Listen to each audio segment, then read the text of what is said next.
shame on them. Shame on them, but it's legal. Of course it's legal. Of course it's legal. But and you're asking me morally how I feel. I think it's wrong to do that to someone's book. The same thing if they desecrated a Buddha. Abby, I wouldn't show up. How dare they do it? I wouldn't show up. Like, I don't hate it. I wouldn't show up to anyone's house in a uniform. Yeah, I wouldn't. Hey, I didn't think you would, Jack. I'm just saying one could do that, and they're not breaking the law. Yeah, I wouldn't do it. If you pay somebody to do it. Nah. Read the Skokie. However, Jack, if you decide to circle around my temple 4 or 5 times dressed that way, we are going to pick you up with our license plate readers, and we're going to, at that point, flag you. A lot of my business partners are Jewish. I'm not accusing you of it. I'm saying read the Skokie case. I do think so, Abby. I do think that, like what Jews are doing is good in terms of protecting them. It sounds like the security situation they had there. Some responsibility on that. But a lot of lives, were likely saved. I think you guys should do everything to protect yourselves, because I'm completely against terrorism and harassing people because of their identity. Like that, there's a low line at that point. Dude, But by the way, we should train the mosques. We should train the mosques the same. Okay. USPS driver kicking a Jewish you were talking about. Islamic guy. It's crazy as fuck. But you know what? The mosques should be protected too, and the archdiocese better have those. I'll say this: this is right now. I would say or train the mosques. Anyone that they've already trained, that is not going to happen. So I would say this though: like this is largely a culture war. The rise in anti-Israel and anti-Semitic stuff. I think even Netanyahu over the summer had commented on how this is going to be our biggest fight. And I've heard a lot of pundits talk about that, about how do they change the sentiment of Americans, or try to reverse the attitudes and opinions of Israel and Jews. Well, you say to a clubhouse room that synagogue in Michigan, someone's attacking an American citizen, a Jewish American citizen, who's just trying to pray or eat a meal in a restaurant, makes absolutely no sense. But it does make illegal. sense. It does make sense. You have a guy. Makes sense to you? Yeah, you have a guy that's from Lebanon that I think either one or two brothers killed by Hezbollah, his niece and nephew, and he probably thinks like Hezbollah, and he's probably he's a fucking terrorist. Now, what would a terrorist do? And he's been in this country for a few years. I mean, we shouldn't have let the guy in the fucking country to begin with. Bro, I met that guy, by the way.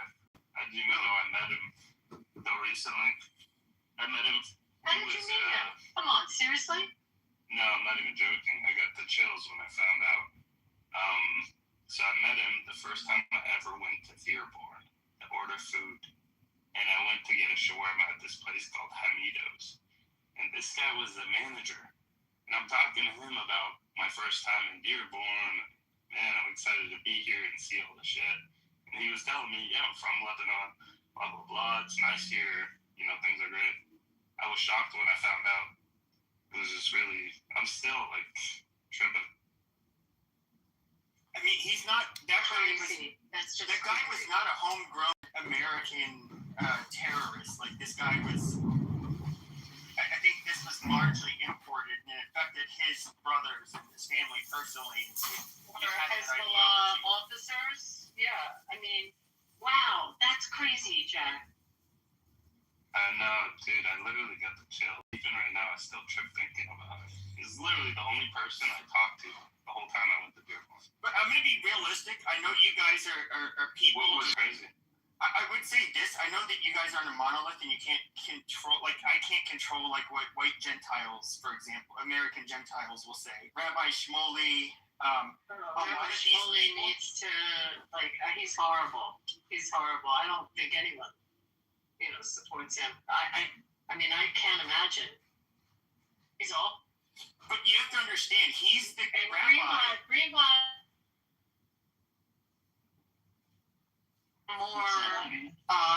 Turning more, I don't want to say conservative, but less left. organization is very, very left-leaning, and as a result, other organizations, I'm just giving you like internal politics, other organizations have popped up doing the same, not as good a job because their Center for Extremism is pretty intense.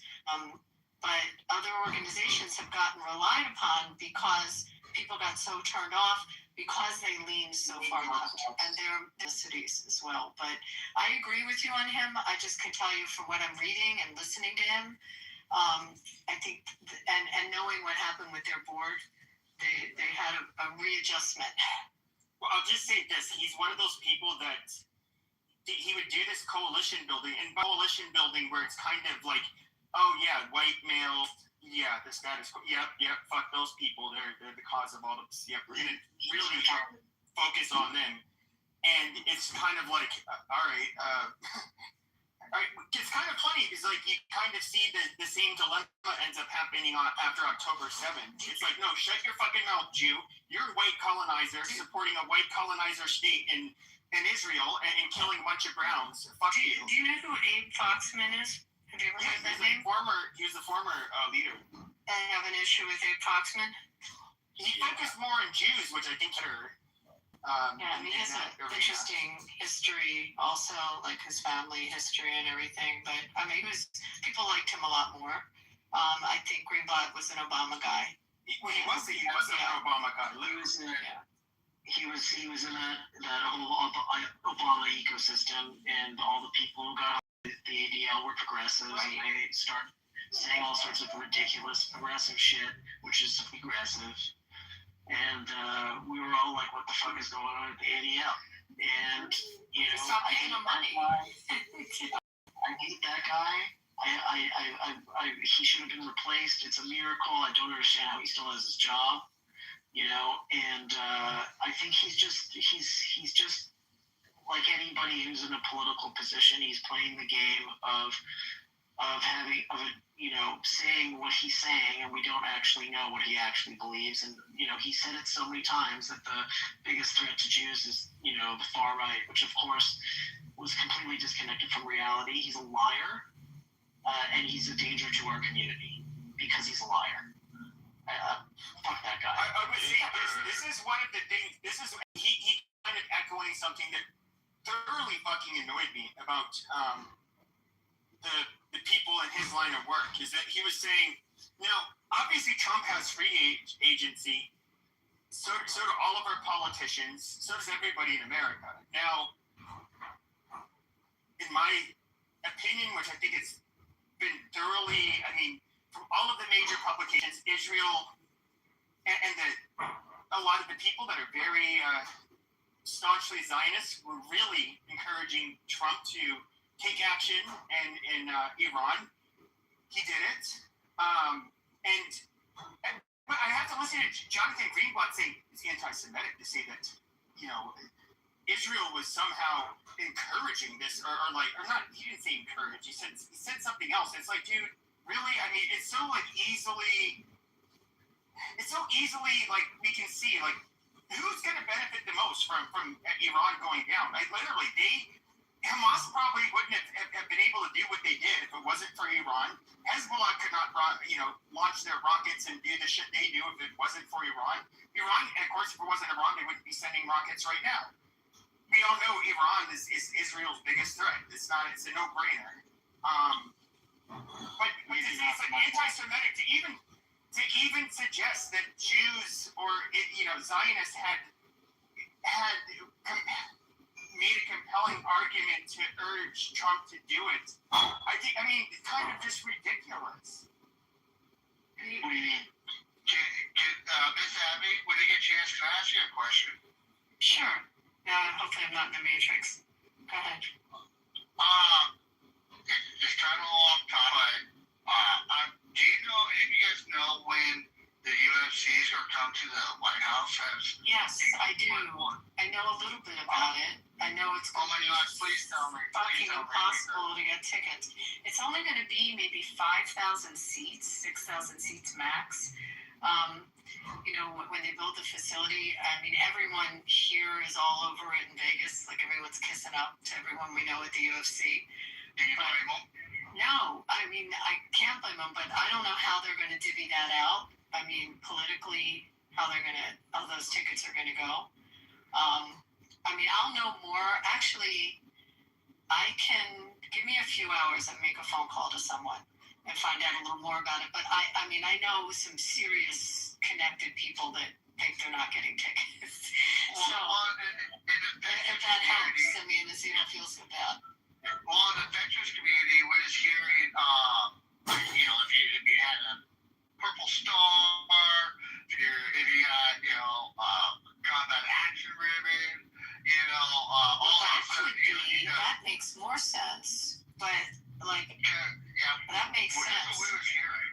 Yeah, because I guess from what we was hearing in the veteran community that you know, active duty or individuals that you know got purple hearts or whatever, they can go there, I guess, because they're going to do a ratio of active duty veterans and obviously House members and Senates, etc.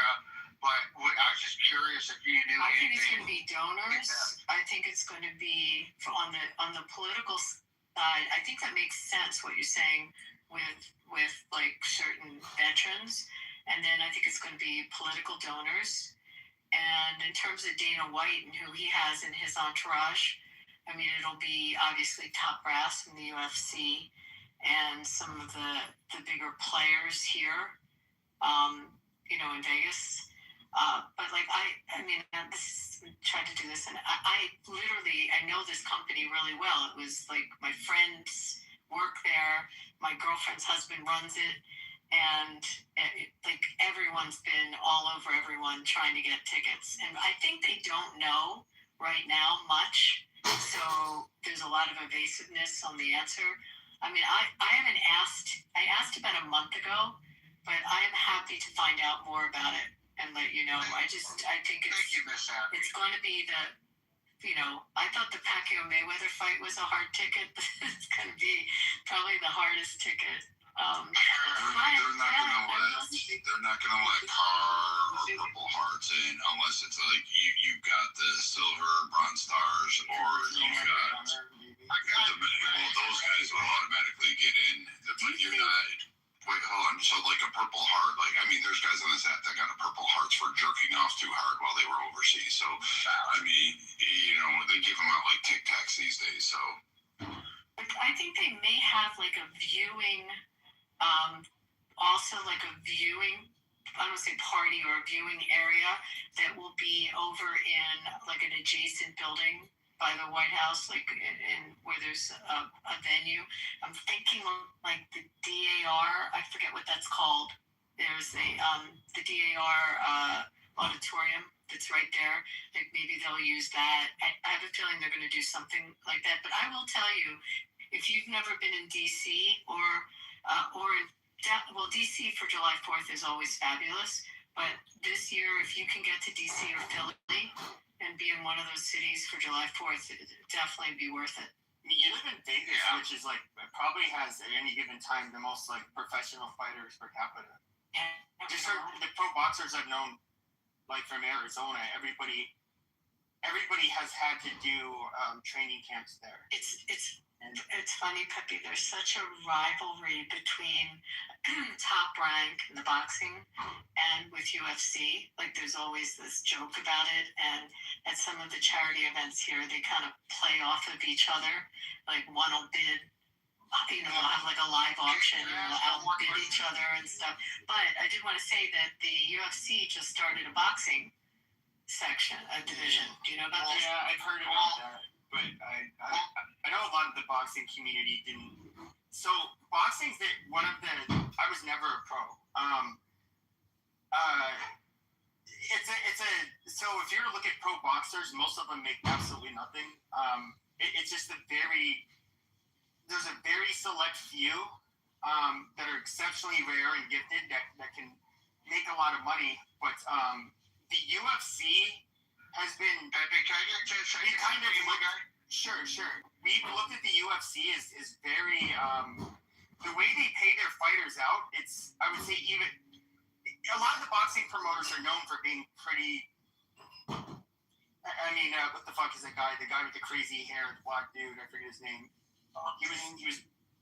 Yeah, Don King. He was always known as being pretty predatory, but I mean, UFC, they were a lot worse. And I don't know. I think that's why a lot of people are very skeptical of He did a cool thing though, Don King, in that he started the women boxing stuff. Like he promoted Chrissy Martin and some of the women boxers. I mean, he kind of was Most interesting. of us don't respect women's boxing. Well, I guess that I was just curious about, and I was wondering what the pregame would be, and You mean the undercard? The undercards? well, like leading up to it, like I was hearing some people talk about it, and I was thinking, dude, what would be cooler than like a pregame, pre-spectator before the big event night, having all the branches and pick one of the best boxers or UFC fighters to really tag it. Ain't nothing better than watching. Like Brad knows what I'm talking about. Intercompany branch fights where you'll have like I saw this in Bagram. We would have what's called like morale night where you would pick like your company's dominant fighter, and you'll have a boxing match with another company, and I think that'd be kind of something cool. Let the branches do it out. I heard they started doing away with that though, and like we would, there's only one time I've experienced that where I never with them, but they would. Even these are young men. They in the military. They want to fight and all of that stuff. But I mean, it's like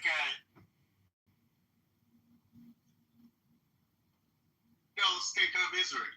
The Sufis have very nice music. agents. The Sufis have very nice music. The Sufis have very nice music. Well, the Sufis are human beings who believe we are God. There is no God outside nature. Oh, wow, you guys are great, okay? Go advertise your religion. Go advertise it. I don't proselytize because I'm a Sufi, and every language of God is just human ego creates all this bullshit in the name of organized religion, including your version of so-called. Can you imagine if you believe in God, what you could make of your... You can imagine if you're God yourself? Well, how... When Sufis, when Mansur Halak said we are God, it's everything in the universe is sacred. It's a bottle of God.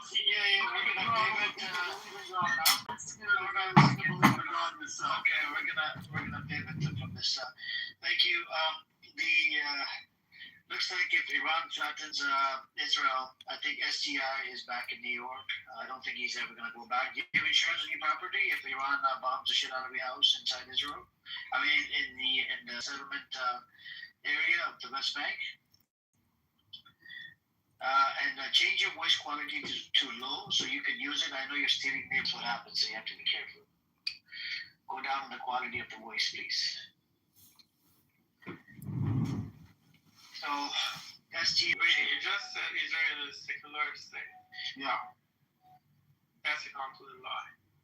No, it's a secular state, as in, like, it's not theological law. That's true, yeah. No, there's no law, no.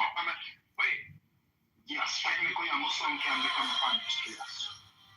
That's a complete lie. So why, Yes, show me the law. Once since the inception of the Israel, why never happened? Yeah, just because it never happened, that doesn't mean that it can't. Or it's illegal.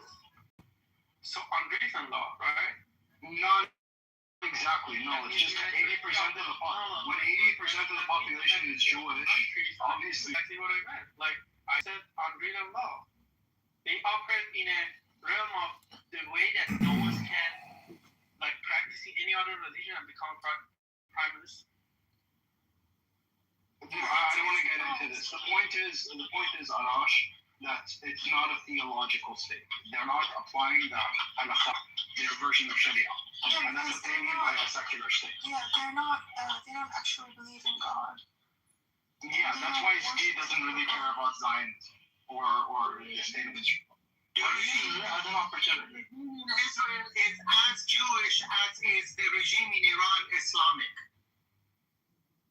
As is the KKK Christian. The regime in Iran is as Islamic as the genocidal state of Israel claims to be Jewish. That's completely uncomparable. You are comparing two different things. And What? has nothing to do with each other. Wait, the regime in Iran is Islamic, in your opinion? Yeah, in some way, yeah. Is that why it kills its own people? Is that why there is an oligarchy in Iran? Because you see everything like binary. It's not binary. No, I don't see everything as binary. I am You see, if they are modern, they have to act like this way, but there's everywhere there's a flaws, and they cannot like implement 100%. Well, who gave them the right to implement Islamic law? Because the majority of the countries are Shia 12 or 92%. Then why are they afraid of a referendum? Ask the people of Iran, do they want They cannot have a referendum every 40 years that anyone asks him for a referendum. people in the Khomeini said back then, the people that was at the beginning of the Pahlavi regime, Listen, Shabab, the land of Iran belongs to the Twelvers. They are the original owners of that land. the land of Iran belongs to a cult of Shiism? No, Also Shiism. Wait, the land of just a call. They don't. The land of Actually, Sunnis were the majority in that land. Wow. Yeah, they're occupying a land that belongs to the Shias. Why? Hold on. So when they were all Sunni, it didn't belong to them. One has nothing to do with So before the Safavids, hold on. Wait. Sorry. So before the Safavids, when they were all Sunnis, it didn't belong to them. No, that's why the Safavids. They were. No, listen. The Safavids were also. You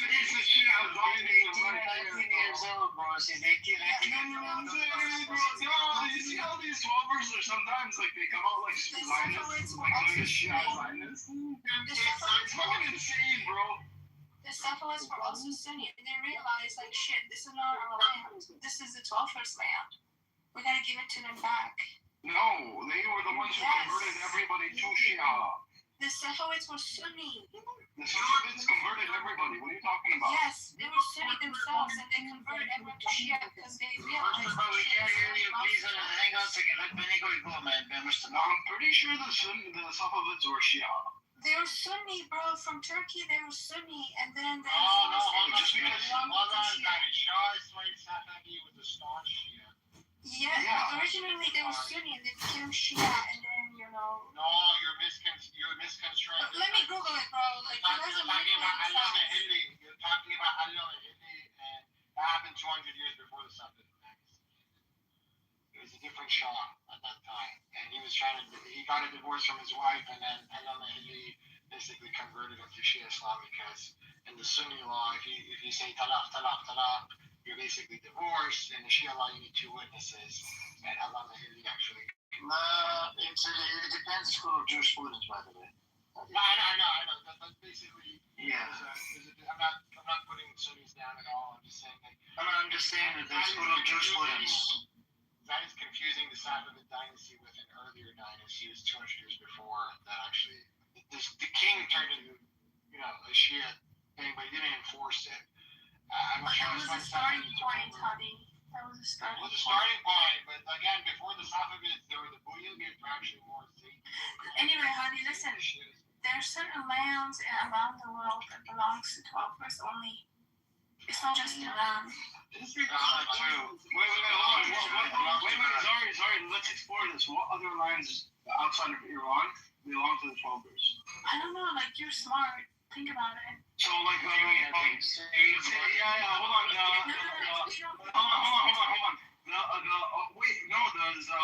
The shrine of Sayyidatina Zainab. That doesn't belong to the Twelvers? No, that's fine. Of course, that belongs to the Twelvers, right? The land of Syria. No, I'm just saying, like, the shrine itself, that belongs to the Twelvers, Yes. right? Of course it does, yeah. Like, This is called Zionism. This is Zionism. 100%, this is Twelver Zionism. It's Zionism. Crimea River. She does not represent Wilayat al-Faqih. Well, it has nothing to do with Islam. Wilayat al-Faqih know anything about religion, man. That's Some of it or some needs, like, obviously she doesn't know. just your opinion. Some people think, you know? Like, I'm not saying that, yeah. How did they become Shias? The Safavids they were Shias, and then they forcefully converted a lot of people into Shias. They took over. Well, they forced it, okay. Oh yeah. There was a lot of force. They weren't known for being nice. No, they were fucking atrocious. In fact, it was an antithetical government to the Ottoman Empire, to be honest. Yeah, exactly. No, they actually did it in order to build an opposition to the Ottomans. Yeah. So Safavid Shiism is a political cult. Has nothing to do with Shut up, bro. Do you have anything Yeah, bad what to say? Safavid Shiism has nothing to do with the modern. Shiism is a political cult. Well, It's like Zionism. they're the reason you have identity as Iranian, Mujtaba. No, I have an That's not identity. true. That's not true. I mean, Mujtaba, if we're being honest, most of Tasawwuf is considered cultish to begin with. Your Tariqas and everything, they're just their own cultic Mujtaba is Jewish. There is abuse of Sufism, as there is abuse of Shiism, as there is abuse of the Jewish religion, as any other religion. Yeah, there you go. So why are you being critical of Twelverism and all? Because they have taken the country of Iran hostage against the will of 80% of the Iranian people.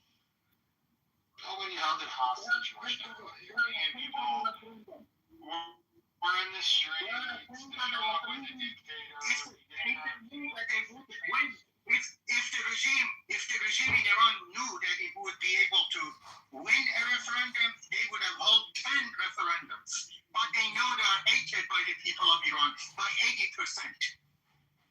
You're fucking lying. You are doing exactly what Zionists wants. Zionism means Mujtaba, you say that. But you don't understand that, the regime in Iran has been there for 47 years, so that makes up 3 generations of Iranians grew up under an NGC mentality. You were supported by NGC. There is a time. People, maybe 70. Why are they afraid of a referendum if they're so popular? That's your perspective. Well, no, it's not my perspective. If they are so popular, if they're not hated by 80% of the Iranian people, why are they afraid of a referendum? You're making up false statistics. Okay. What's right now? We got Zionism on one end, and then you got for the regime in Iran to become democratic and secular and don't fulfill the genocide. We're not gonna defeat Hold on. Okay, then what happens? What happens whenever Iran becomes democratic and secular? When the government of Iran becomes secular and democratic, then Zionism will not be able to say Muslims are savages. They still will do that. Well, they may do that, but they will not be able to think about how Iran's democracy going to stop Zionism from creating narratives against Iran. Listen to me. Do you believe that the genocidal Netanyahu prefers Dr. Mossadegh in Iran or Khamenei? So you want a puppet government? Netanyahu hates all of them. Puppet government. That's why he was overthrown by the CIA and MI6. Mashallah, I think Netanyahu hates all of them.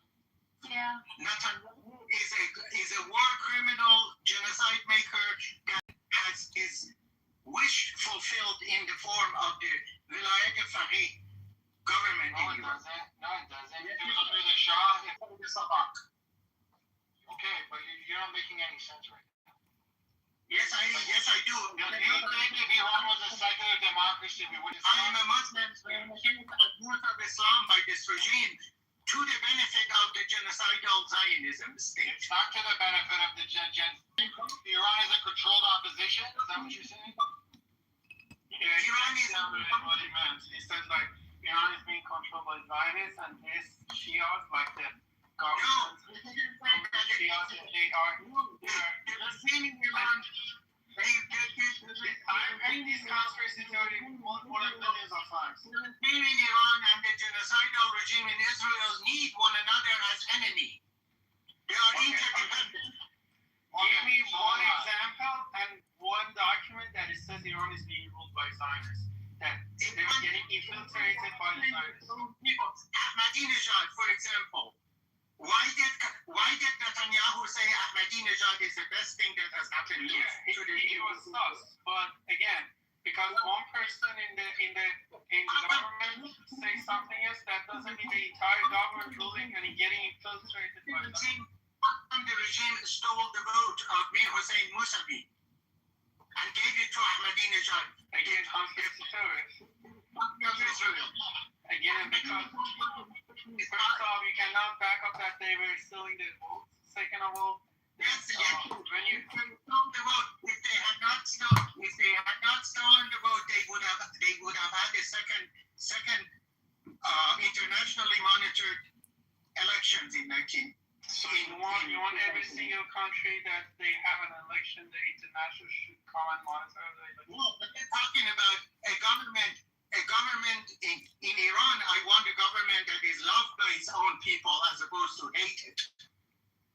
Not let the international entity comes and then watch and monitor the election process. No, there are ways of having a real clean election. But the regime in Iran, And let's say hypothetically you're right, because we don't have the lawful election, that means that we are being infiltrated by that. no, I am saying How is I'll it take that lawful as a if this compliment. religious leader died for fighting for the Palestine? religious leader served Israel for 37 years. You're laughing right now. Step off. You're not making sense. Yes, I am making Contradicting yourself. And you know it, and you So you served Israel for 47 years only to be killed by Israelis? you are Haram Lokne Sari and honest. You're cleaning what the hell? You are Haram Lokne Sari and honest. Let's not curse at each other, please. Come on, Mustafa, you old man. Zari she's very young. This regime, I'm 12 years old and you're We're have to kick you out of the room, bro. You have to be over the age of 18 to be in this room, bro. I'm 18 and a half. this regime is as Islamic. The regime in Iran is as Islamic as the genocidal regime.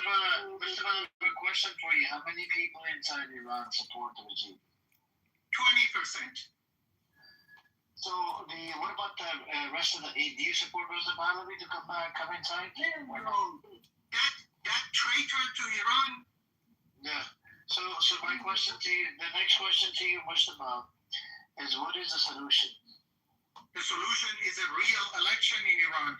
The solution is a referendum where the people of Iran are asked in a free, real. If the regime doesn't want to leave, if the regime wants to be in there, how do you get rid of the regime?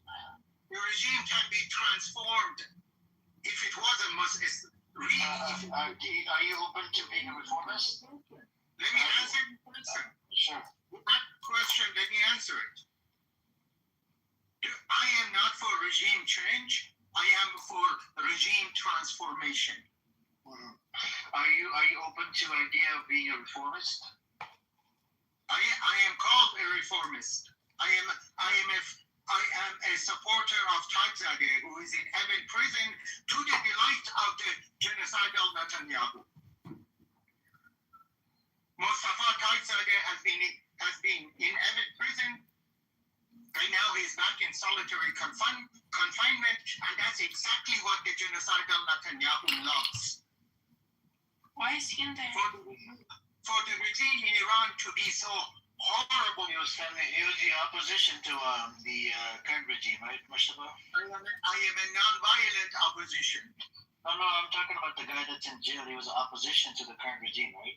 No, he wasn't. He was part of the. He was a assistant minister of interior. He was. Repeat after me. من اکبر آمریکا. جناب بگید.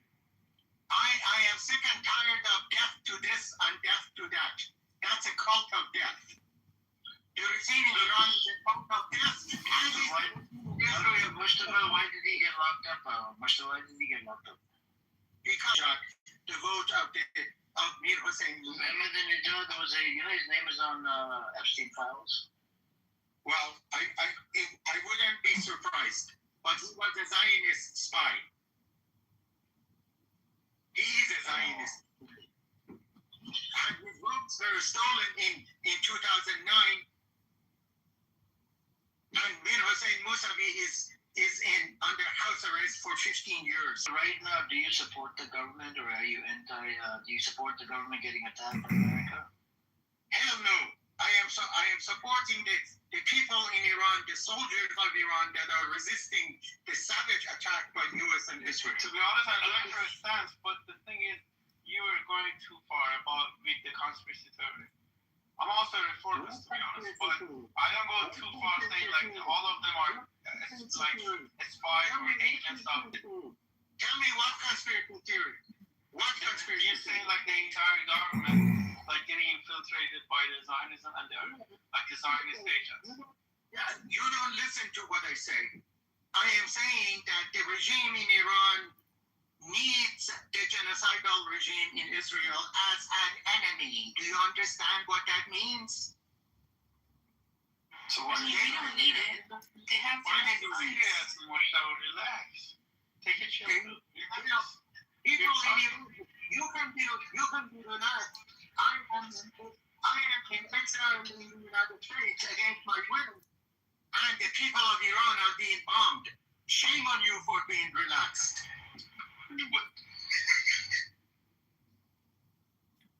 Shame on you for not giving a damn about the country of Iran that is. You can't make your point like you did, but you shouldn't be so angry at every single person. I care about human beings. Therefore, as a 68-year-old man with high blood pressure, I care about my Iran.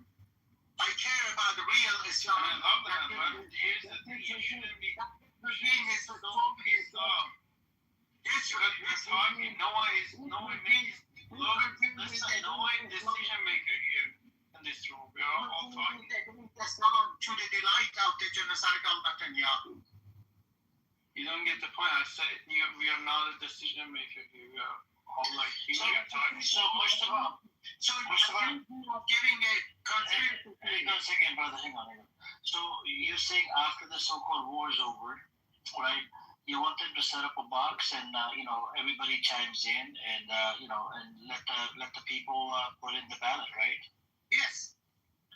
And then if the majority of them don't support this regime, they need to go and then bring somebody else, right? That's called a democratic transition. Mm-hmm. Do you want the whole system overhaul, or do you want some parts it's okay they can stay? The referendum can have several questions. One of them is whether the people want to maintain the current constitution and make reforms. Another question can be, do you want this regime, the constitution, to be replaced by a democratic and secular constitution? And this is the people. It's the right of the Iranian Pritzker people. said she was just a late-term abortion caused by sorrow and a future American citizen. Barely and earned a Marbury today every I know. But hear me out. He wrote it in his book that he wants to be a transitional body. Do you believe him? No, I don't. He is a Zionist traitor to Iran. Yeah, he's a Zionist puppet, yeah. Yeah, he's a Zionist traitor to Iran who is doing exactly what the regime needs. The regime built him, this regime of Khamenei built the Reza Pahlavi in order to then suppress its own people in the name that you are a Zionist agent. And Netanyahu says, good job, Khamenei, we love you. If they love them so much, why they kill them? They let them to rule the country, so they benefit them. They need them as enemy. Apparently, you don't understand what Dr. Mossadegh said. Dr. Mossadegh said internal despotism and external colonialism. You said they love to see that the Khamenei is in place, and then he's their puppet. So why they kill him?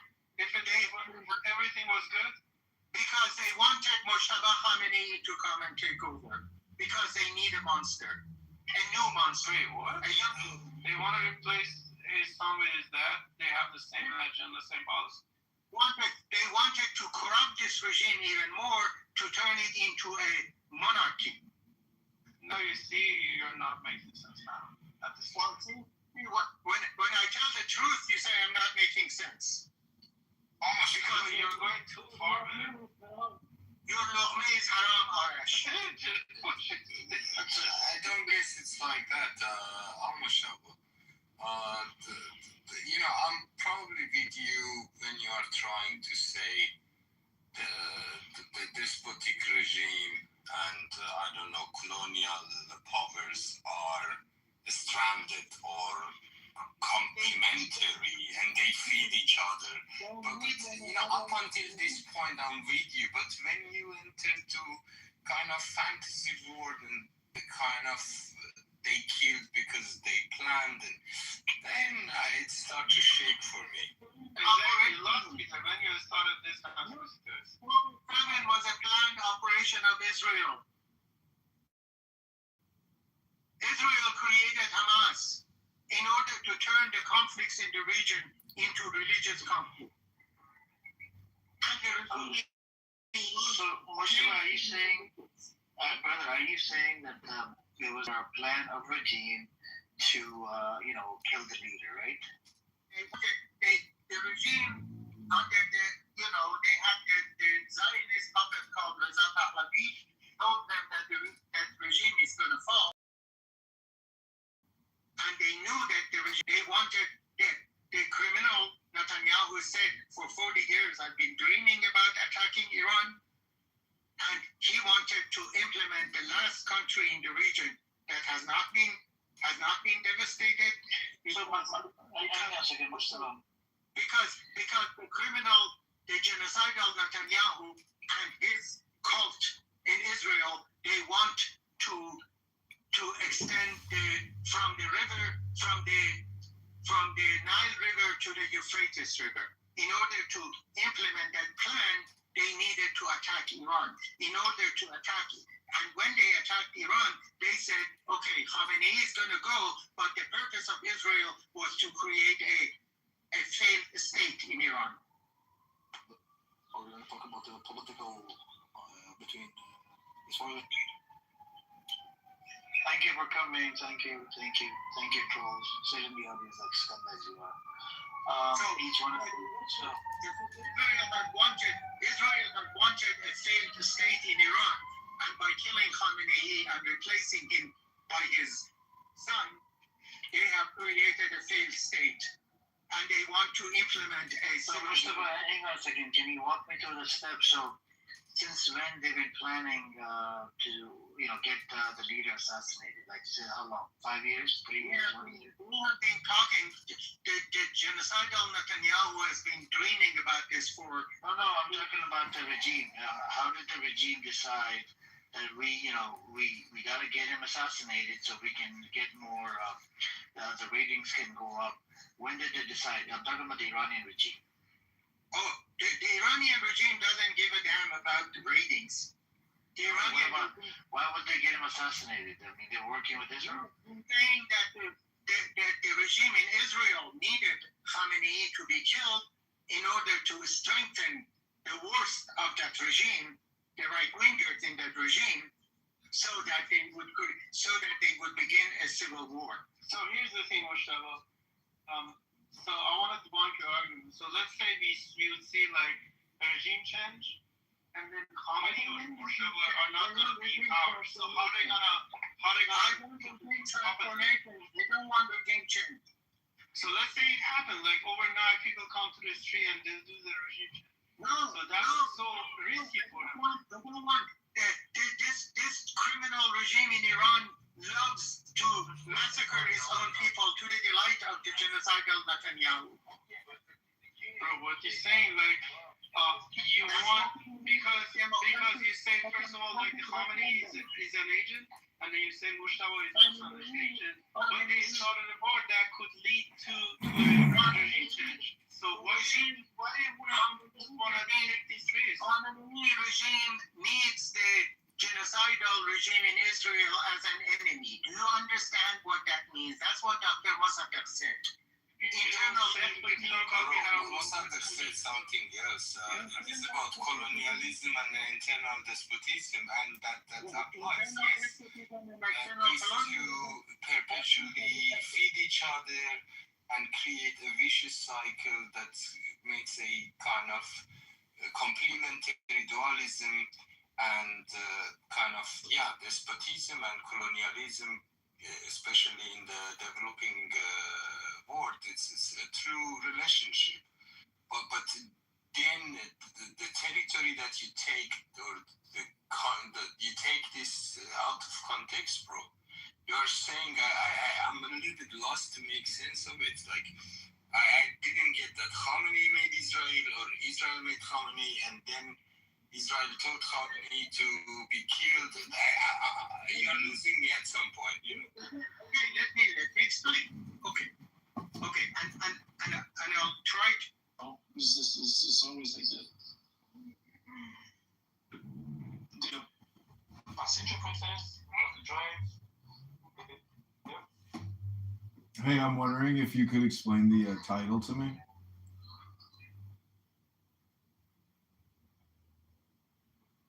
Hello? Hello? Hello? Hello? Yeah, can you explain the title of the room to me? Hello? Yeah, what's going on? Hello? Doing, buddy? I ain't your buddy, pal.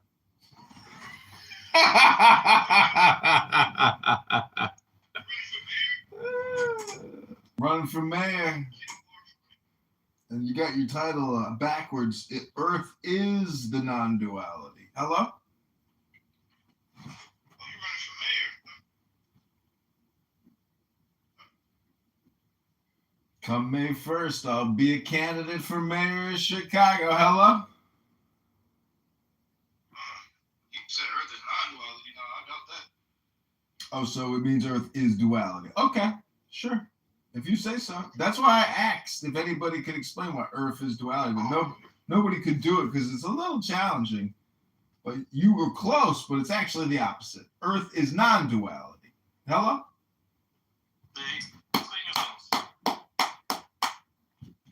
Well, all you got to know is that non-duality versus duality. Everybody thinks that the non-duality is a gnosis, but the real non-duality is just the way things are, your everyday life. So the enlightenment is just opening up a Coca-Cola and having a chicken shawarma sandwich. Hello?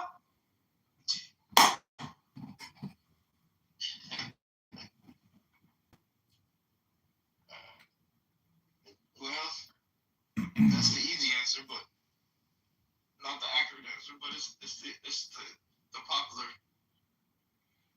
Yeah. I mean, it's everything. It's before you go to sleep and you jerk off and then you go to sleep. Like, it's a lot of things. It's not just one thing. It's a lot of things.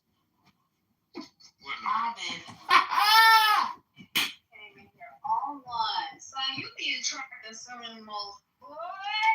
So, What the hell? oh my God. Son, he came in here at you. You kicked this.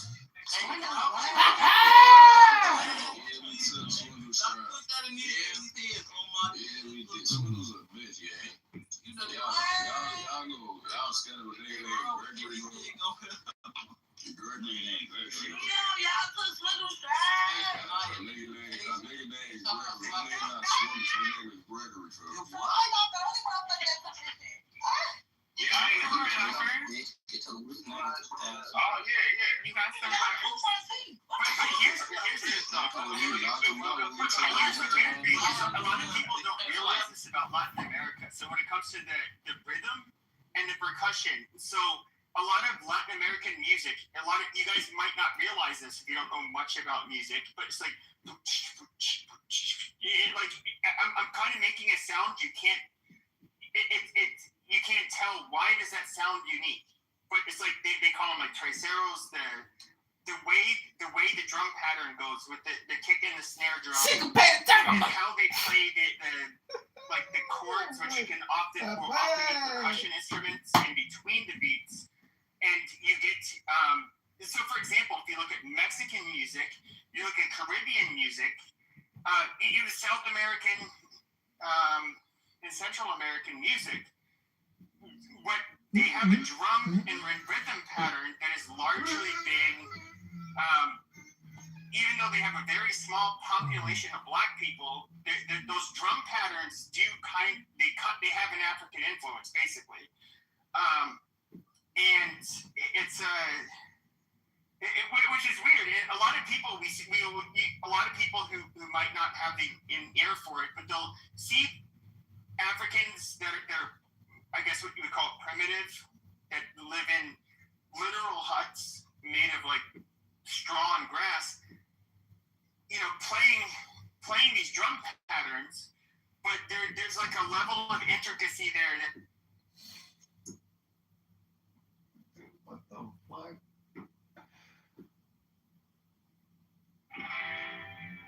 Man has the right to live by his own law,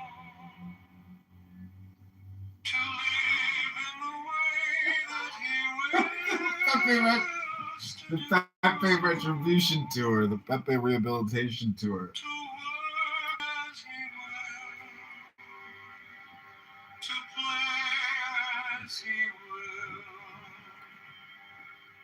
to rest as he will, to die when how he will.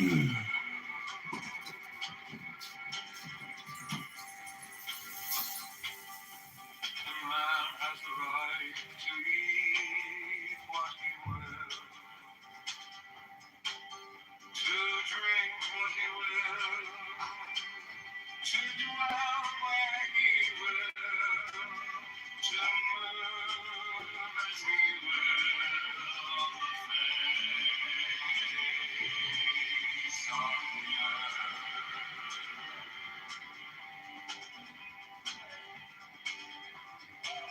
Free man has the right to think what he will, to speak what he will, To write what he will, to grow, paint, carve, etch, mold, build as he will.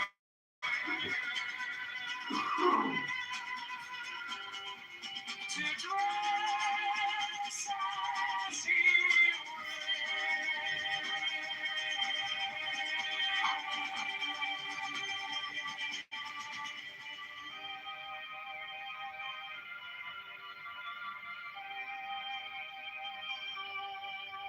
for a man has the right to love as he will, take your fill as he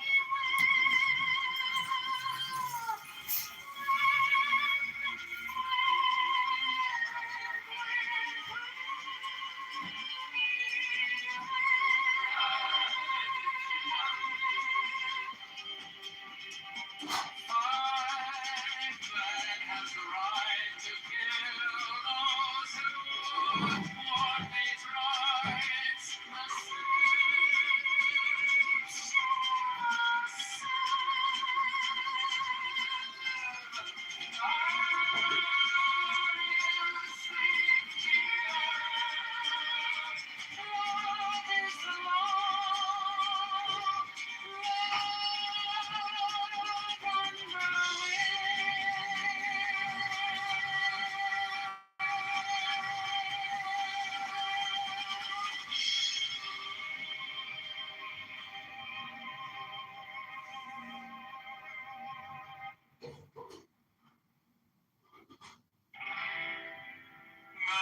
has the right to live by his own law, to live in the way that he wills to do, to work as he will, to play as he will, to rest as he will, to die when and how he will.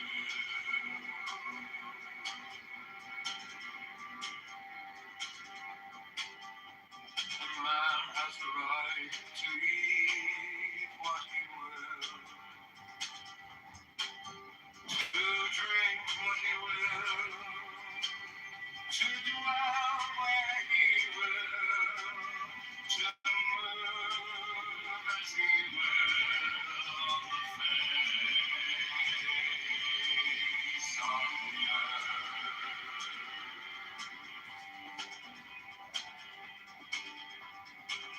Free man has the right to think what he will, to speak what he will, To write what he will, to grow, paint, carve, etch, mold, build as he will,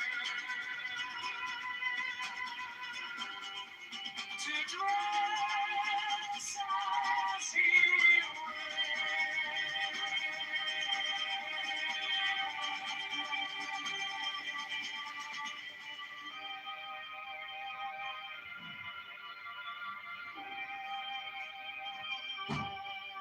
for a man has the right to love as he will, take your fill and will of love as he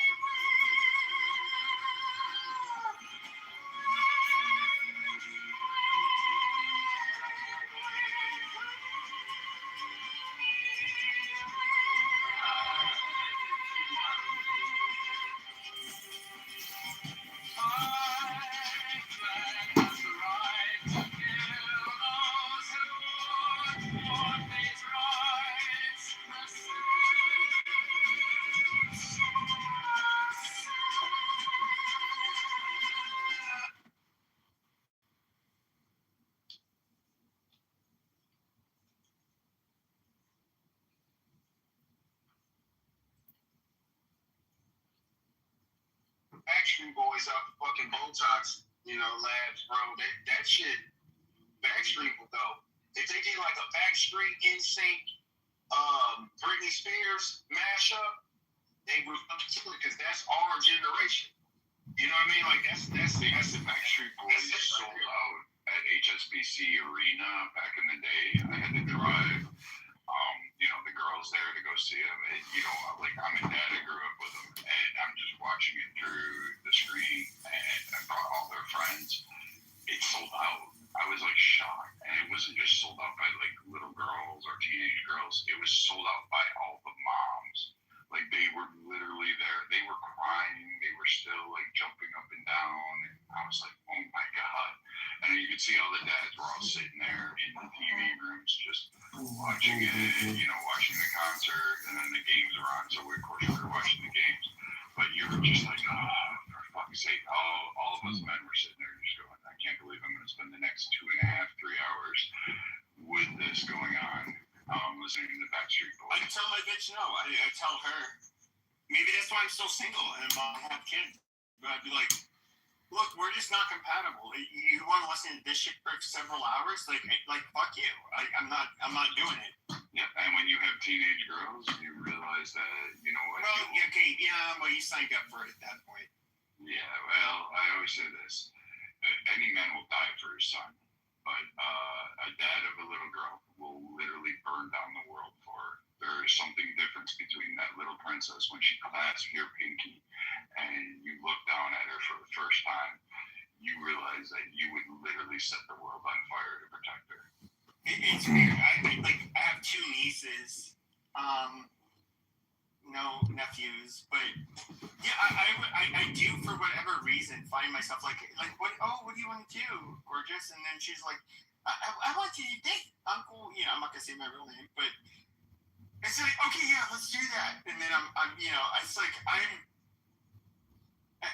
gosh, this is gonna sound weird. Not a simp, but like I'm just like, oh yeah, whatever make you happy. You know, it's like this cute little my cute little nieces. I don't know. That's how I ended up having like 5 chickens, 2 turtles, an axolotl, an assortment of fish, 5 birds of various types, 4 cats, 4 dogs. I mean, you do those sort of things. You know, granted, we had no TV. We had a lot of books, but I made sure that there was no TV for God until they were, I want to say, when was she? It was 9. I think 9 when we first got the TV. Since we talking, So it should be either is the means for bringing democracy to Iran? look, It's interesting.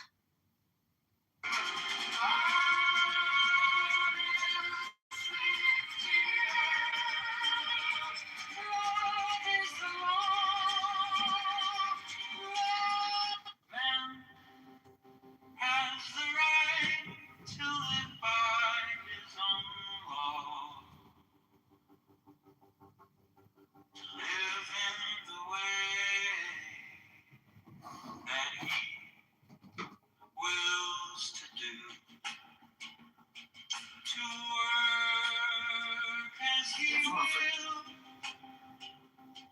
to play as he will, to rest as he will, to die when and how he will.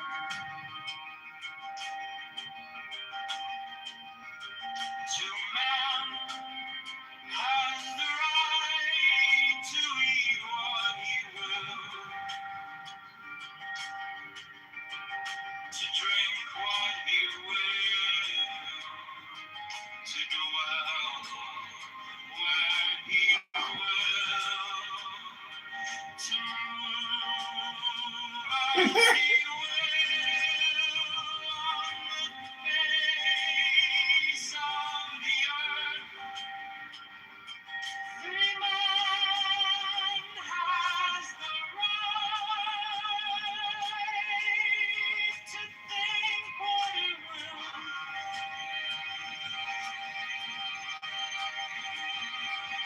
to speak what he will, to write what he will, to draw, paint, carve, and smoke, build as he will, to dress as he will. No man has the right to love as he will. Take your fill and will of love as he will. With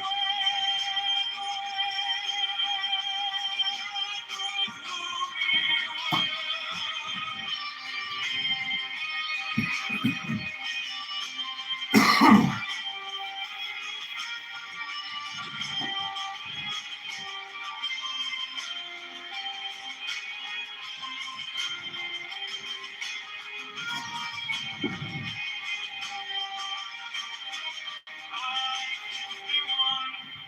Fight man has the right to kill those who would. For these rights the slaves shall serve. L58, love is the law.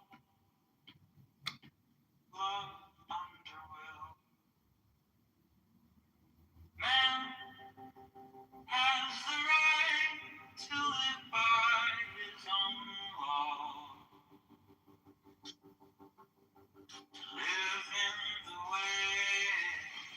This is an advertisement by Preckwinkle.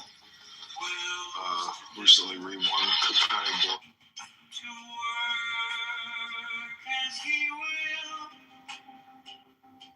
to play as he will, to rest as he will, to die when and how he will.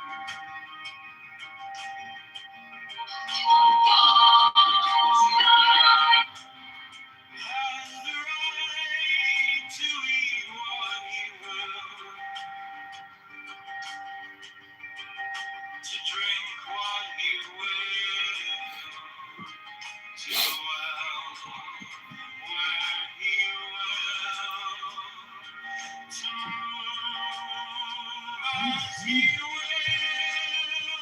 on the face of the earth. Free man has the right to think what he will,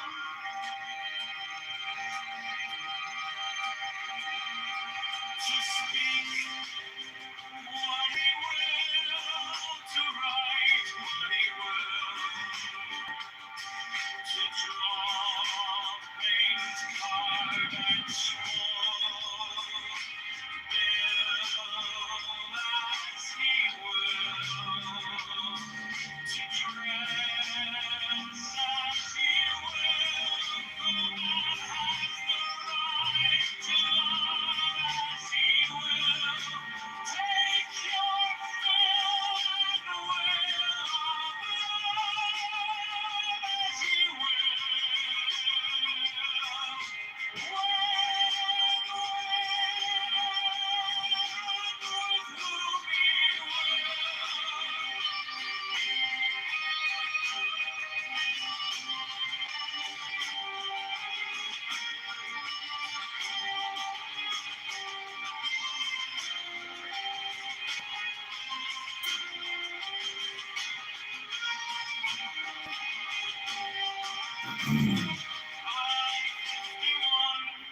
Five man has the right to kill those who would. For these rights the slaves shall serve. L58, love is the law. Love under will. Man has the right to live by his own law, to live in the way that he wills to do, to work as he will, to play as he will, to rest as he will, to die when and how he will, to man.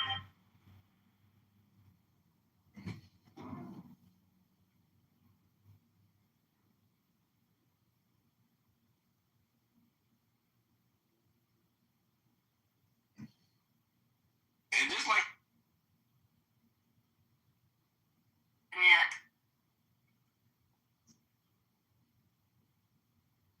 They sit back and say, okay, seems to be good, but we've been around 3,000 years, so we're not going to knee jerk this. They look at America, 250 years, and they're like, their balls haven't even fucking dropped yet, and they're strutting around going, we figured it all out. Yeah, Persia and China are like, well, okay, youngin', but we've been around for a couple thousand years, right? Like, we're not going to knee jerk this shit. We're going to think this through. Yeah.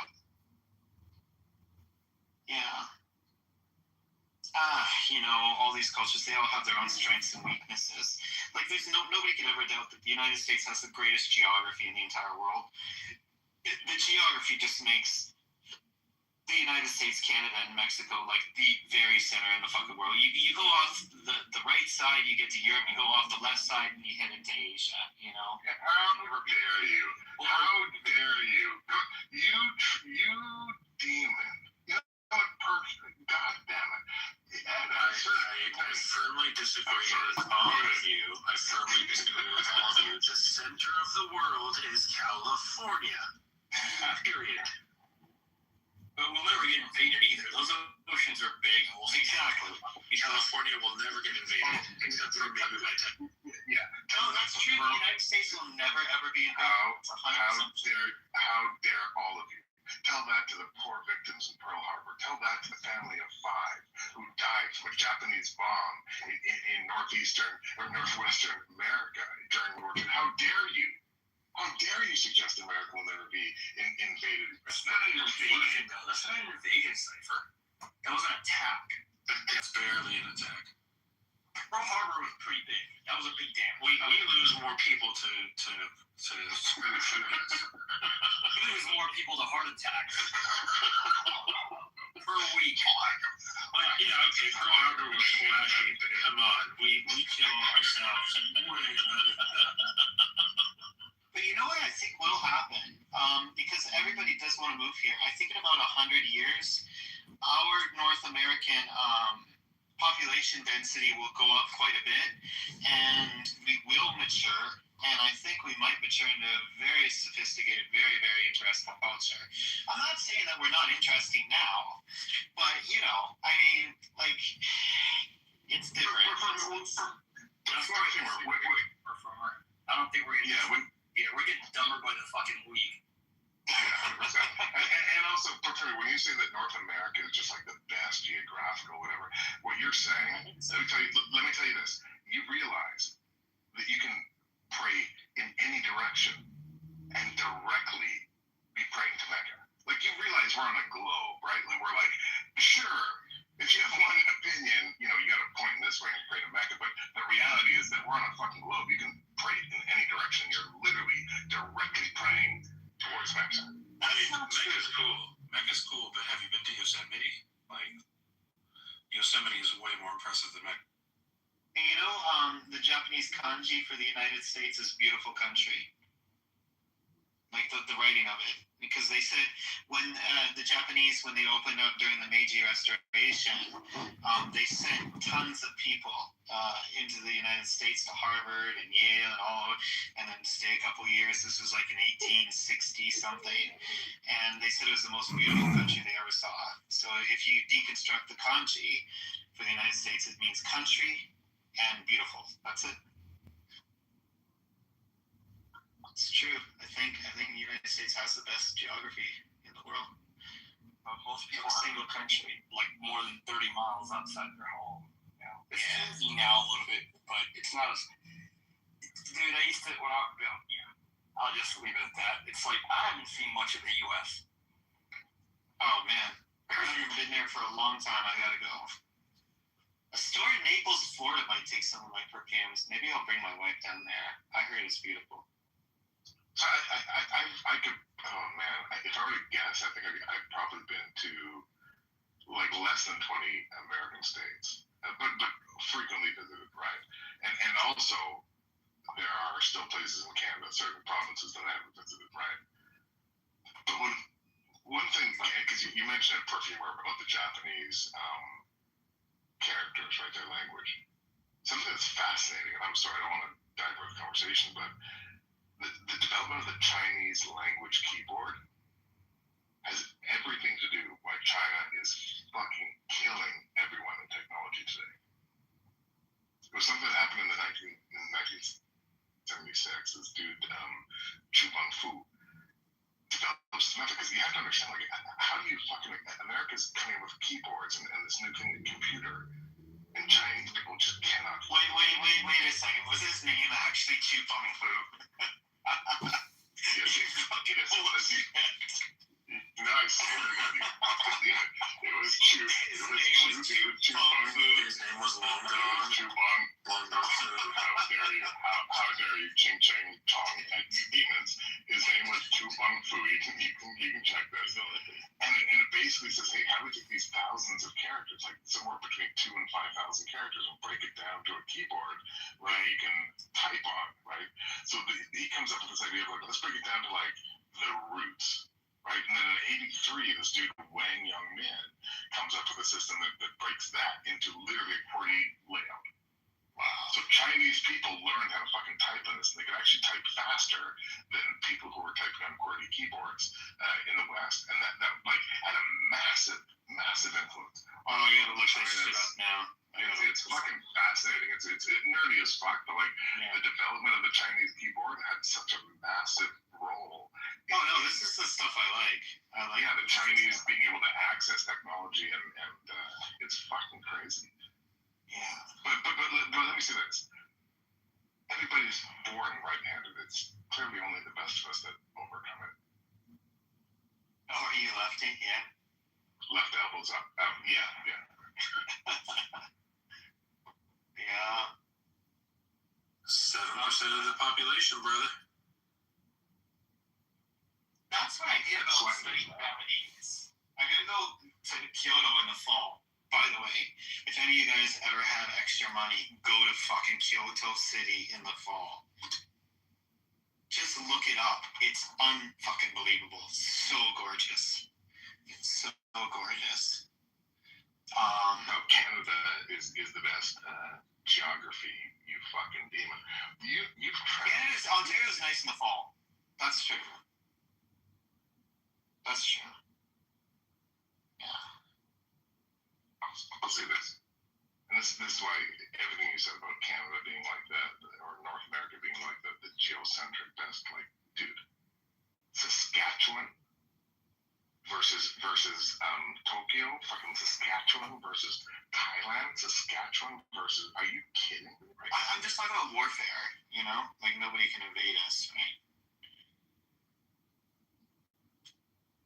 Except for Canadians and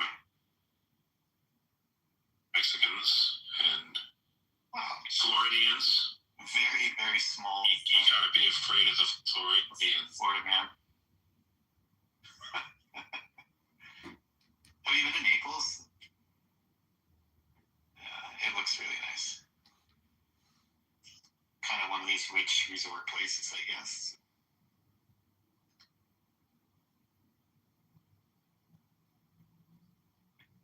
So, yeah, so I gotta go to Japan in the fall. I better study now until the fall. Go see my in-laws. I recommend you book with WestJet out of Calgary. Those flights are fucking crazy cheap right now. Yep. I got them. Yeah, it's insane. But also, you're not going to have to wait for 5 hours to get on the airplane because you live in Canada, right? Perfect. Yeah. And you know, neither here nor there, but like today, we had the first deployment of ICE agents in American airports. Killing it, by the way. I saw some of the footage. They're just killing it. Did they fuck up already? No, they're literally standing around doing nothing. Well, hold on, Romero. They're snacking, and they're drinking water, and they're walking around, and then they're taking breaks, and they're getting paid. And also, Romero, that also 5 or 6 of them are in Bulletproof Vest are watching TSA agents.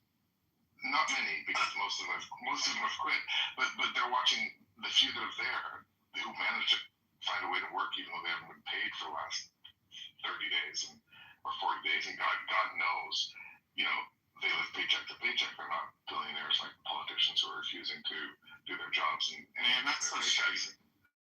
It's insane, yeah. So you see this footage of these 6 ICE agents drinking their water bottles and just standing there watching one TSA 60-year-old woman busting her ass trying to get these fucking people who've been waiting in line for 5 hours to get on a fucking plane.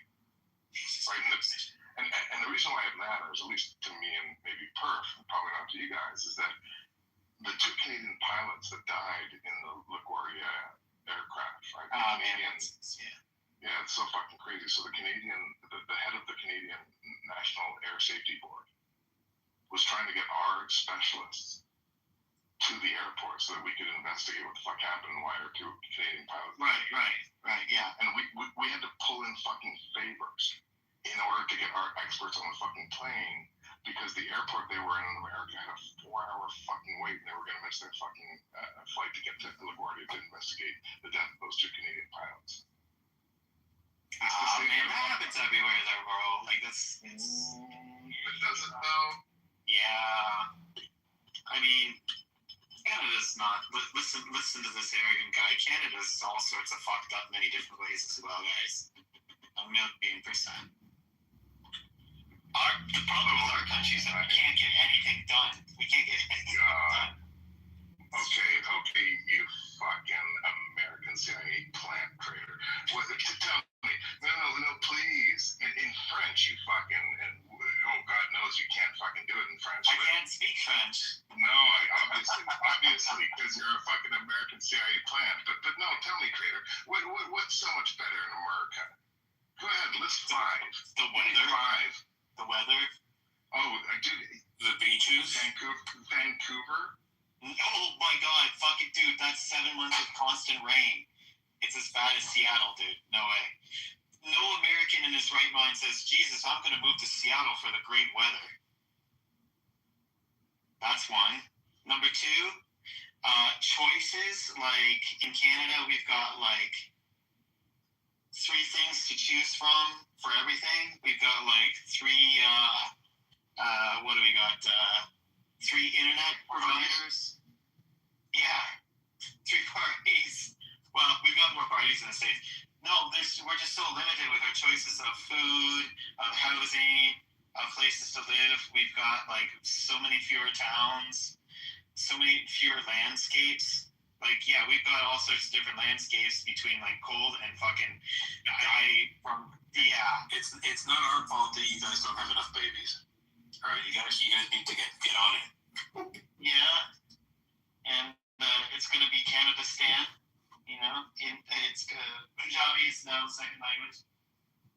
I don't have a problem with that. I like the Punjabis. But nah, man. I don't even know what it is to be Canadian. Like, I wonder what holds the country together. Hockey and Degrassi. Yeah, but it's not even like that. It's like, fuck. I don't even know what it is. Like, when I go to Japan, I know what Japanese is. Right? When you go to Canada, you're like, what the fuck? Well, the North American countries of the United States and Canada both are defined by a lack of any one specific culture, right? And like American culture is, I don't know, honey packets at KFC that says this is not honey. We got the same thing though. We just got less of it. Yeah, like so, America's small. Yeah, you know? But a lack of particular culture is the defining culture of the United States. We're in argue, we're in the delta between our America and Canada is that America kind of locked in on this like white God anti. Yeah. We don't even have white God in Canada. No, but here's the difference, right? Is that when immigrants come, every wave. Well, actually, this is where you do stupid bullshit. Because nobody was talking about the Jews, you goddamn retard. But you know what you did? You did something terrible. It sounds so horrible. I just moved you to the audience. Nobody's talking about Jews in this fucking space, you retard. I was talking about how people will essentialize certain things like they are the utmost importance. Now, imagine you're a Catholic. Imagine it's your religion. Imagine it's your race. Imagine it's your ethnic background or your nation of origin. Doesn't matter. People essentialize things. And to some extent, they could be right. That is, for them, that is of the primary importance. But very rarely it is that one identity going to encompass everything that is important. That is where the shit kind of breaks down. And so if you are an American, and let's just say, like myself, do I think that we should have somewhat more of a homogenous identity? Yes. Do I think that a lot of the things the far left would or fuck, even the center left would promote amongst us is healthy? No.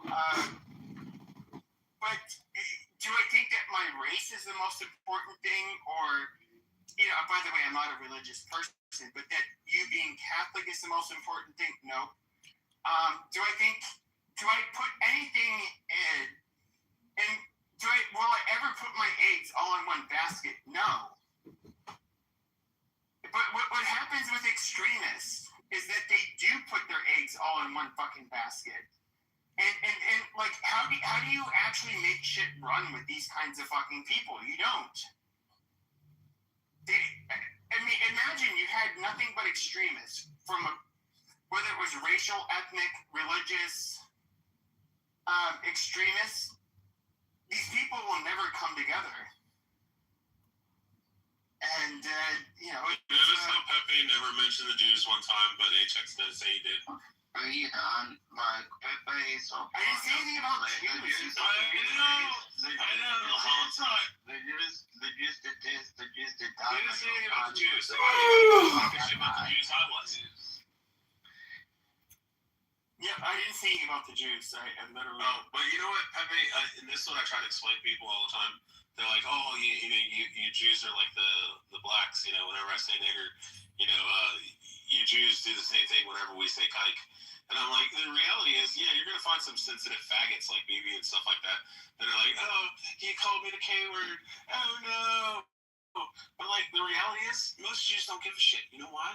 Because we're fucking successful. We work hard, and we're intelligent enough to know that words are just fucking words. And the reality is, we are on fucking top. So go fuck yourself. We don't care. Well, and that's the weird thing is like, I've never like disliked Jews, and there's black. Yes, you get this minority of black people that are absolutely problematic, and you get. In addition to that, a minority of we don't like the Hasidic Jews, and we don't like hold on. Okay, that's fine. I don't care about Hasidic Jews. No, I'm just saying like the liberal cuck Jews, the secular Jews. Nobody likes them anyway. Well, I don't necessarily care about them either. But okay, so you're going to get. God damn, dude, you made me lose my fucking point. Holy shit. Your point sucks in the beginning. That's why you lost it. Shut up, Frank. You're a fucking bootlicker if I've ever met one, dude. You're such a pussy. Well, it's like a dumb cunt. The Tucker Carlson type. Dumb cunt. Tucker Carlson type. Arrogant.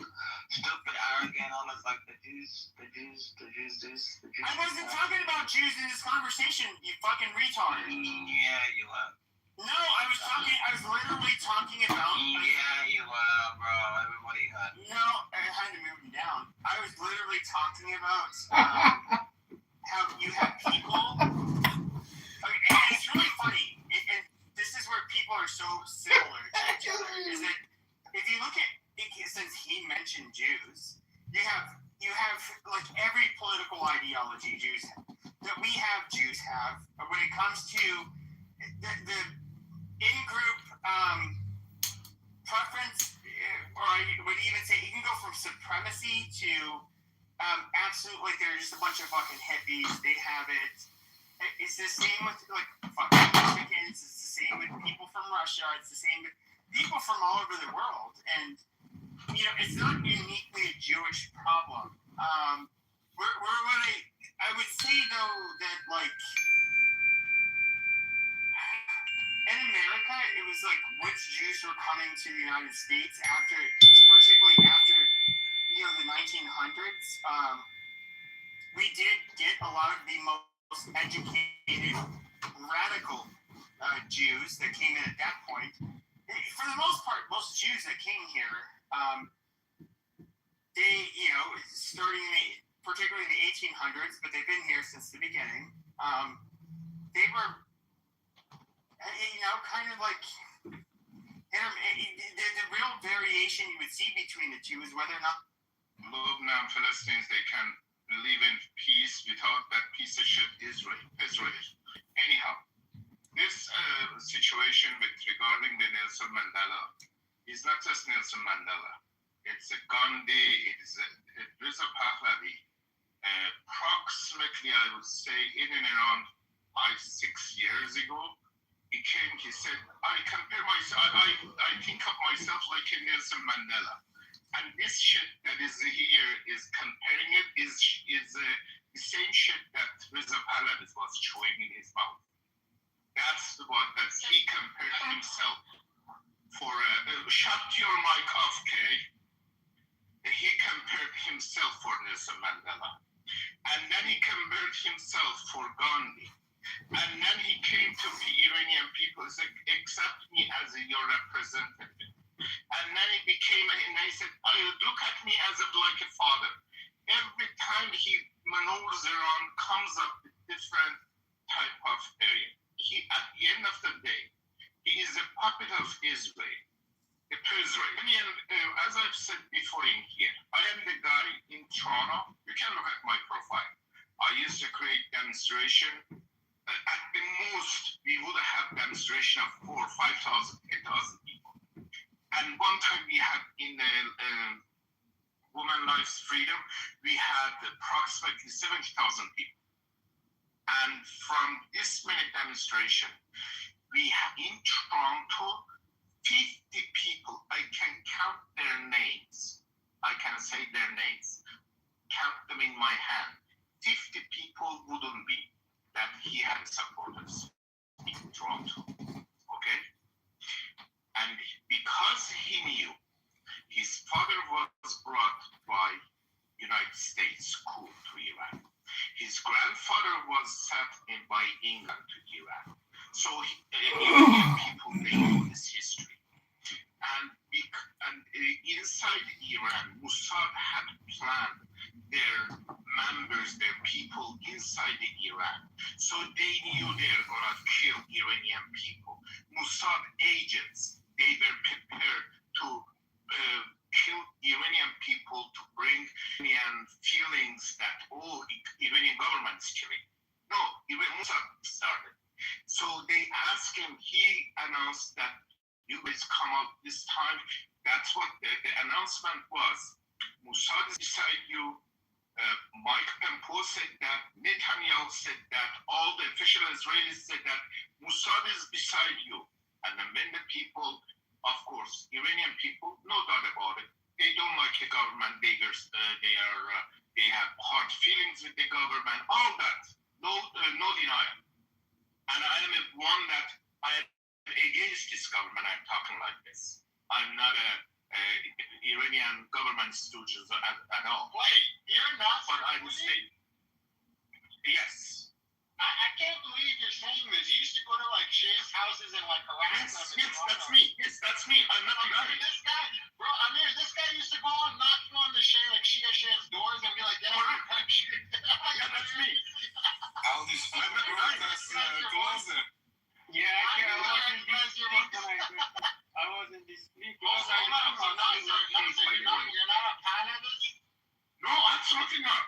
Absolutely not. I used to be part of this up to 2018.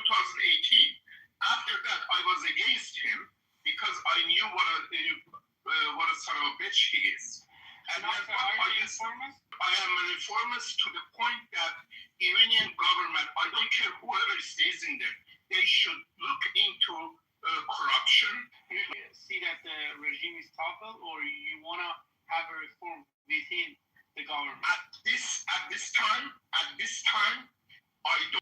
And with the vote of the Iranian people to be in there, if at this time, if the regime topples right now, we are not going to have any change about this. Like, what is it? Israel? Is it like the crimes that they've done? Like, what's like major changes? From the 12 Days War, I changed from the 12 Days War. I stood with I know the war is between my country, our country of Iran, and Israel, not government to government.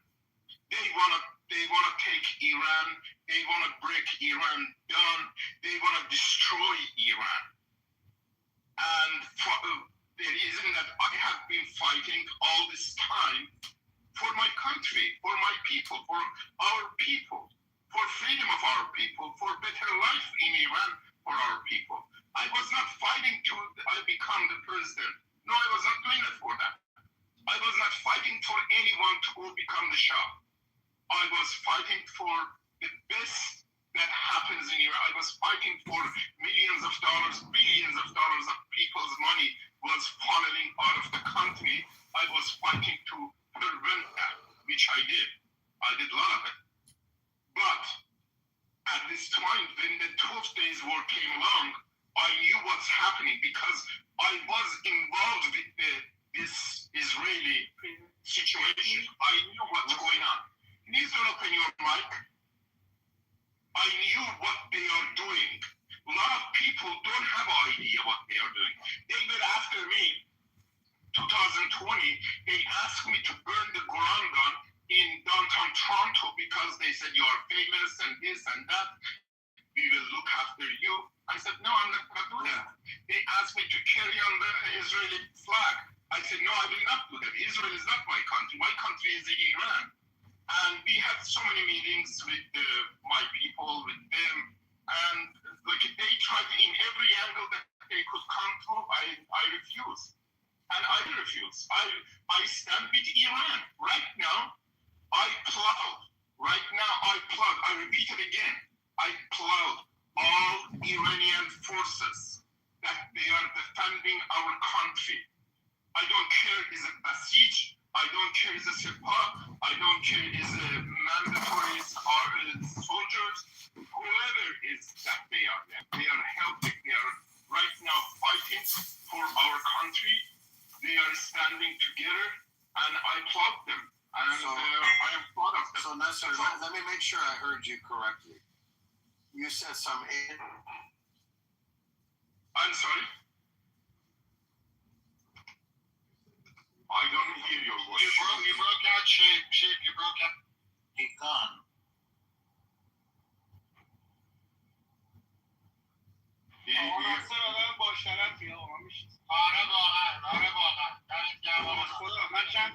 Let's keep it in English, please. English is English. They're saying That he's a man of very high dignity that, you know. Yeah, he changed his position. There's a lot of them that change their position due to the war. This is very important. Like, he's saying, basically, he's giving us the inside track, right? And it's exposing what's actually going on here. So, which is hate of Islam. That's what this boils down to. It doesn't boil down to freedom for Iran. When you have mosques being burned, Qurans being burned, and people cheering for bombs falling on their own country, what kind of fucking world are we living in now? Where people want their own country to be bombed? It's fucking ridiculous. This is Yeah, that's why, unfortunate. like shapeshifter, that's why America need to decolonize Middle East as soon as they can. It's not good for us. But hopefully Iran is going to come out of this situation and it's not going to go down. And I am willing to go die for my country, to be honest with you. And I don't think that right now everything is mixed up. I don't know even if I go, they would allow me to enter my country. And my heart is broken for my country people, for our people, that they are getting slaughtered by the bombs that falling in their head, and some idiot motherfucking piece of shits are bragging about it that our country should get bombed. This motherfucking piece of shit, Reza Pahlavi, I named him Pahlavi now, even in Iran International, underneath, by mistake, they wrote in Pahlavi, his name, and I have a picture of it. Honest to God, Pahlavi, Pokh means shit. In Turkish language, it means shit. That's what Pokh means. And by mistake, they wrote that. And this motherfucker goes to Trump in English. Person for your people, Jack. Like, imagine all the people that want to be nice to the purple, black skin people are private property. That's how you. Objectively, that's just it. And I would just. Well, what I'm saying is, do you justify these activists coming in and rescuing these dogs and stealing these people's dogs, taking them? They're all gone now. These people that have this. 10,000 gone. I open my Facebook, gone.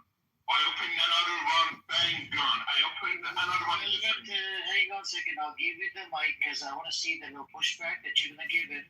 Just hang on a second. Let him finish. And then, Nasser, if you can finish it up in a minute, brother. And then I'm going to give it to Velvet. He's going to give you some pushback on it. Okay? Just a minute. I don't even want to talk to that fucking bastard piece of shit. Those people, they should not be fucking around. I don't want to waste my time with them. I don't want to even hear that motherfucker. Another thing is, the Iranian government right now, they announced $50,000 for whomever they come, they call up, they say who Mossad members in Iran. And then Iranian government should give them $1,000.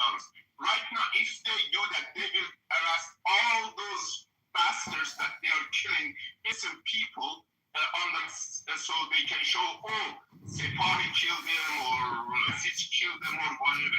Right now, still they are killing our country, these motherfuckers. Thank you. Good job, man. Good job. So, before we go in, I'll give you 1 minute to give a little pushback over it, and then I'm going to go to the next person. Because, that way doesn't turn into echo chamber. Go on, say it. Yeah, of course. So, first, regarding the whole comparison with Nelson Mandela, because people were saying that, no, we can't use them in the same thing, right? Khomeini regime, he urged people to take to the streets. Shit is 1,000 times. He urged people, no, shut up. By the way, you are being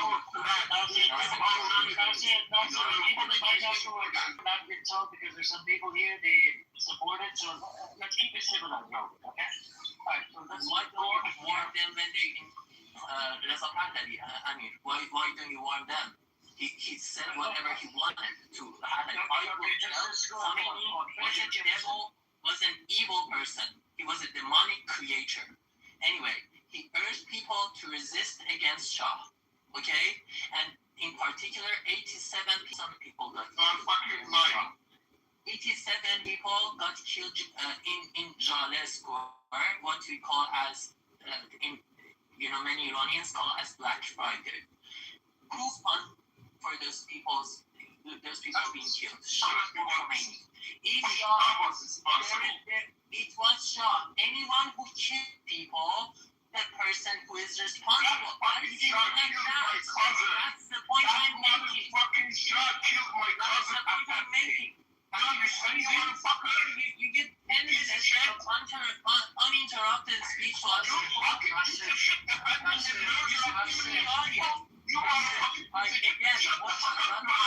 Remind you, not there. You are being recorded, okay? You need to be careful. IRGC because you might be considered a terrorist supporter.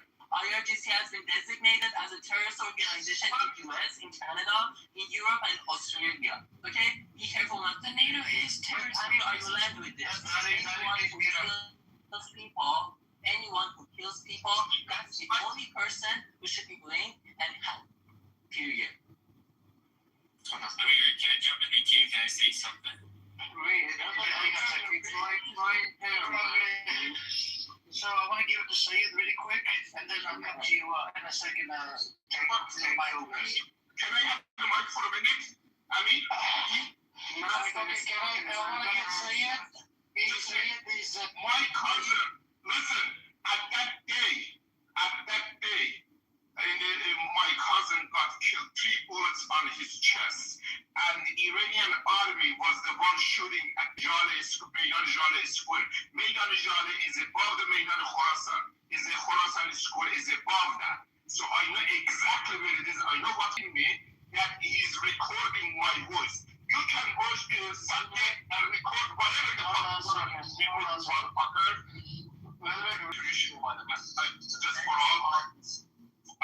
apologize for all the other people that I destroyed. You did great. Because it is frustrating. Something like that for support himself in the country that he's living. It doesn't matter. Don't worry about it. He doesn't have any choice to come back to his country. Because of that, he's trading his country with the others. These refugee guys, they don't have anything. They trade my country too. So my motherland country is Iran, right? Yeah, man. They don't change the nature. You know, the nature is like that. Yeah. I don't know. Maybe his mother, his father was trader too. We never know what's going on. It means that moment during the Shah, some terrorists came over inside the Iran and they tried to do something like that. And nowadays, the moment this government announced that they were terrorists, this guy comes and says that they were not. This is the conflict of, the mind. If you accept that one, why you don't accept this one? This government says that these guys are the terrorists, they came and they killed the people. And then you are coming and every time you are saying that 40,000, something like that. You never condemn 175 girls got killed by USA. You never did it. Are you Iranian? Real Iranian? You are not. You are getting paid, or you should do side cooking for the people to keep you in their country because you are a refugee. You know what I'm saying? You are stupid. You have nothing, no ball for yourself. If you had a ball, you would put your real name. Nasser is the man. He is putting his real name. He is putting his real picture, and then you don't have any kind of ball on yourself. And you are coming and crying every day here? Bullshit. Whatever you are saying that, everybody knows you are saying that by means. You are getting paid.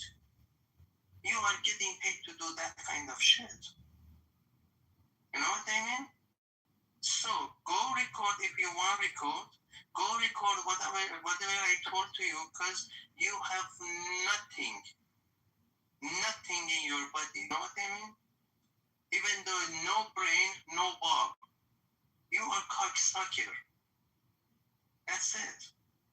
So if there is somebody like you selling their country and don't condemn the attack to the children, and then the children they get killed, why we should talk with you? You are idiot. No more. Yeah, I'm gonna speak next. Taco's next. Go on, Taco. I'm gonna make it short real quick. Taco is next, please. I'll give you my I just want to point out to you guys the fucking hypocrisy of what Velvet just repeated twice tonight. I don't consent to being recorded, but I want you guys to really listen to this. Good. When talking about Reza Pahlavi and the January 8th massacres, right? He was saying you can't blame Reza Pahlavi for that massacre. You blame the person getting shot. No shit. Exact same thing we're saying right now about Iranians getting killed. We blame U.S. and Israel for the innocent civilians getting killed. No, you gotta blame the regime for that. You can't blame the person. The regime started the war, not Israel and U.S. No, they literally admitted they shot. So you just fucking fucked your own argument, you idiot. Okay, my turn, right? Go on. Okay, so is listening to Velvet's perspective and listening to like Masop and Shapeshifter and everyone, I realize it's so important for everyone to like see what is happening and see how what could happen in Middle East if America doesn't decolonize Middle East. NATO and America, they need to leave their bases. Because if you don't, listen, like Velvet, people in Pakistanis maybe, the people rise up and they're going to ask China to overthrow their government because they're being oppressed. Yeah, and before you know it, maybe Americans will rise up and say, dear China, overthrow our government because we're being oppressed. So America needs to think for what they're doing. They need to ask China for what? Can you repeat again? The China what? Other countries might ask, like China, to liberate them from their oppressive regime. Okay. So, which other regime they're gonna go after? Like maybe some Pakistanis will rise up and say, "Dear China, please come help us and remove the Pakistani regime and free us." And which other regime? Right. So this is happening to people, and it's because of America, and they have their bases there. The governments are not being strong, so people are naturally acting up, and they want other countries to come and bomb their countries and remove the regime. Sorry, right now, I don't know that.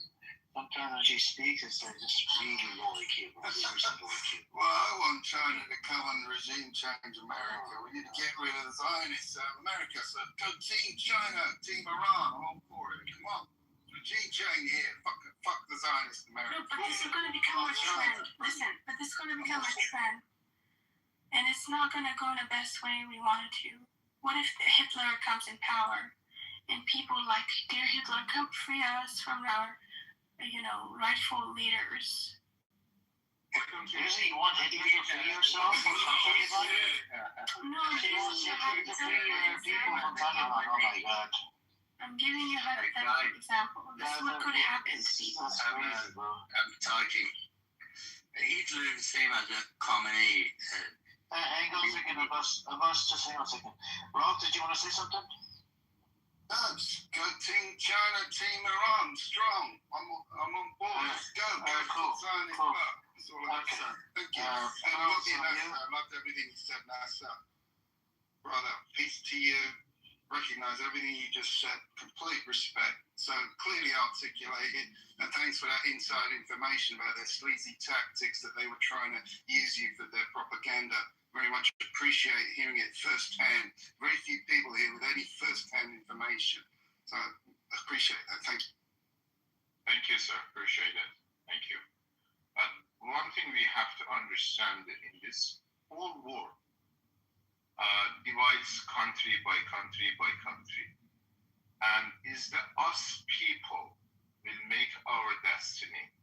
What we can do, what we cannot do. We cannot live, for example, in Iran, ask United States to come to change regime change for us. That's Iranian people, their own burdens that whether they want to change the regime or they don't. For years, I fought against Iranian regime. But when I saw that other country entered to this situation, immediately I changed my position. Immediately I stood with those that I was fighting against. Those I was fighting against, they are the same, my countrymen. It's like my family, we are in the same home, we have family, we have problem with each other.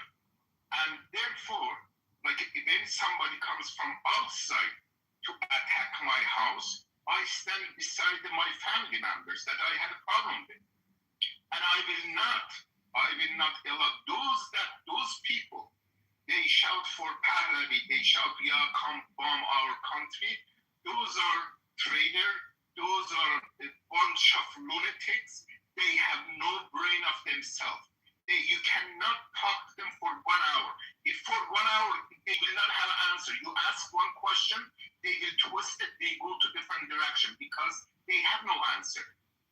And right now, I will make it simple for you guys. As much as I was against this government, current government of Iran, okay? This government approximately has been 47 years in power. The Pahlavis, father and son, they've been about 50 years as well. In their time, we lost 1,600,000 square meters of our land in Iran. Take it from Ararat Mountains and Bahrain, all they were gone. In this regime time, we did not lose even 1 square foot of our land to nobody. And I'm proud of them. I am this fucking regime that we have not lost 1 square foot of our land. I stand with and I applaud them. I thank them for it. And I thank them that they are fighting for Iranian people and they are our soldiers.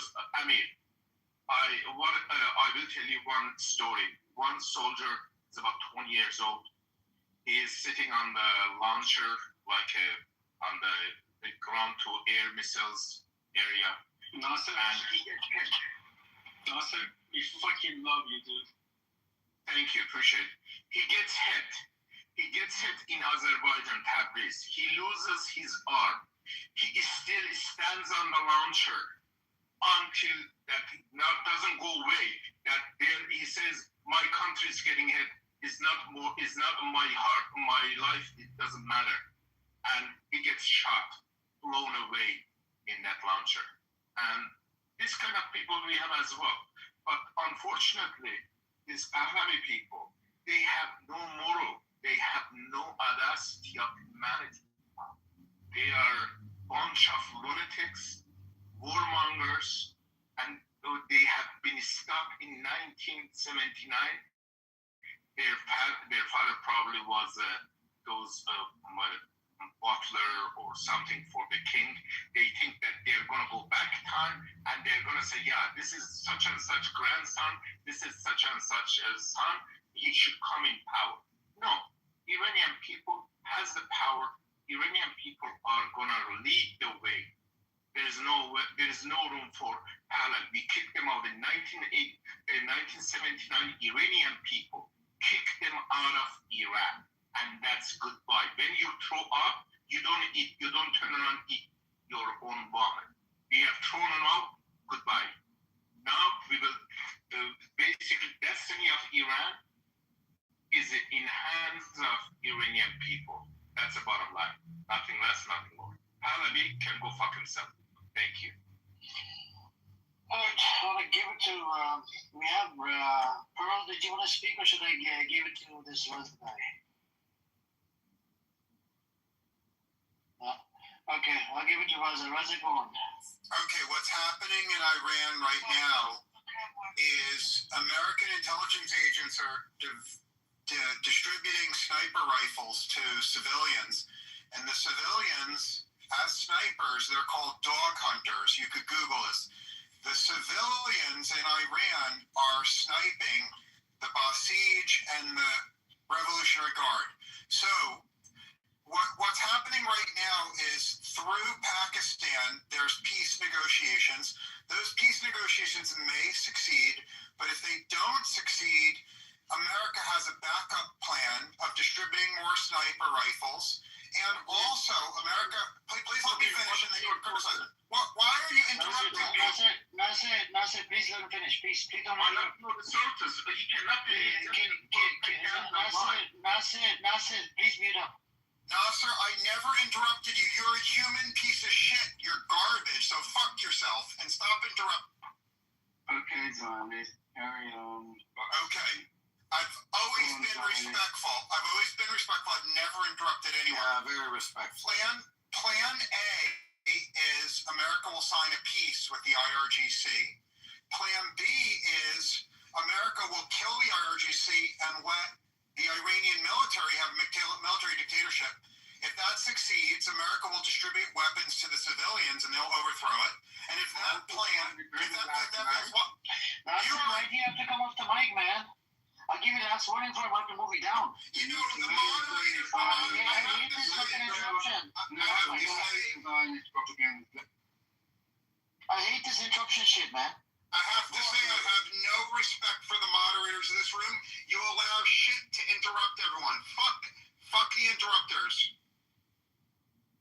Are you done? Okay. There's no point. And I say you gotta stop interrupting. You do this all the time, brother. Amir, when they come with the lies, the propaganda lies, they are just distributing propaganda. We know it, Macro. We know it. We want to hear their propaganda so we can pick it apart. It's very easy. Let them expose themselves. Then we're gonna attack them. Don't worry about it. It's very easy. Very transparent. Let them expose. Let them talk. Let them. We hear them. What is in their mind. Then we're gonna answer them perfectly. Like Velvet now is, the pool in the forget about it. Like Velvet, you see, he is listening to us, and then he is recording whatever we are saying. He is a very good boy now. So it's useful to hear what that idiot just said, right, about their plan. Because they're so stupid, they give away their plans, and then the Iranians can easily plan ahead and compensate in advance. They're so business, so hubris. He was telling something against themselves, Ralph. Yeah, exactly. They were telling something against themselves. They were saying that they have the sniper. Now they are conducting the terrorists. Yeah, exactly. And this is exactly what Scott Ritter and others have predicted was the plan. Months ago, they said the plan will be an initial aerial attack. They'll try and degrade military targets when they can't hit anymore because they're too hard to find. They're all buried underground. Then they'll go after some infrastructure, exactly what they're doing now, and they'll try and terrorize the population, and then they will sow the seeds of civil war. They will arm militias. They will try and ally, the fucking Kurds and the others against them who have already turned down that offer.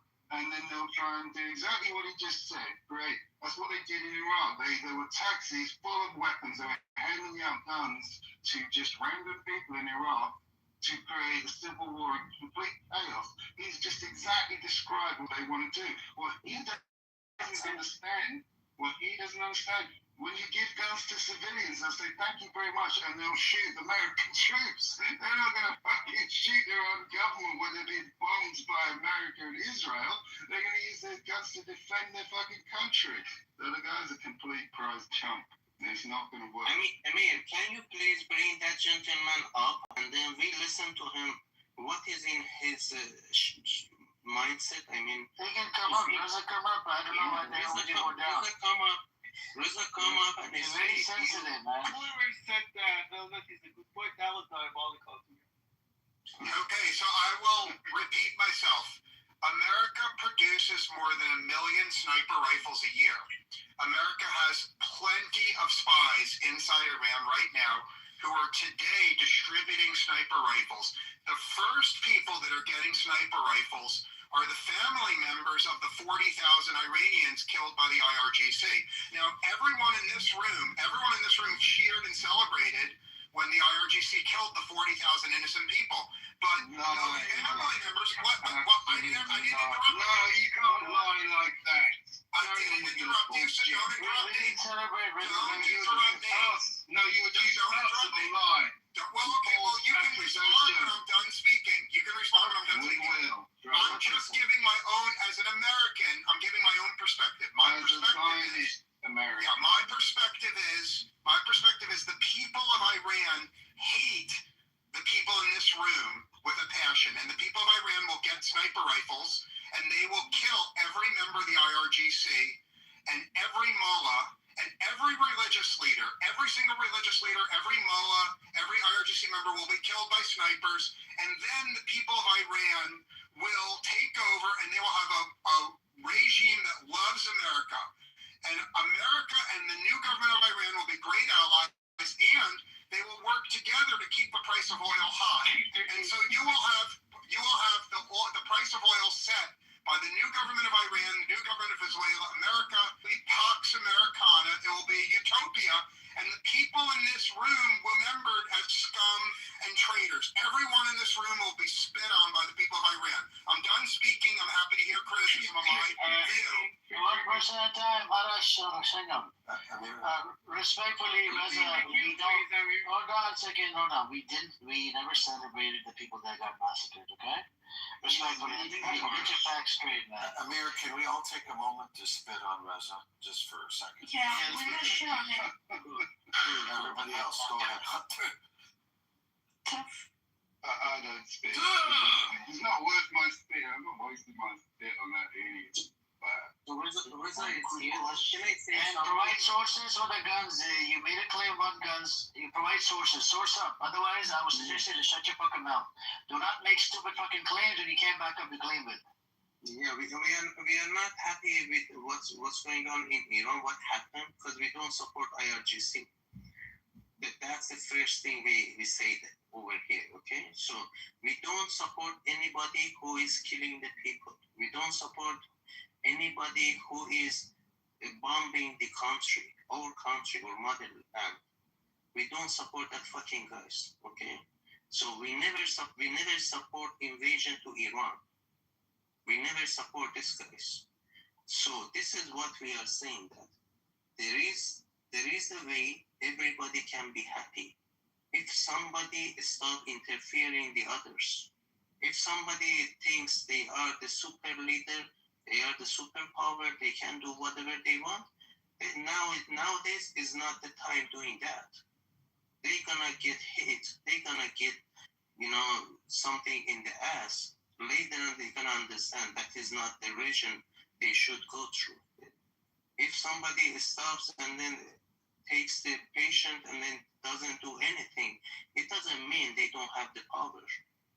They can do whatever they want, they can defend themselves, and they didn't invade any country in 200 years. You can go and see what's going on. Whomever they are invaders, they are wild. Because of that, they called wild westerns. They name it because they know that. That's it. So be proud of being American. Yes, you guys are in debt. You guys have $30 trillion national debt because you are living with other countries' money. Now you are living that money. He's a Zionist. He only cares about Israel. He's an Israel first up. He doesn't give a fuck if America goes down with you. Why not? He's American because of that. He's a Zionist. Yeah, he says he's American, but he's a fucking Zionist. Don't you understand, you guys? Zionists in America put Israel first, and they run the American government. Every last one of them is an Israeli first up, and he's one of them. He is not. He doesn't. Is this serious out here? Oh yeah. Yeah, I'm definitely not a Israeli. Whatever.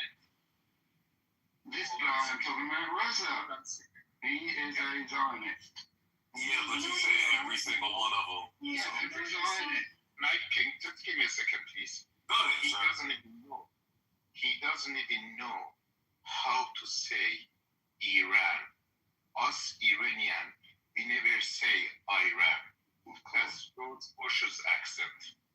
Us Iranian, we don't say Iran. Okay. If you are Iranian, go first learn how to say Iran. You cannot. Claim to be Iranian. He's not a disgrace to Irania. He's a traitor. Why would you still from him? He's just got a silly name and a picture, but he's an American Zionist. He's one of those like like Beverly Hills Persian Zionists and shit. In his voice, you can tell him a mile up. But the minute he opens his mouth, he's a Zionist. Maybe you don't live amongst enough of them in America. I do, and I tell them, trust me, when I hear a Zionist voice, it's just loud and clear. He's a Zionist, trust me. See, Israel has been training a lot of the Israelis how to read and write Persian, and they're teaching them Persian language. This has been going on for so long. So he's probably one of those with Dr. Mohammed Reza King picture profile on his profile. Here, and pretending to be Iranian nationalist. And no Iranian nationalist would be proud that they would come, they would brag about other country killing their own country. I don't, as much as I used to have a problem with the IRGC or Iranian regime or whatever, I would never want to see any other country to come to kill. Even I consider them as my enemy, but that was my countryman. I would not stand to see other country to come and killing my people. They are my people, they are Iranian. And if it comes between me, like us and Jews, I would definitely stand with my enemy from Iran side by side, just like now that I'm standing beside them. If they need help, if I can help, I will definitely help them because they're my country people. And by the way, to those, I want to say something else to those Jews that they think that they've been promised 3,000 years ago. And my slogan is, we are superior race, Aryan race, that the whole world has been promised to us 7,000 years ago, not 3,000 years ago. So you guys are way behind. We are 7,000 years ago, this whole world has been promised to us Iranian. If I wanna be an asshole, this is superior. I don't support that. Okay, don't ask questions again.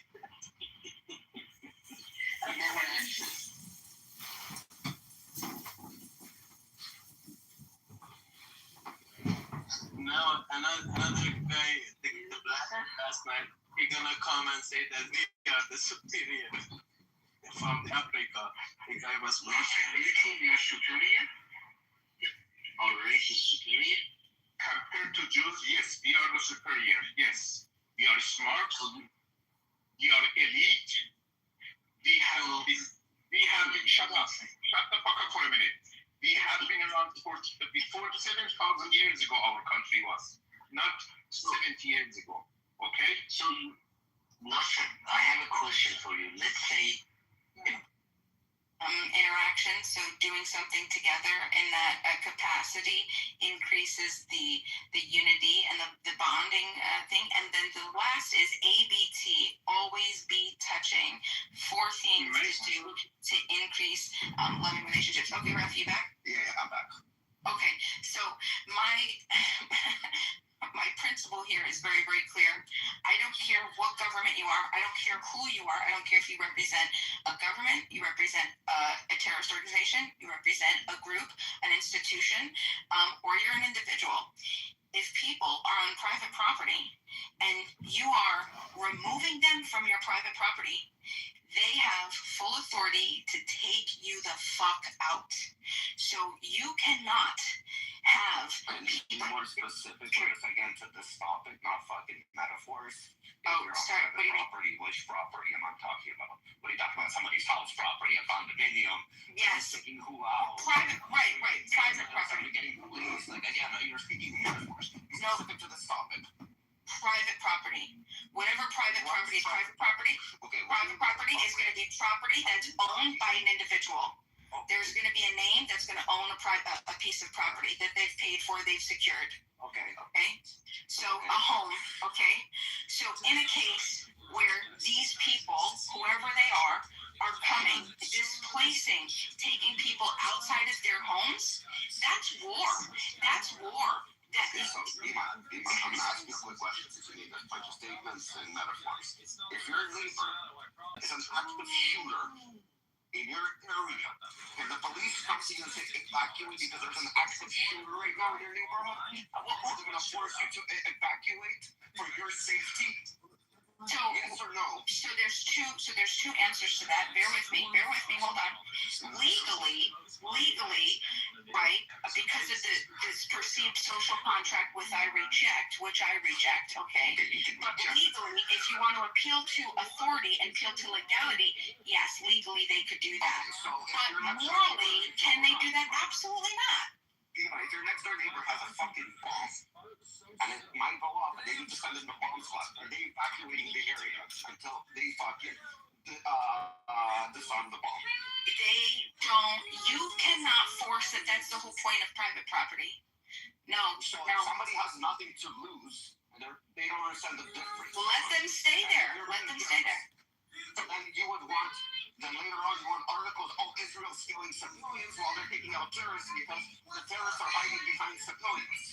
No, what you have to do. How do you expect this to work? Sure, because you can't indiscriminately bomb. You have to actually know who you're targeting. You can't target indiscriminately civilians and civilian areas and populations because there might be somebody there. Because you wouldn't do that in Israel. You wouldn't say if there was Hezbollah, if they went into and they were hiding as IDF, okay, they were fucking wolves in sheep clothing, right? They're inside. You're not gonna say, oh well, you know what? I'm gonna blow up it. No, and you know why? That exposes the hypocrisy of the value of the human being. Okay, the point is you're not gonna bomb a fucking entire area. Stop being lazy. Stop that. That's what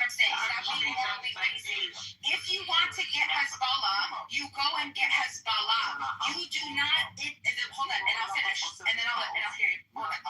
Your house might get shrapnel that might get your house damaged. Hold on. Okay, later on, deal with insurance or so on. But your life is the difference between insurance that's going to pay you off for a fucking structure compared to your life. Because once you don't have a life, no insurance is paying you. Nothing. You're not going to see that money.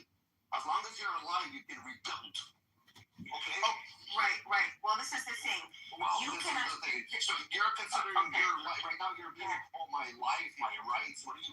It's not a freedom fighter. This is people, you don't think for yourself. There's going to be governments that come and start thinking for you. And they're going to tell you what to do. Right. And that's bullshit. And that's what I'm saying. I'm saying that's bullshit. And it's because that's war. Is that the bullshit? No, hold on. It's according to you. You're saying because a person that understands the difference between how much life is valued, that they don't want civilians injured, and yes, the home is a structure.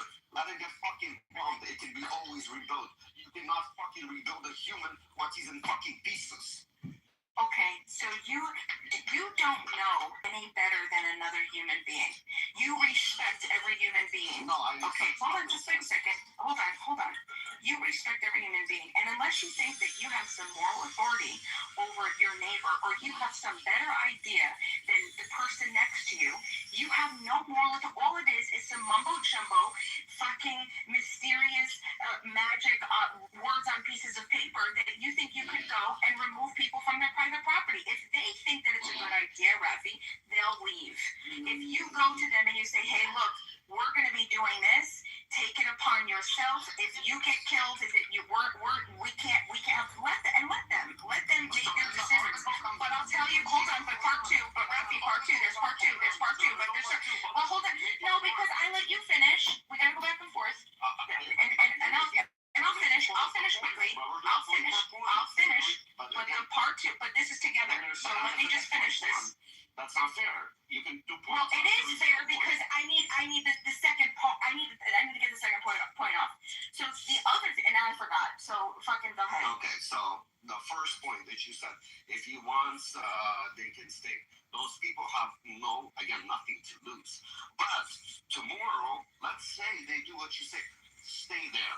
They decided to stay there because Israel decides not to fucking value life, which they do. Okay, because they don't care for the structure, they care for the life, for the valuing of a person's life.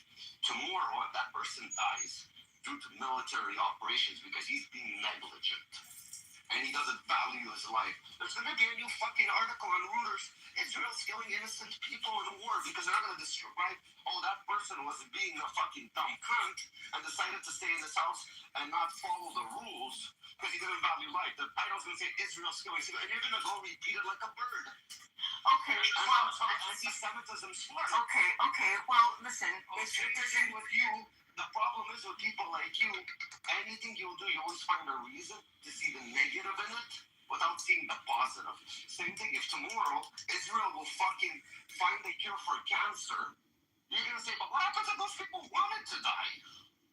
No, what I'm saying, they're being forced for treatments. So let me ask you a different question. When you go into a hospital and you're a threat to yourself, and the doctor sees that you're a threat to yourself, and you say, you know what?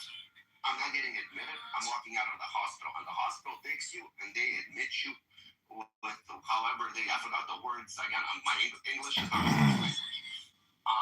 They admit you because you're a threat. Baker Act. Whatever it is. Involuntarily commit. Involuntarily Baker commit. Act, yeah. Okay, sure. Involuntarily commit. Is the hospital is doing the wrong thing in your opinion? Because after that person wants to be a threat to their life, are they allowed to lock that person into a mental institution to stabilize? Bima would say no. This is what you're basically saying, Bima. If I see as a doctor that this person's a threat to society or to themselves, and I want to better that person, and I impose that act or whatever you guys just said, does that make me a bad guy? So you're creating an extreme straw man here. You're making dying because of just hiding behind civilians, Bima. And you're reading a fucking article, and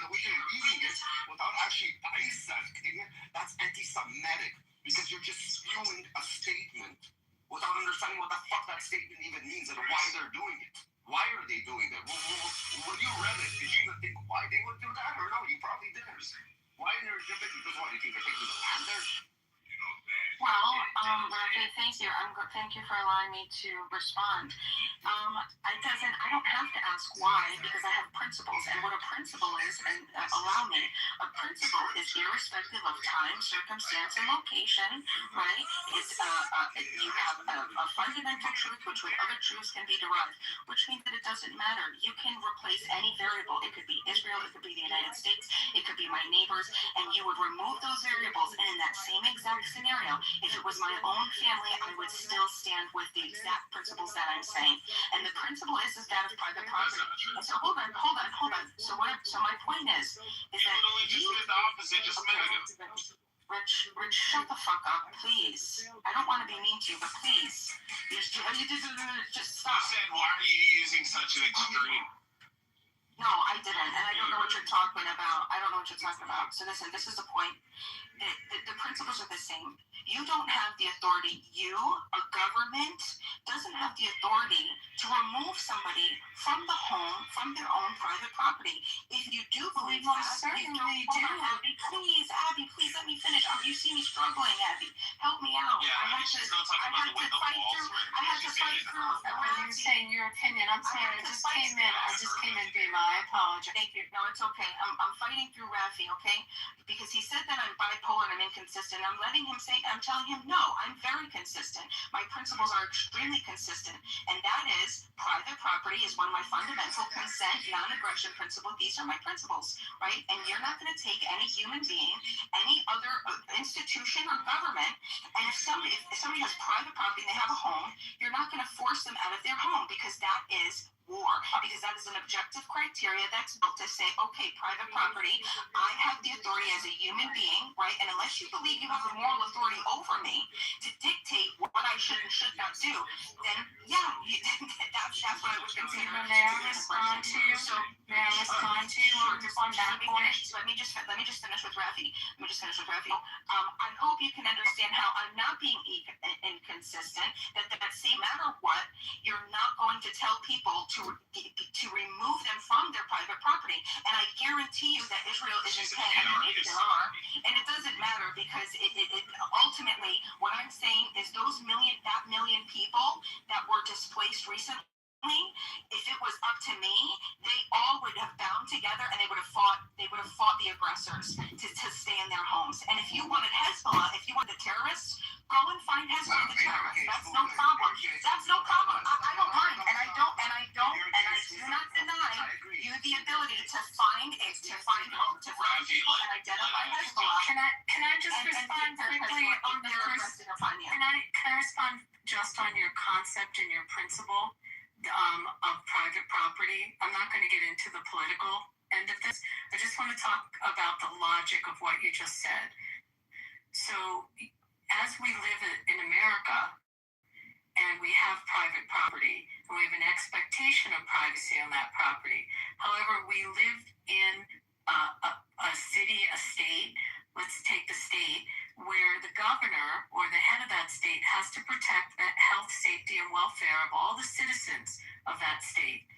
And if you are on your private property and your existence or your use is a threat to the society and the community that you're living in, then to protect the health, safety, and welfare of the entire community, the government has a right to come in and remove you. So I'm going to give you an example of where this happened. And it happens to be in the city where I grew up. It's a very famous case, and they were called MOVE, M-O-V-E, and they were a Back to Africa movement. And there was a bunch of people living in a house, and they didn't believe in hygiene, and they didn't believe in, they were all this back to nature, et cetera, et cetera. I'm not going to get into all the details. They had lots of children, lots of pets, lots of rats, lots of bugs and all kinds of different pests that were also living within the property. Neighbors would complain because it was so rat infested and there were little children living there, and they wouldn't control it because they said it's their private property. However, they were a safety hazard for a safety problem for all of the neighbors, and there were constant complaints. The city health officials would come in. They said it's private property. You don't have a right here. This is our property. However, it was affecting the community that they lived in. Ultimately, they got into it with the police. They shot a cop. They murdered a cop that were trying to get into the property because they were a health hazard for the community. The long and the short of it is, many of them went to jail. The city ended up dropping a bomb, an actual bomb from a helicopter onto the house, and bombed the house, and it also destroyed several of the other houses on the block. And it was a very famous story, and you can read about it. But it talks about... Hold on, did they evacuate the people and force They evacuated all the neighbors. All the neighbors were evacuated. Yeah, she agrees with all that. But let me just finish the story. The choice to stay. They didn't want to leave their property. Don't the neighbors have a choice to stay while No, the police evacuated all the neighbors because they were dropping a bomb. The neighbors had the choice to stay if they wanted to stay, but for the safety, the police... Hold on, you want to tell me that if my next door neighbor's house about to fucking blow up, the police come and say, we're about to blow up this house, we need you to evacuate. They say, no, I want to stay. The police are going to let me stay in my house while they drop a bomb. No, they're going to remove you. Really? Yeah, but you're missing it. Her ideology. I mean, I just heard the part you were saying, Bima, about private property. Wait, let me just explain. When you were talking about your concept of private property, your property doesn't exist, in a vacuum. It exists in a town, a village, in a city, in a state, in a country where there are rules and regulations. And yes, in that scenario that I just gave you an example, they refused to leave their house, and they were arrested, they were removed, and ultimately the house was incinerated by a black mayor of the city. And the group, there's a documentary that just came out on Netflix about this story. So the first part, what you're saying, no, your house, although you have that expectation and that right to privacy, under our Constitution, the policing powers of a government override that private property when there is a compelling need. When there is a compelling need to protect, hear my words, because this is the law, a compelling need to protect the health, safety, and welfare of citizens. So that's how our law works, at least in the U.S., and there's case after case about it. It's a very hard test for the government, for a court to say the government has a right to take away your private property rights, that it's strictest scrutiny. It's the highest level of scrutiny our court applies, but it will take those rights away if it's protecting the rest of the citizens. Now, I'm done. Go ahead, Bima. Agree with the black people and say that was wrong what they did to them. That they were protecting the innocent life compared to us drunk. Oh no, Bima would have been on the black people's side. She's gonna be as soon as she comes off mic and tell you how it's wrong. You can Google. I can put the stuff about moving as well. It was Wilson Good was the mayor that dropped the bomb on that. I mean, if you think about it, it can't possibly be the case that this refuge that you can have in your house is absolute, because otherwise people could just mount machine guns on their houses and sit inside and just shoot. That's why she's an anarchist. It's not a... Yeah, but if you're an anarchist, okay. But no working... Michael Africa, they all had Africa as their last name. Yeah, but no working society could work this way. Because like I said, you could mount machine guns, shoot everybody passing by and say, oh, well, we can't go in and arrest anybody because they're inside their own private property, and it doesn't make any sense. So the conversation was, and I'll give you a little breakdown of it, that Israel is running operations right now in Lebanon. And they're running operations because Hezbollah is in Lebanon, and they are sponsored by the IRGC, which Israel and America right now fighting a war with. And so while Israel has boots on the ground there, they had to evacuate people from a certain area in Lebanon where there's military operations. They're not evacuating Hezbollah, they're evacuating innocent civilians where they don't want their lives to be taken due to the operations. And the problem was with Bima, she was sitting in a room today, I would say in a black room again, and everything in life is everybody else's fault but mine. And let's read an article and judge it. And she wrote how Israel is doing this. She's just reading an article without dissecting it and claiming this is the story. And I asked her a question, Adima, why would they do that? Because they value life. You don't see it in such a way. You're seeing as Israel's coming as an aggressor and taking people out of their homes like it's a bad thing. Instead of saying, wow, Israel actually cares for a fucking country that has nothing to do with them, for the people that have nothing to do with them, for their life and safety. She is criticizing how the operation, perhaps those people wanted to stay. They have the right to stay. Yeah, they have the right to stay, but you have to be fucking psychotic just because we're not fucking animals.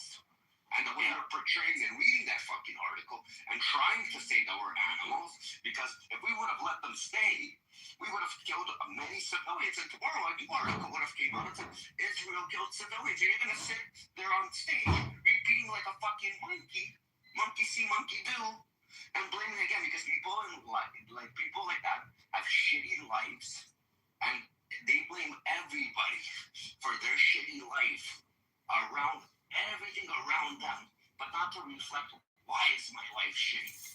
What makes me a shitty person? Well, you have a good blaming others.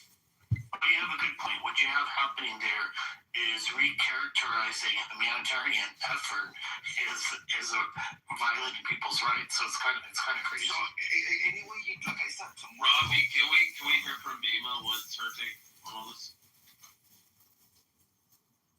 Yeah, it just sounds like a bunch of institutionalized justification for violence. That's what it sounds to me. Wait, are you replying to Abby's story? Yeah, what about my story, Bima? Both. The African movement. Yeah, I can respond to that. So,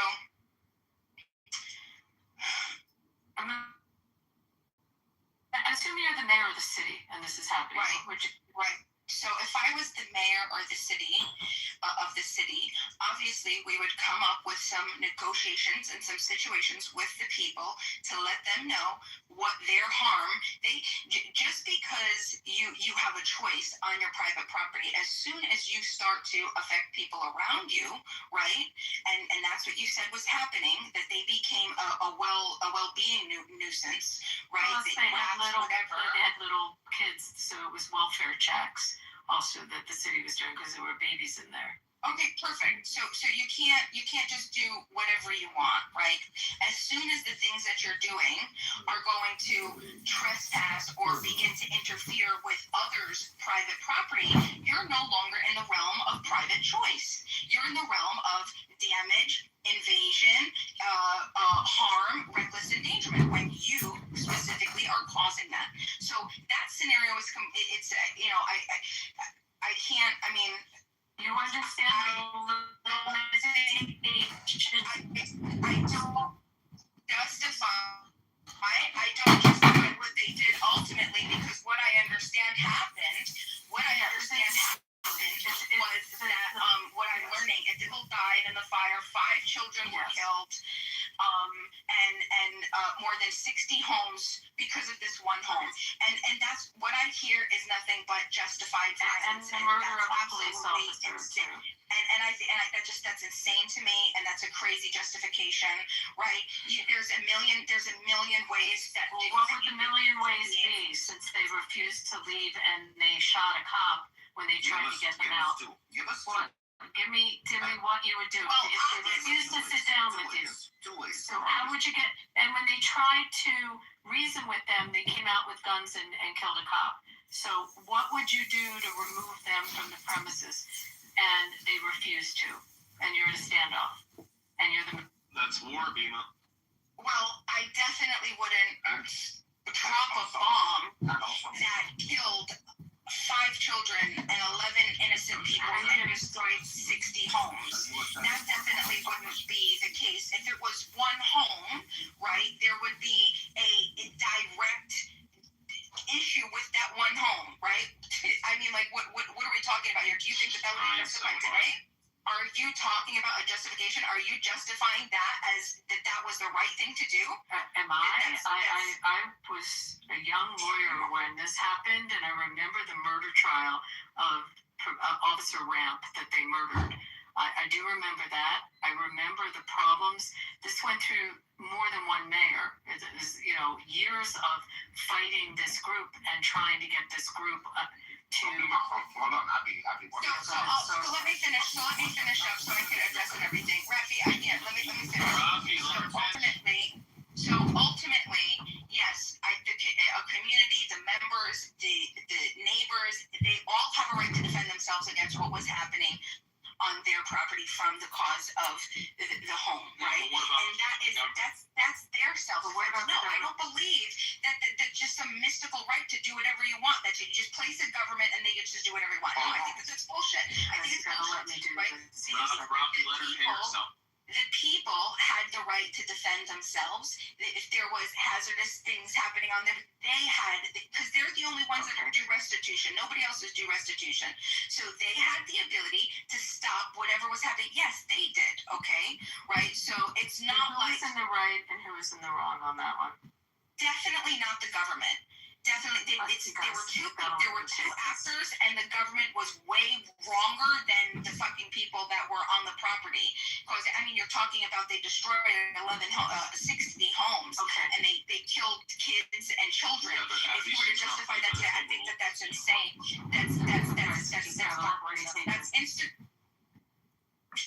institutional barbarism. That's exactly what that is. A state bombing somebody, you're multiplying the harm, killing innocent, destroying not just 2 or 6 or however many, 60 homes. All right, that's not community. That's literally institutional barbarism. Okay, so that's what I think about that. I think that it was so. How would you protect the health, safety, and welfare of the citizens of Philadelphia? In the same way that an intelligent species can figure out people that are much smarter than me would be able to figure that out. People that specialize in this and that take the time needed to figure out how to negotiate and how to figure out. So what I'm hearing is you said it's overreach by the government to have done to go in and with force is what you're saying. That was overreach. Okay. So now let's talk about Clive and Bundy. Now let's talk about Clive and Bundy. So if you think the government was overreach for going after people on their private property, then do you think you're justifying the Bundys, Clive and Bundy then? Remind me of what that wasn't. That had to do with federal land. Yes. Wasn't this federal land? Right. It was a standoff, and there was shooting at cops. Same thing. So, but on that one, was the government overreach going after the Bundys? Yeah, you're saying the government shouldn't overreach, but do you think it was okay for the Bundys to shoot up cops? What were the cops doing?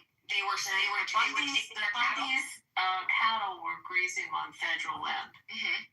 And they were. What were they doing with the cattle? What was the state doing? What were the government agents there to do? It was federal land, because Nevada is 87% of the state is federal land, and they were trespassing, claiming that they had the sovereign right to be on that land, and the government told them to leave that land, and they had a standoff, a gunfight, an old-fashioned Nevada gunfight, and the government went in with full force. There were people that died. So was the government wrong in using force? I mean, you just said the government shouldn't use force. Was the government, so are you taking the side of Clive and Bundy then, and saying the government shouldn't have come in with force to remove them off government land? Well, that's an excellent question, and that's why I believe in private property. That wasn't private property. That wasn't private property. That was public property as far as anybody's concerned. Well, I don't believe in collectives. That's because that's a problem. That's what causes the arbitrariness of what the collective and specifically the ruling elite are going to decide to do, right? That's why private property completely eliminates that, because there's a specific owner and it's very specific. There's very drawn objective lines. That's why private property is a very, very important principle. So something like that, yeah, that's going to get messy, and that's why I reject. Abby busted you. So let's say that social contract is trash. Let's go back to private property. What happens? You're on your private property, and as Abby said, there's rats, there's feces. You're endangering your neighbors because you're careless. Now your neighbors are getting sick, which now is a burden on the healthcare system. You're constantly calling the police. It's a burden on the police system. And everybody's paying taxes because you have one record. Yeah, Shirley answered that, Ralphie. She said the individual neighbors would have had the right to defend themselves against that, but the government doesn't because it's a collective and they're not individuals. So you think it should be a wild, wild west? Yeah, the neighbors should have went in with their guns and fought them. Why does it have to be an immediate escalation to violence? No, the neighbors could have gotten together. They could have, if you wanted to use the government, you wanted to use the mayor, you can say that would have been the institution in my ideal world that would have been hired to come and deal with the situation. And they would have had, and then this institution would have come in because they would have been hired by the private property owners around, right? Collectively, they would have put their tax dollars in, their quote unquote tax dollars, right, to pay for this. Hold on. So I understand that. Hold on. No, we did have okay, how many times are you going to say that? They voted for the government. They voted for the mayor. They voted for the friggin' the military there, and they did vote for it. They fucking voted for it. They chose to have that federal land be federal land.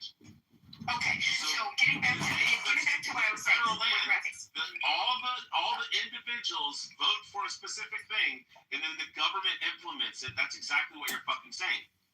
Well, if that was the case, then there wouldn't have been an issue because it would have been a clear case.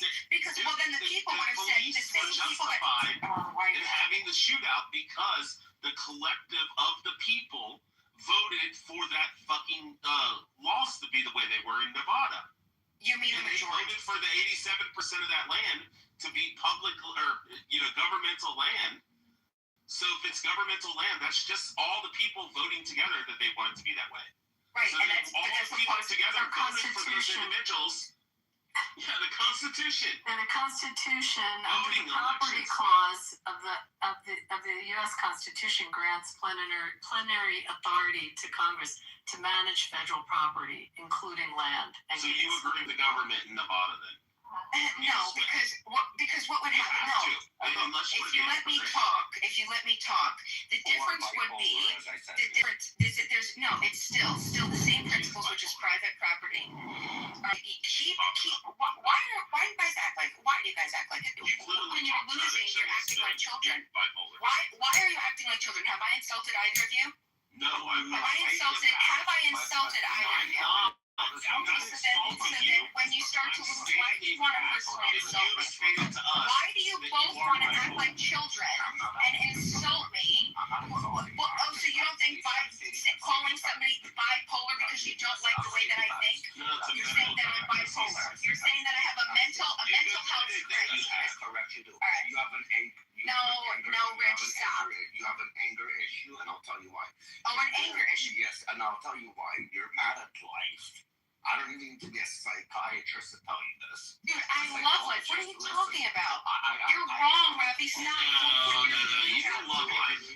No, this is ridiculous. I'm not going to be psycho-inclusive. This is sick. This is some sick shit. I don't have to be a psychiatrist. You can't possibly believe the shit that you're doing, Rafi. Rafi, I hate life. I hate life, but you're going to insult me and result to personal insults because you can't conduct yourself as an adult and have a back and forth. Abby doesn't have a problem with it. Abby doesn't insult me personally. Okay. Lesson here. Because Abby's not intimidated. Abby isn't intimidated by me. That's why. Nobody's intimidated by you. That's bullshit. Just have the argument without insults. Nobody's gonna call her bipolar, hates law. She's literally said that she's bipolar, that she's. No, I'm not fucking bipolar, Rich. She's bipolar, Sick shit. You can This discuss is the sick issue. shit. I'm fucking out of here. No, you guys are ridiculous. I'll David, take a look at that. I'll tell you why, guys. She's good at dissecting everything in a negative fucking way, but she doesn't see the positive or the good reasoning of it. Because when I give her the good reasoning, she still goes for a negative outcome. Everything I saw her already for maybe for the past week, I've been noticing how she speaks. Again, I grew up a little bit different. I'm a little bit more old school. I watch how people talk, how they flip-flop this and that. I'm not a fucking graduate or anything, but I know common sense. I know common sense very fucking well. And I know when I see a sick person, delusional person, and she has a sick problem, she'll take anything and turn it into a negative. She will blame everybody around her for her shitty life, but herself. She will find every reason to find a negative and a positive. Instead of finding from a negative situation a positive thing, she'll never reflect it. She's always going to be miserable. And I'm sorry, these are the types of miserable cunts that make society fucking horrible. No, the problem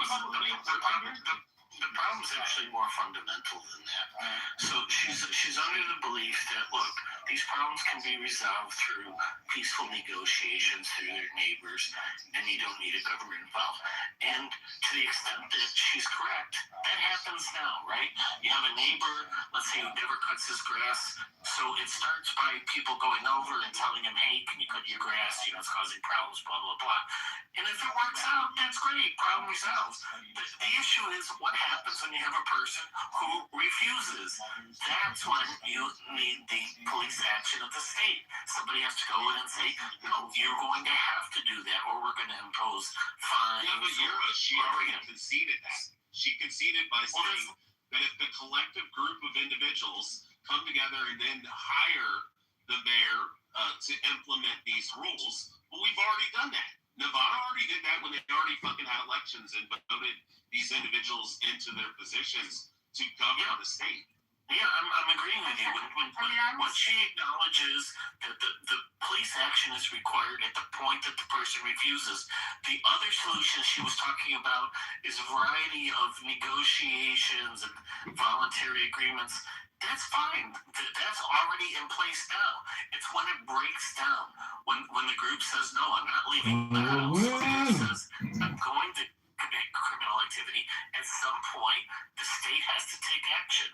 And that involves arrest, intervention, whatever it is. You know the irony, guys, why I brought it up? Wait, hold on. The irony, because the left is really funny with this. They'll take the position of the move back to Africa people against the city going in, and I agree. I mean, Wilson Good, it was when Ellie dropped the bomb and the results of it. I mean, it's lots of criticism of it, but the idea of the city going in and removing them and taking possession of it, the left will argue the city was wrong and they didn't have those policing powers. But then if you tell them the Clive and Bundy story, they'll argue, oh, the government should have gone in with these sovereign nation or sovereign rights people that don't believe in, government power. And, like in that situation, because the Bundys took all the rifles and went, had the standoff, they'll take the side of the government. It's just, that's why I brought up the Bundys, because I hear it all the time. I mean, there's such inconsistencies on it. Yeah. And it's really the same story with both. She's not taking a principled position. So she acknowledges that the state has this police power to take action. What her issue with MOVE was the execution. So the execution issue is separate from the principle of whether the state has the right to act. So the state has the right to act, whether they took proper precautions or took right steps is a totally different issue. But the state has the right to act. That's the point. There's a point where you just don't live on that island I mean, you could go find an island where you have no. I don't understand these people. Matt, you wanted to say something?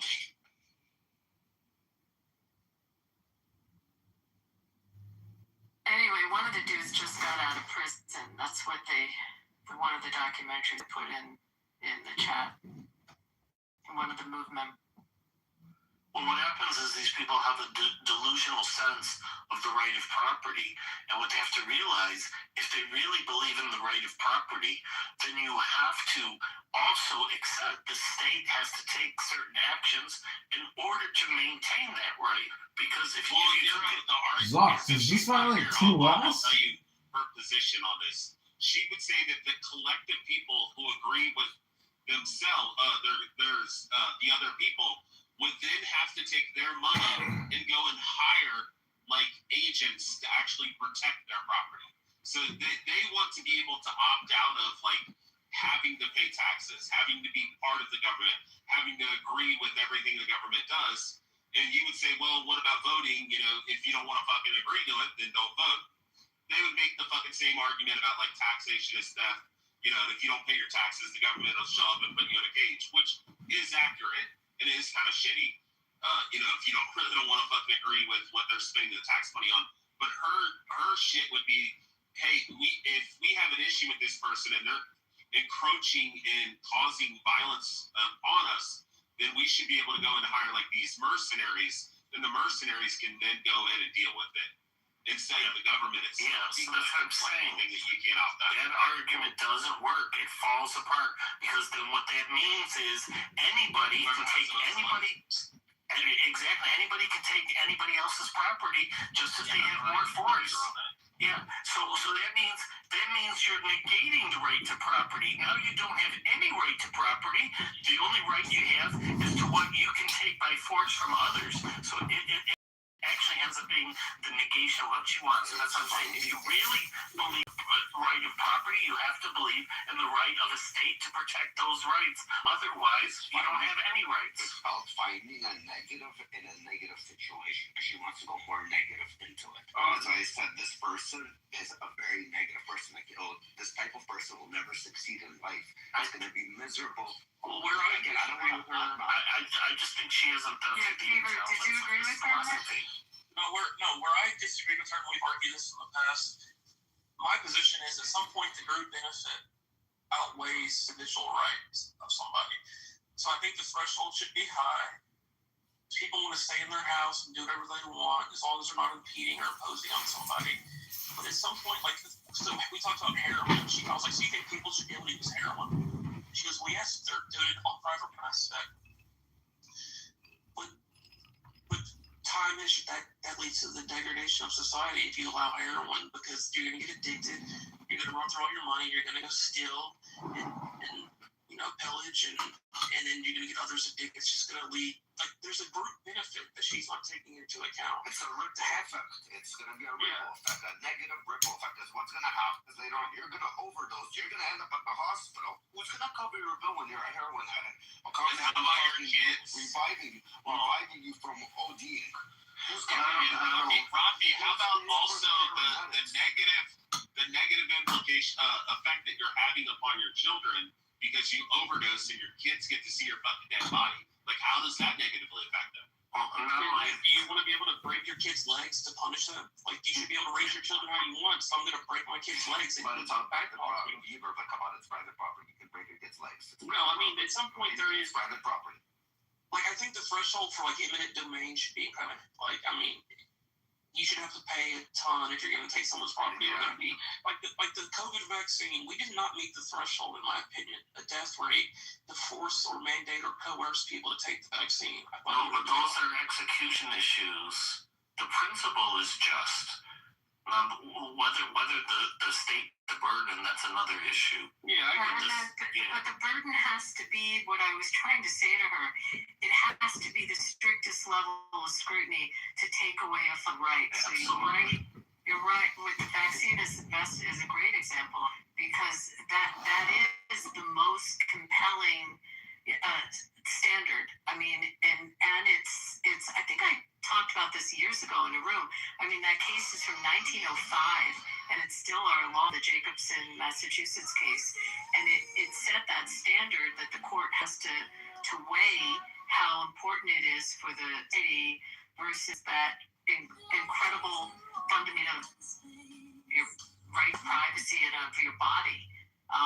And like it's a great concern, but ultimately, if you live in this nation, you submit to those what we call our fundamental rights having some limitations, and the limitation is the protection of the health, safety, and welfare of citizens. I mean, vaccines are good, and you've raised a good example. Yeah, I think you've seen have you seen the real quick? I was just gonna ask Abby, have you seen the video making its rounds on the internet about the guy talking about all the different ways that you're taxed? And he talks about how when the British raised our taxes 2%, we ended up revolting and taking our country and our freedom. And then he goes through when you get paid, they take tax. When you spend money, you pay tax. When you buy a house, you pay tax. Every year you have to continue paying tax, or they take your house. And if you don't pay these taxes, they lock you away in a cage. I mean, he's making a pretty good point. I kind of agree with the libertarian mindset on it, but I just don't believe in 2026 you're going to get people, if we abolish tax completely, you're not going to get people to come together. But you who did that, Rich, you reminded me of something when you said that. I gotta find this, but Mitt Romney, when he ran for president, had this whole piece that he did about when you're taxed. When you die, you pay tax. Well, yeah, but before you even die, before you die, when you earn the money, how much is tax? And then you invest that after-tax money into the market, and you have another tax on the gain. And then eventually he starts whittling down from your $1 million that you earned, and he whittles it down, and then he gets ultimately to the estate tax, and whatever was left, and 50% of that goes away. So what your kid would actually receive from the $1 million that you earned, I forget what his final number one was, but it was like 200 and some thousand out of the $1 million that you earned. How they have overcome some evils. This revelation of their great master into contradiction. Platforming your content about reading my dream. Yeah, but the problem is it's not historically accurate, and the $1 million analysis is not realistic either. So what happened, like in the the Boston Tea Party incident, was not that the British were raising taxes; they were actually lowering taxes. And that's what caused the problem, because they had in New England, a lot of the merchants had been engaged in a network of smuggling, and created a very viable black market because of it, because the taxes were high. And then when the British lowered the rates, the problem was that was too competitive, and that's why they had a revolt. So it wasn't because the taxes were going up, because taxes were going down.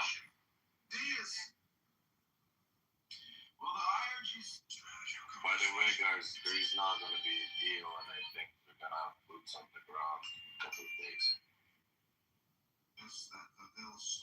Well, it's like, Abby, how do you feel about the ideal of what Texas proposed about eliminating property tax and removing all property tax, and we wouldn't have a state income tax plus property tax, and then they would just have to raise like the sales tax a little bit. So how much would the sales tax have to go up to get revenue for the state? 1% or something is what they. 1% of a sales tax increase could get rid of all the property tax, and there'd be enough revenue in the state. There's no way around that. It wasn't too radical what they proposed. wait, I mean, I don't know what the state budget is, but I mean, how does sales If you eliminate the property tax, then in essence, then you do actually own the property, and it can't be taken away in the sense of like, if you don't pay taxes, then men with guns will show up and put you in a cage and seize your property. That was the argument they were making. But I don't understand the math. How's the math work? Basically, it's the same thing that. That's what I'm saying. I don't know the exact numbers, but I know it wasn't too crazy. There's problems with it, even if you could get it to work. Other than the sales tax would have to go up pretty significantly. So the way property taxes works in most jurisdictions is it funds certain local things like schools and whatnot. So people that live in better neighborhoods have higher property values, they pay higher property taxes, and they're able to fund better schools, which, some people say, creates a lot of disparity. But if you change it to a statewide funding, then presumably those communities would no longer be able to benefit from having extra funds available for their schools, and they would lose their advantage of having specifically, like in Texas specifically, like the county that I live in is like 8.25%, but I think like wide is like 8% or something. So like the individual counties and stuff have different taxes. There's some that are less low. Oh, different sales taxes, you're saying, so they could have different sales taxes. Yeah, but that wouldn't help because these communities are primarily residential, and so even if you raise sales tax very high, they're not going to have more funds available. I still don't understand how the has the right to eat what he will, to drink what he will, to dwell where he will, to move as he will on the face of the earth. Every man has the right to think what he will,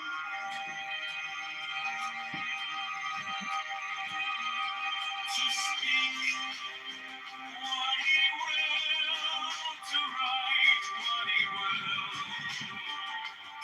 to draw, paint, carve, and scroll.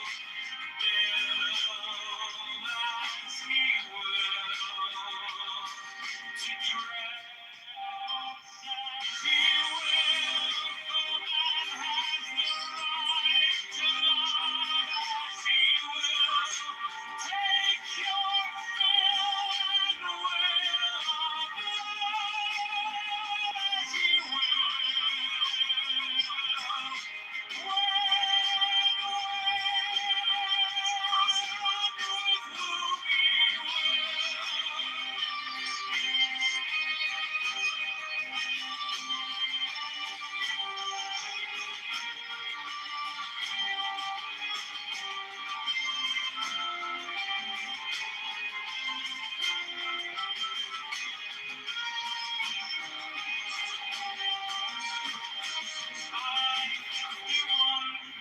Five man has the right to kill those who would. For these rights the slaves shall serve.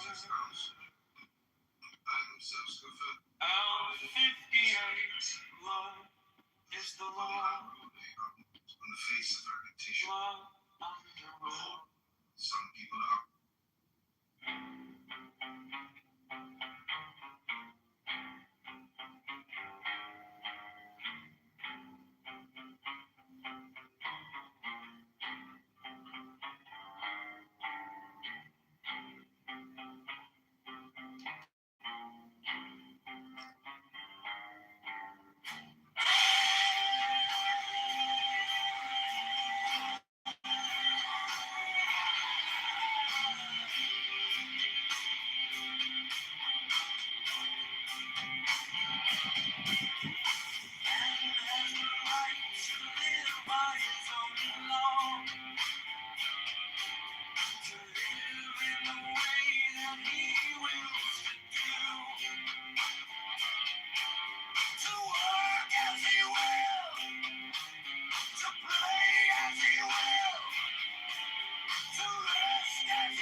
Joe's a fake Democrat.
Joe's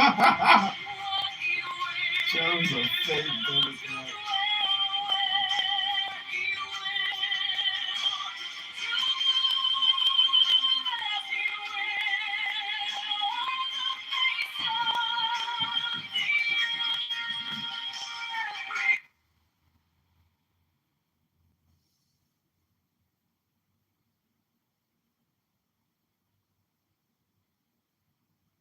It's going.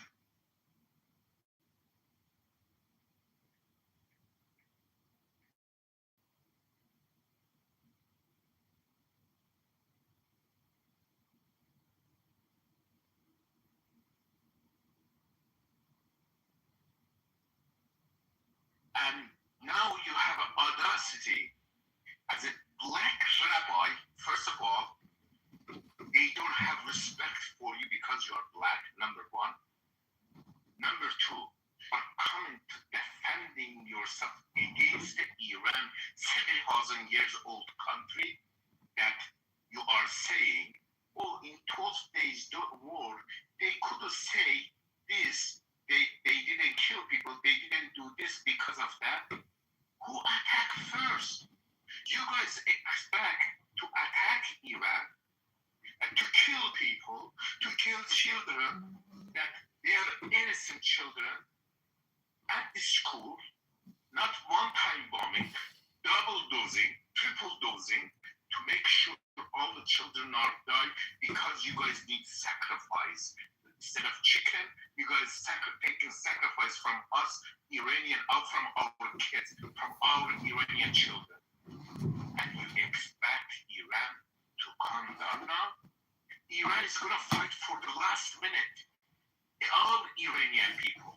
Don't look at this bunch of lunatics, diasporas, this Pahlavi people. You guys think that you guys have supporters? No. Those supporters, they get AI from Israeli AI robots. Okay? For paid and for their publications and ads and all kind of bullshit that to spread the Israeli propaganda. Iranian people, they hate you guys. I hate your country. I hate Israel. You understand that? So you think by you bringing us, oh, we are rabbi, we are Jews. I don't give a fuck who the fuck you are. I couldn't give a shit who the fuck you are. If you talk about you've been promised 3,000 years ago, fuck you. We've been existing over 7,000 years. So you can go fuck yourself in 3,000 years. If you think in 70 years, your history is 70 years, our soccer team has more history than your existences. You guys are fucked. You guys are born in something that you shouldn't bark. Iran is not Gaza. It's not Lebanon. You guys are all fucked.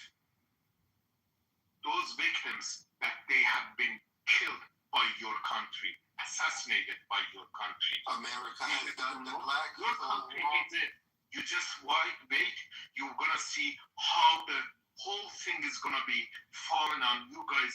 You guys are the disgusting people that exist in the earth. Have a nice day. Thank you. So just to respond to that point, the reality is still this point. No, I did it. Because as the black, Keep your Americans to yourself. I'm a proud American citizen. And I the can most tell populous you, country in the entire world. I can tell you, And we remove the evil that exists on planet Earth. That is our mission as Americans. I can tell you American mission.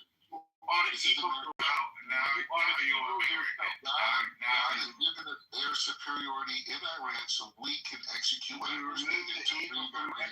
No, but I'm saying all around the world evenly. I think the problem that nobody understands here right now is that China is the problem. Oh, they're the saviors. They're not the problem. They're going to solve this problem. I understand that you may think that America is not the solution either, but China is going to be the biggest problem in the way that their culture is, how much different the Iranian culture is. I love the Iranian culture and the Iranian people, but the Chinese people can be very, very, very bad people. Where did you come with China? Where did you come with China in all of this? And you must not understand, brother, the petrodollar is why the United States seeks to regulate the Strait of Hormuz, what Iran actually must, by natural, they have every right to enforce their laws to that strait because it is their land. And if the United States does not want to play by the rules that the Iranian people set, the United States loses everything, which you don't understand. How is the United States? You think United States would lose? You think United States would lose a war with Iran? Are you out of your fucking mind, bro? Do you think it will? Do you not understand? Do you not understand that there will be? Do you not understand that in order for the United States to come there, they're going to have to send ground troops. People are going to die. They will be very bloody. They cannot fit.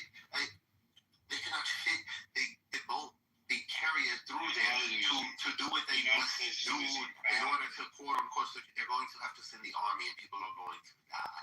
And if you think that this is funny, and if you think that this is much more than about the petrodollar, my brother, you are very, very wrong.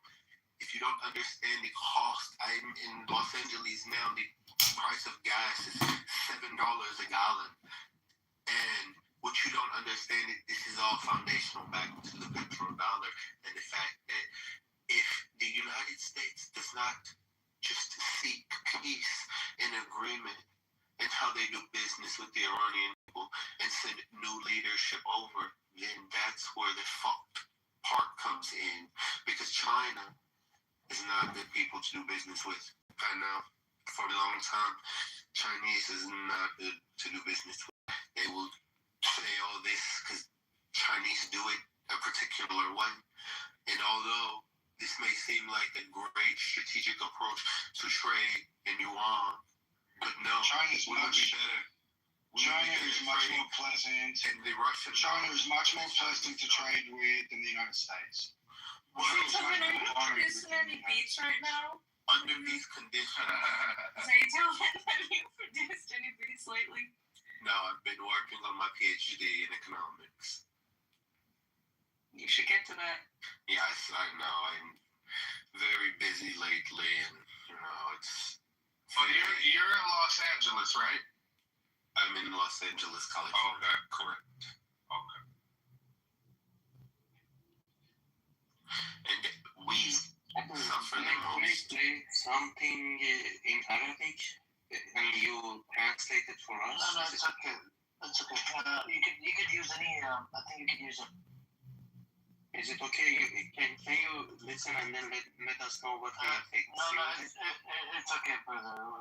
You could just use the subtitle or whatever in the video and translate it. Assalamu alaikum. Point for me. Okay, be quiet. I do not eat it. I do not eat it. Be quiet, bro. Oh my God, this guy's such a control. I want to go over the differences between Chinese negotiations and U.S. negotiations when I get the chance. You go. Sorry, mate. I want to give it to good morning. Do you want to chat, man? But it was his turn. Hang on.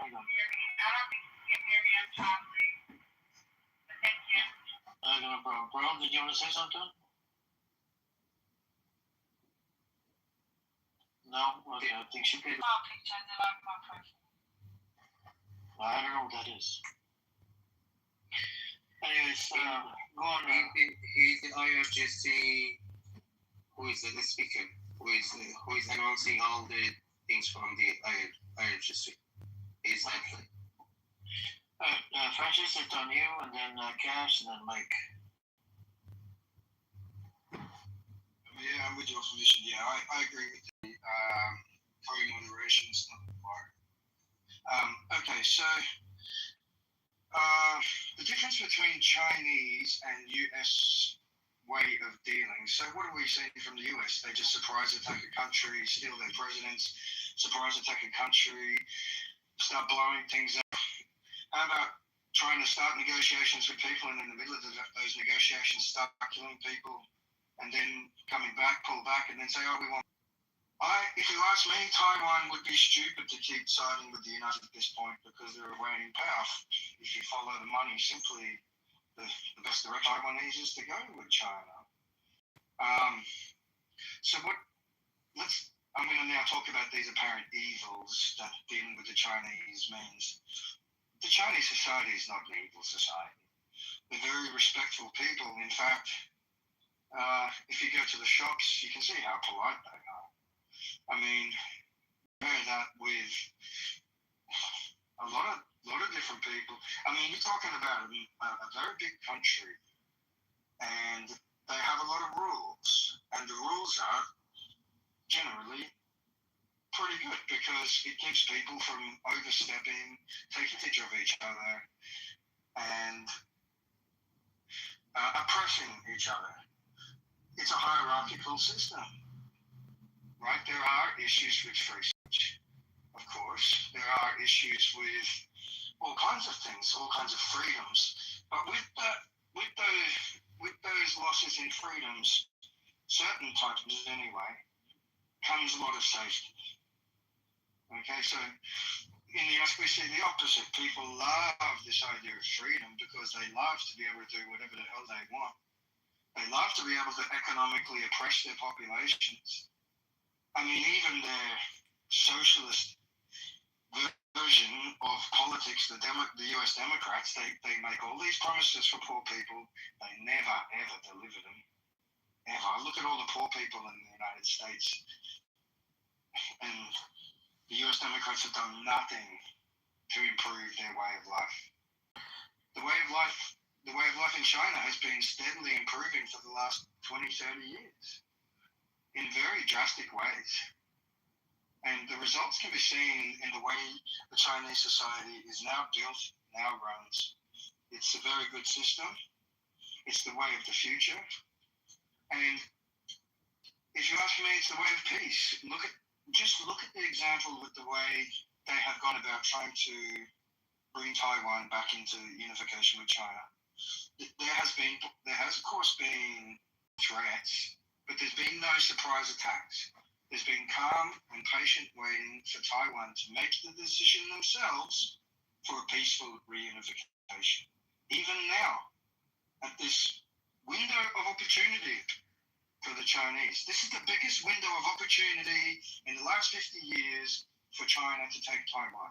And even now we see they're stressing the peaceful option rather than a hot war option. I would hope that the Taiwanese see where the future of the world economy is going. It's obvious that the United States has stepped well out of line with every country and every power on the globe, well out of line. That doesn't come without a cost. The New World Ordering is taking place, and if Taiwan has any sense, they will peacefully cede to economic growth with China. By the way, they're each other's biggest trade partners. So nothing good comes from a hot war between Taiwan and China. It's just a simple issue of loyalties and ideologies. Loyalties and ideologies aren't everything when it comes to making money. Taiwan and China together can make a lot of money and be one of the strongest unified economic forces on the planet. Right? Fragmented by stupid ideas of freedom that get nobody anywhere. Who cares about freedom? People are gonna have to wake up every morning, go to work, make money for their communities, make money for their country. It doesn't matter what, right? Nobody's really truly free as much as even the United States is not a free place. What's free about the United States now, particularly? I mean, it's becoming less and less free every day. I'll land on that. But if you ask me, the future is with China, not with the United States. Well, I just would like to chime in because, I think it's very important to discuss. You want to give him a pushback? It must discuss it. Do you want to give him a pushback? It's a question for you. Do you want to give him a pushback? Sure. It's a yes or no question. Yeah, sure. I'll give you about 45 seconds to give him a pushback. I'm going to get to Cash. You are right. I look at what you say, and you have told no lie. But as the petrodollar fades away, the US dollar must be backed by something of a chip. Taiwan is the only place that can make that chip, and the United States unfortunately needs it. So, the politics, may not be the best, but, you're right, 100%. But still, Chinese is not. Before accelerating that process, but Americans already have a plan, and that is to shift over to LNG, liquid natural gas. That began with the destruction of the Nord Stream pipeline to Europe, so they fucked Germany over. Now us poor Europeans have to buy overinflated price LNG in the US. And that's their strategy to try and shift over to Western area dominance of LNG. So just that. That's what. Thank you. Cash, you want to chime in, bro? Yeah, I just wanted to chime in on what bro was talking about earlier. Somebody had popped in and they told me talk. It was like, you think America's gonna win this war? Who's the tied around? You're fucking crazy. I just wanted to comment, bro. They're definitely probably gonna lose. If you think about the situation of this war, it's the same way as happened in Vietnam. If we put ground troops over there in the fucking mountains where we don't know nothing about, we're fucked. And besides that, America's about money. The longer this war drags on, the more America's going to want to pull out. It's the same situation as when Vietnam, the American public turned against the government because we didn't want the war. It's the same thing. All Iran got to do is hold out longer. We're not going to be able to do shit on the ground. Trump is going to put them troops down there to fucking die. That's it. So as long as Iran can hold out, they're going to be good. And they got the same people behind them that Vietnam had behind them. So, China. It's the same shit. So as long as they last this war out, we go a couple more years, America gonna make this man shut this shit down and we're gonna pull out. It's gonna be a loss. That's all I really have to say. All right, cool, thanks. Mike, did you want to chime in? Mike? I will say this. Hold on a second, hold on. Mike, are you there? Mike? Alright, I think it's probably a bot. Hello, my name is Vincent. Hold on a second, okay, Buster, did you want to chime in, bro?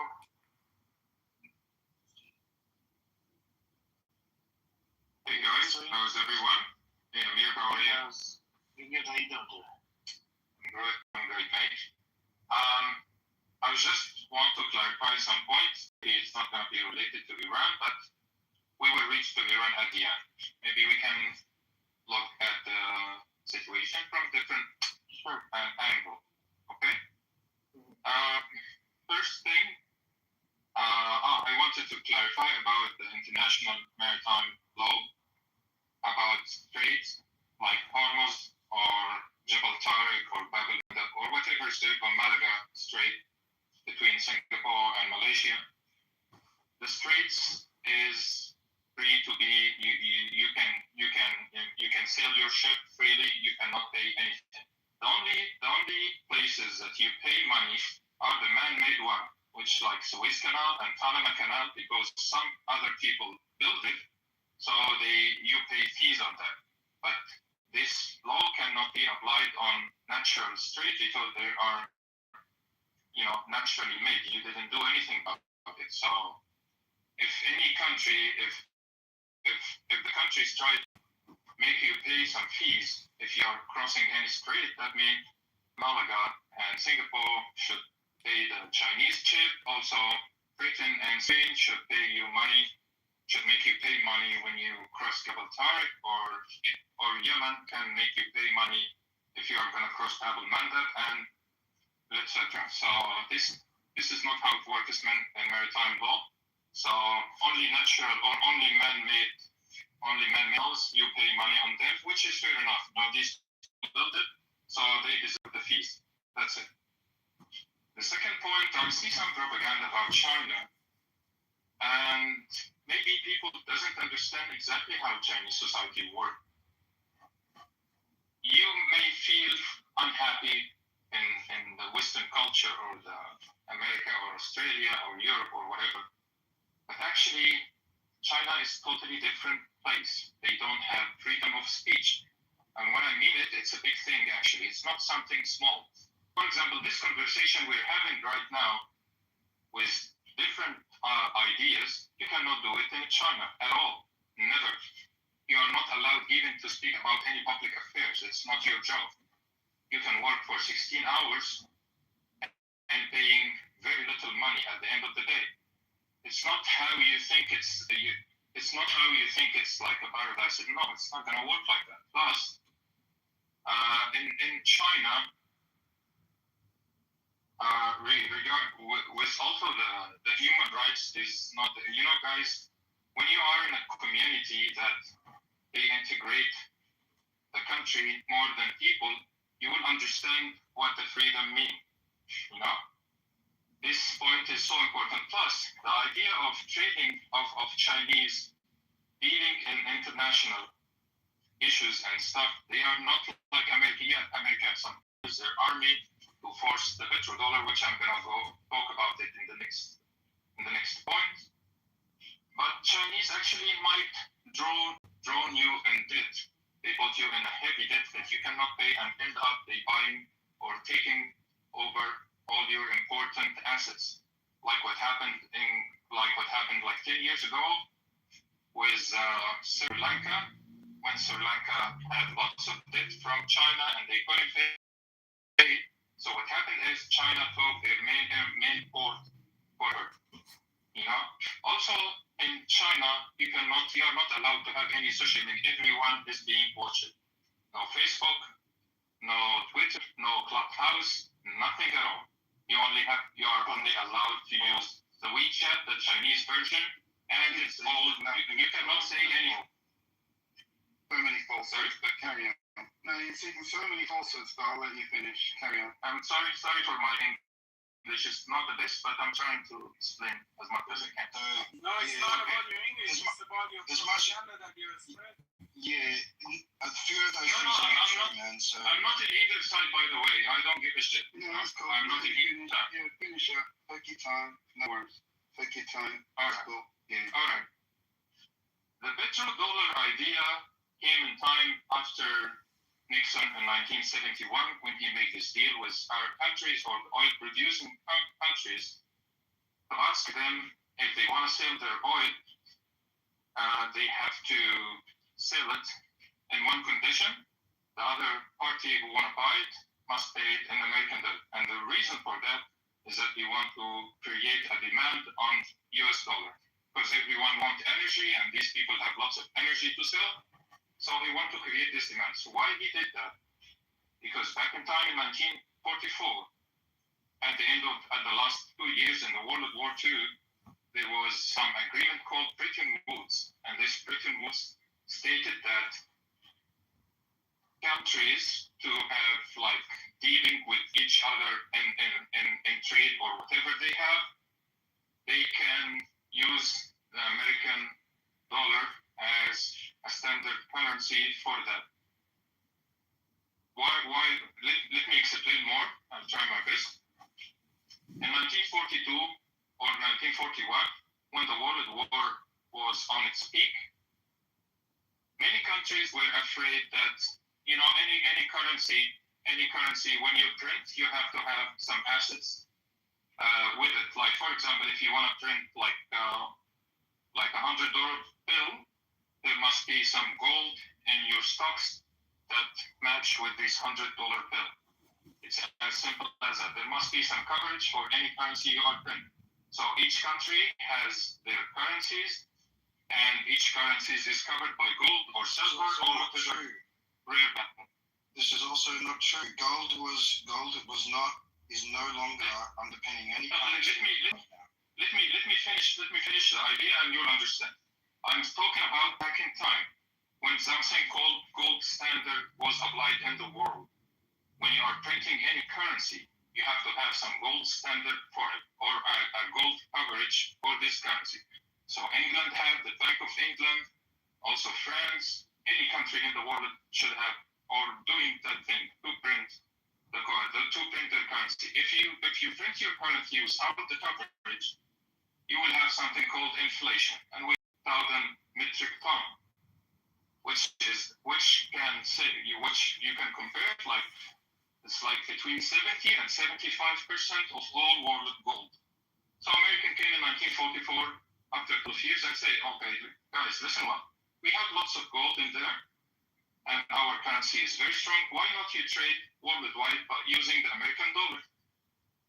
And the European countries, when they send the gold there, they sent because they were afraid of Hitler and they might take it back when the war finished. But actually, in fact, they didn't take it back. You know why? Because America started something called Marshall Plan. They say, okay, listen what, I'm going to take the gold, keep with me. I'm going to transfer the ownership of this gold to mine. And I'll rebuild your country with this Marshall Plan. So it's like this. It's a win-win situation. You get your country rebuilt again by American people or by American whatever companies. And on reverse, I'll keep the gold.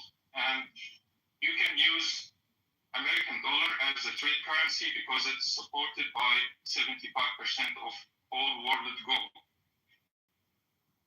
And other countries said, okay, let's do it. And people used American dollar. And there was standardization is so important when you are dealing in economy because some people, for example, I'm living in Italy, we are making cars and we are selling it to Romania. For example, one car is $1,000. Maybe I sell it to Egypt by 1,500. Maybe I sell it to Germany by 500. So the price of the goods and services worldwide were not standard. Maybe you get the iPhone from this country by $1,000. From another country, it's going to be $2,000 for the same good. But if you put some standardization or you put some standard, like, okay, this thing is standardized worldwide by this price, so it's going to make it fair trade between people, between countries worldwide. So standardization was one of the factors that Bretton Woods was built on. Until 1971, some other countries, because of some crisis happened in oil back in that time, so some countries we still have some gold at America. Americans said, no, I'm not going to return any gold, and I'm going to remove the connection between the US dollar and the gold stocks. So the American back in, and the gold reserve, sorry. So the American back in that time decided, okay, people are going to lose trust in the US dollar by time, so we need to tighten it up with something else, which is the dollar. So America started something called OPEC, which is the countries that export oil, and they asked them, okay, guys, can you sell your petrol using only American dollar? I'm going to give you some pay your countries like Saudi Arabia and Emirates or whatever countries they are dealing with. I'm happy with that because they were living in a tent and a camel.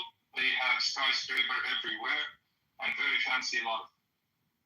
So they said, okay, we agreed with that. And they made this agreement 1971 for 50 years. Because these countries are committed to sell petrol only by American dollar.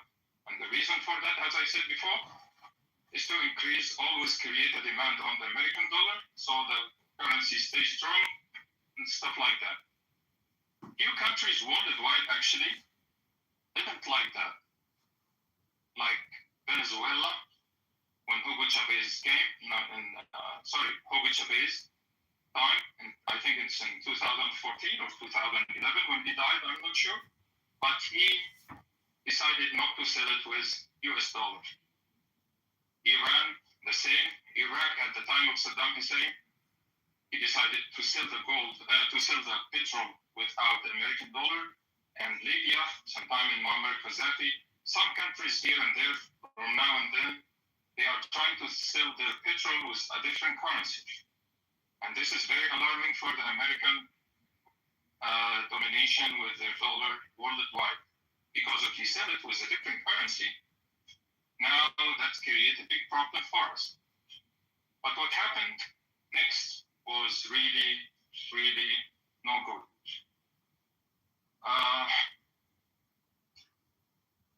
American currency, which is United States dollar, until the year 2000, the whole world countries used to have foreign currency reserve in their central banks. And the most dominant currency in them were American dollar. About 70% of all the world have American dollar in their central banks. But this number by time keep decreasing. Now it's like 52%. In less than 25 years, this number has decreased a lot. The rate of decreasing, the rate of people removing the US dollar from their reserve bank are increasing because they have less and less trust by time in American dollar. And also, until 2022, until Joe Biden started to use dollar and the US financial system, which is a worldwide system, to punish countries like Russia and they invented Ukraine. Until that point, there was 95% of the whole world trade done by American dollar. Now this number is 80%, so they are decreasing. So the reliability of world on the US dollar is keep decreasing by time. So America have to get back to increase the demand again and make it powerful currency worldwide. That's why they have to keep control back the countries that abandoned the petrodollar agreement. Actually, in Saudi Arabia, after 50 years, which is 2021, they didn't renew the contract for another 50 years. But even if they didn't renew it, but they still sell their petrol by US dollar. What happened with Biden was devastating in America because since that time, in 2022, weaponizing your American dollar against another country that make other countries too afraid to deal with you or limit their trade with dollar because they might be punished too. Like China, for example, abandoned like $700 billion from American bonds. Some other countries are leading them too.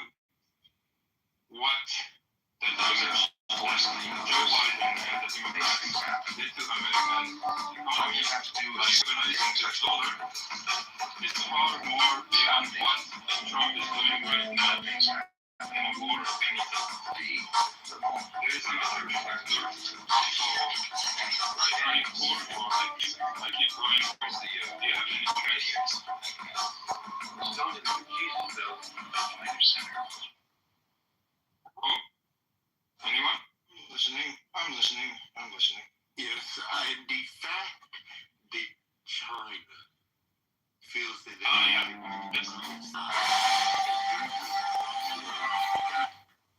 it's not good. Let me give you a little advice. There's a force in the universe. All right. I forgot. You finally got to the point which everybody here already knew. You finally got to the present situation. It took about 20 half an hour to get there, but now we're up to date. Yes, finally, we're talking about the present situation, the petrodollar, which everybody already knew. Let me give you a little advice. There's a force in the universe. These two happen. All you have to do is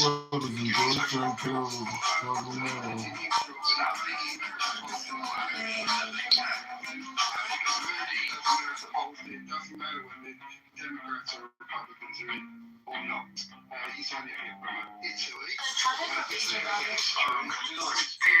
health officials would come in, they said it's private property. You don't have a right here, this is our property. However, That's why we get to the base. We understand the concept of freedom.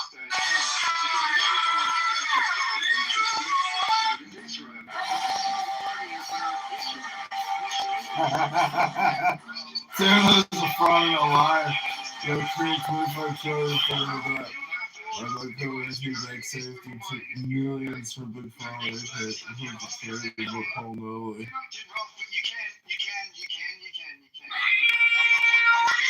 Motherfucker.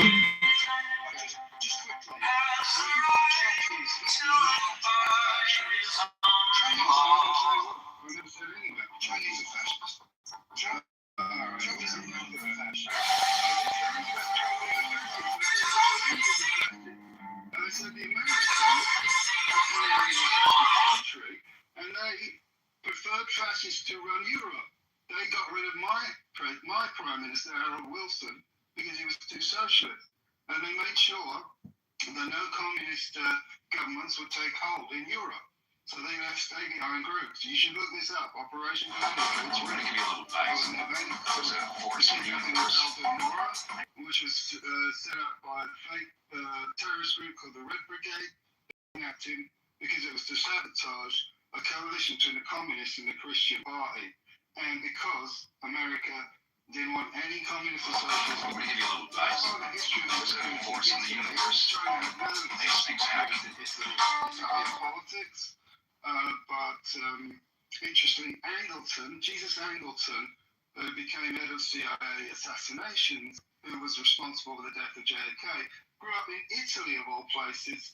The Zionist fascists, not even known until recently, there was a thing called Zionist fascists in Italy. And that's where James Jesus Angleton came out of, and he ended up murdering the Catholic president of America and his brother. Can I continue a little bit? Yeah. List point, but actually it's in your favor, okay? Yeah. I'll say it one more time.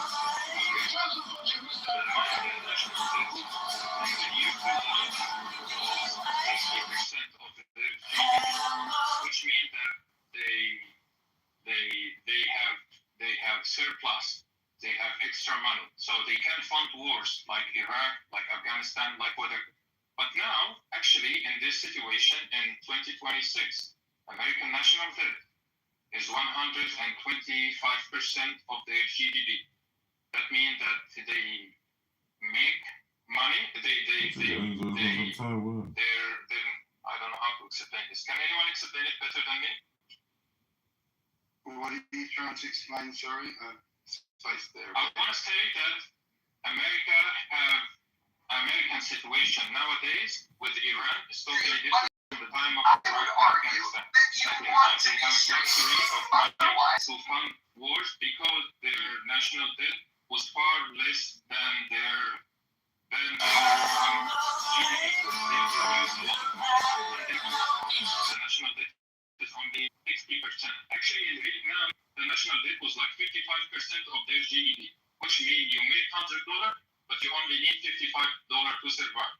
Now, America still making the $100, but they need 125 as a consumption. So their national debt is not giving them much option or luxury to start a war or to fund a war. War consumes lots of money. It's very lots of money. By the way, massively. I just want to say the war is not going to stay for a long time because of that.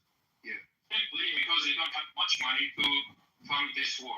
Regardless what the result, they don't give a shit about the result. But funding the war itself is totally different than the reason why Chicago 25%. That's a different story. It's because, war in Iraq and Afghanistan, it cost them $7 trillion. And the 2008 crisis cost them around 5 or 6, added to the national debt.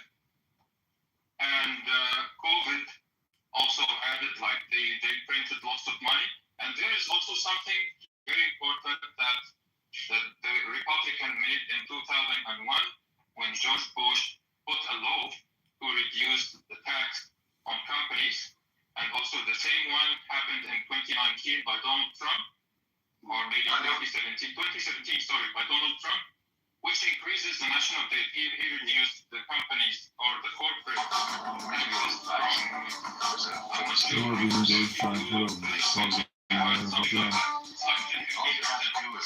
which cost American actually increasing added up with the national debt about $2.5 trillion. So total $4 trillion, but the national debt is $39 trillion, which means there is a very big gap between the two numbers, which means that there is not much option or the luxury to start a war like the year of Afghanistan or what it did not before. To make a very clear point. Thank you. Appreciate that. Yes. I didn't take a wrong point. It makes sense. You know,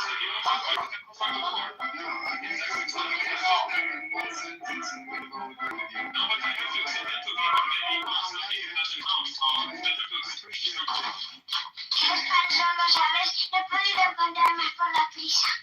Now, you can I think I should have a few comments on your earlier points about how evil China is. China. Actually, no one is evil or revenge. People are trying to survive in different ways of life. Yeah, well, I don't want China now is evil. Yeah. None of them is evil. Right. To build on your point, in the present situation, there's two dynamics happening. One, you're correct that many nations, including China, are trying to get out from the dollar dependency. That's leading to an emergence of a potential petrol requirement. There's people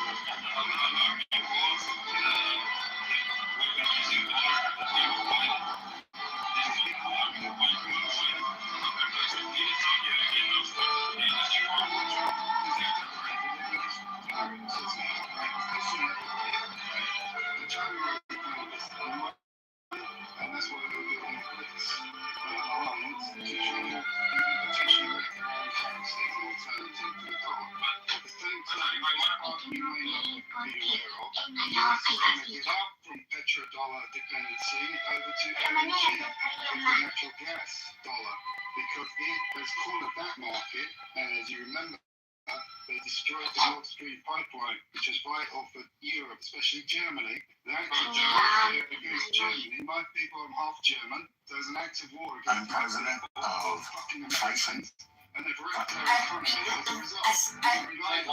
Russia, a partnership, but good old Anglo-Americans, we always want to divide and separate Russia and Germany because we consider the old enemy of Europe. That's why we hate You're gonna be so stubborn. You get that the truth. Customers choose on.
They are good, and I just posted a lecture by Yanis Varoufakis explaining the difference. And another difference, which is a crucial difference. Let me finish. Shut up! Let me fucking finish! Shut the fuck up! I am talking!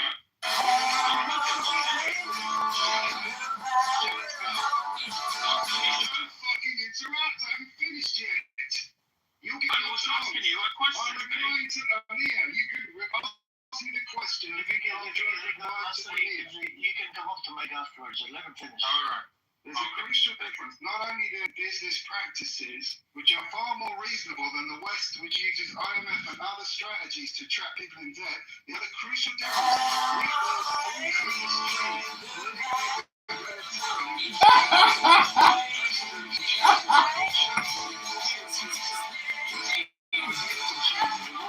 and unions, and on top of that, if they fuck up, we get to build a base. That's why America's now got roughly 800 bases all over the world. China never does that. It never says we get fuck up, we build a base. I'm not. That's what I'm talking about. It's all right. You're comparing America. I didn't Of course I am, because America dominates the whole I'm not world. talking about America. I'm talking about China. Well, it's crucial because that's No, why I need to talk about China. I'm talking Yes, about focuses on China. that is why it matters, because so many countries are shifting their reliance to China. Can you stay slow down a second? Oh my God. Bro. Hold on, let me Hang on, address the point about China. Let me address the point about China, because all across Africa, for example, they are sick of doing deals with the West. Europeans and Americans, we fuck them over, and they're tired of it. So they're literally all making deals with China because China treats them better. Yes, they moan and complain. They say the Chinese. What about the debt pressure and asset control? Yes, there are certain controls. They're always restricted, but they prefer to work with China. That's the bottom line. So the whole global south is shifting preference to work with China. That's the bottom line. That's what's happening. Hold on, Masri, please, bro. I'm trying to have this conversation with them because I gave him pushback. China, the debt pressure and asset control concerns. This is a big problem for the countries. When they're stuck in a debt, they don't have a choice but to concede to China. China demands. You agree with that? This is just like. I only agree to a certain extent. Hold on. You said it twice. Stop coming up to Mike. He said it. Everybody says it. It's so boring. I'll have to mute you, man. I can't believe it. Go ahead. Nobody's allowed to push back on you, are we? It's your way or the highway. I haven't finished. It's your way or the highway, isn't it? I'm here. Do you want to fucking get the answer? I'll just fucking leave it. I didn't ask you for the answer. I was in the middle of a sentence. Oh my God. Carry on, man. The debt pressure. Oh, hold on. Nasser, please mute up respectfully. Mute up. Mute up, please. Nasser, please mute up. Hold on a second. Oh my God. Wow. I hate to fucking mute people up. Please stay muted respectfully. The debt pressure and the asset control concerns. If they cannot pay back, then they don't have a choice. Whatever China demands, they have to do it, like the port lease agreements or whatever arrangements that they have to do, and they have to concede to that. China.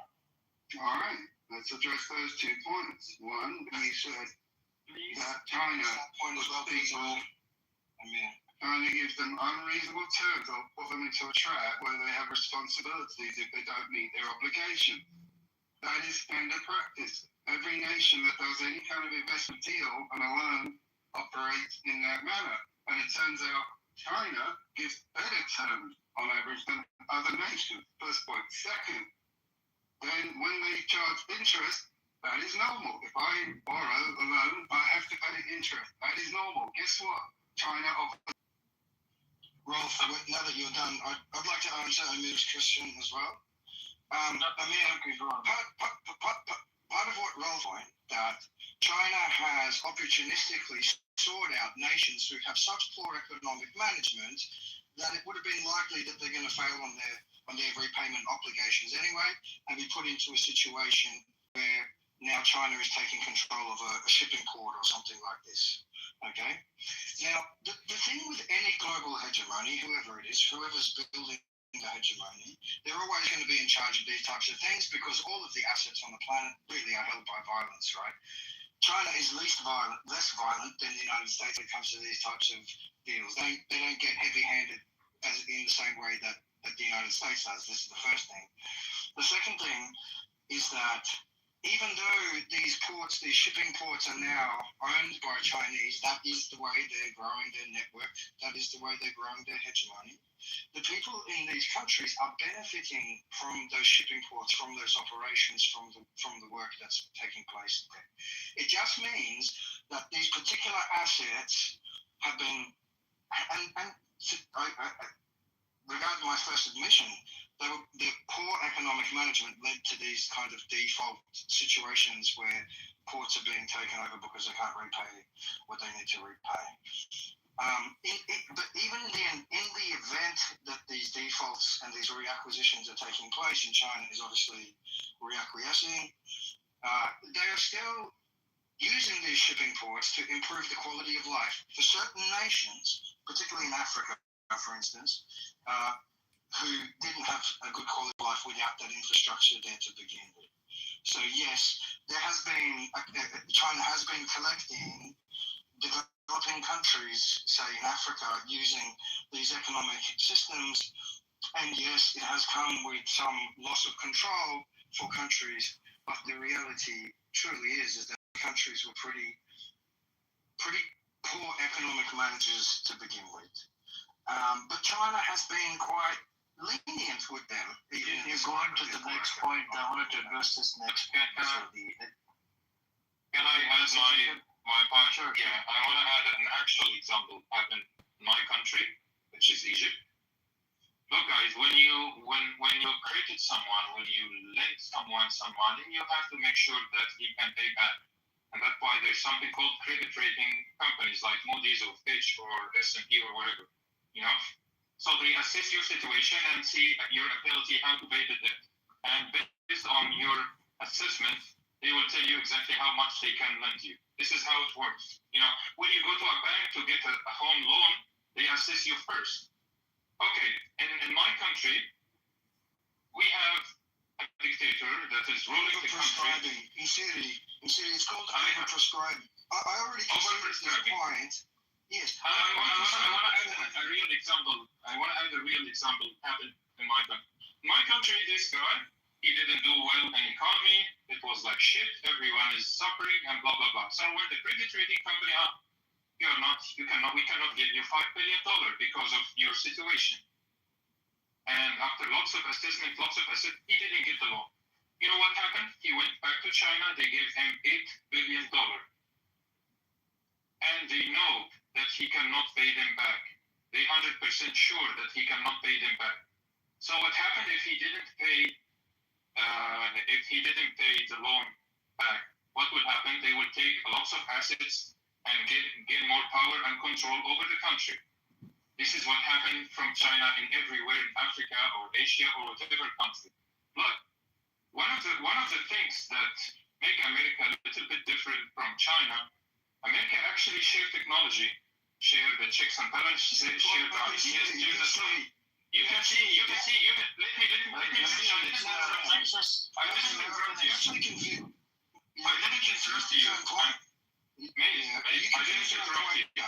I didn't interrupt you. Let me finish. When America, after World War II, they helped lots of countries. You can see now a very successful one like South Korea, like Japan, even the Gulf countries like Saudi and stuff. They are very good luxury of life. Even other countries that take part with America, because America share technology. Actually, they share the research. They share the science. They share lots of things. Yeah, some of the stuff they don't share, but most of the things actually they share with each other. If you see the cooperation between laboratories in Japan or South Korea with America or with whatever, it's totally different. China never share any technology with anyone. They keep the technology to themselves. They don't teach you the know-how. They don't give a fuck about you. They only take your resources and that's it. Or even your assets and that's it. And give me one example of one country. China even, I'm going to add to your point. They actually even demand technology transfers, by the way. That's what China does. Yeah, they steal the technology from Western culture, Western countries. They never share the technology. I'm not talking about your country. Imagine our field is ruled by China. If your country can't pay it back, not only you have a problem with the port and other shit and the debt you have to transfer your technology, whatever you invented, and if China likes that technology, you have to transfer that technology to fucking China. They also take the natural resources as a repayment. So yeah, you want to go finish what you have to say, Masari, and I want to go to the next point. No, actually, this point is very important because they never share the technology they have. They never share anything.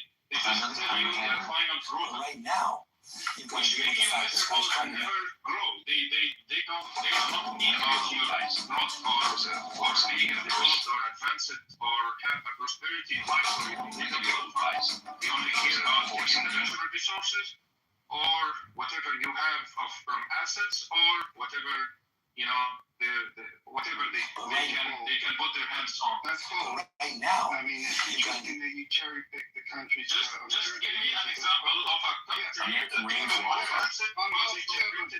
Yes, Germany. I'm half German. I want to best relationships with Germany and China. We share technology. Fuck you and this piece of shit. And fuck you for listening. You're not neutral. Don't pretend you're neutral. You're going to fight us against China. You are. You claim that China's so ruthless and barbaric and evil with its business practices. You've tried out lie after lie. You claim that China is not allowed to use social media. They just happen to have their own social media because they don't want their fucking media propagandized by American lies.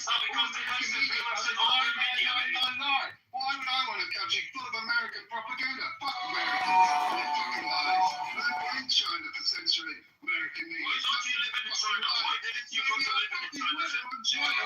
Why didn't you go to live in China if it's a prosperity and good life? It's a majority.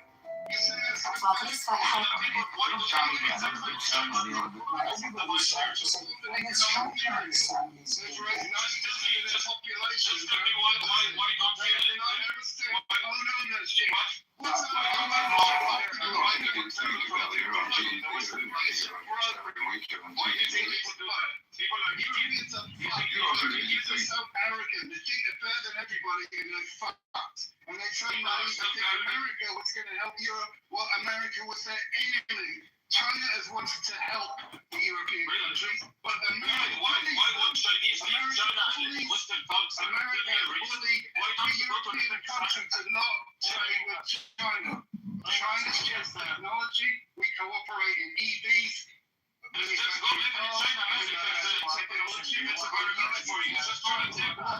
Technology transfer. Hold on a second. Hold on. We're gonna go to the next point.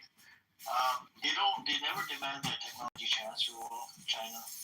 What are you talking about demanding? They share technology. China and Germany engage in significant technology sharing and collaboration, particularly in automotive, electric EV batteries, including energy sectors. German firms offer the top in China for China's strategy, partnering with Chinese firms to localize research. You live in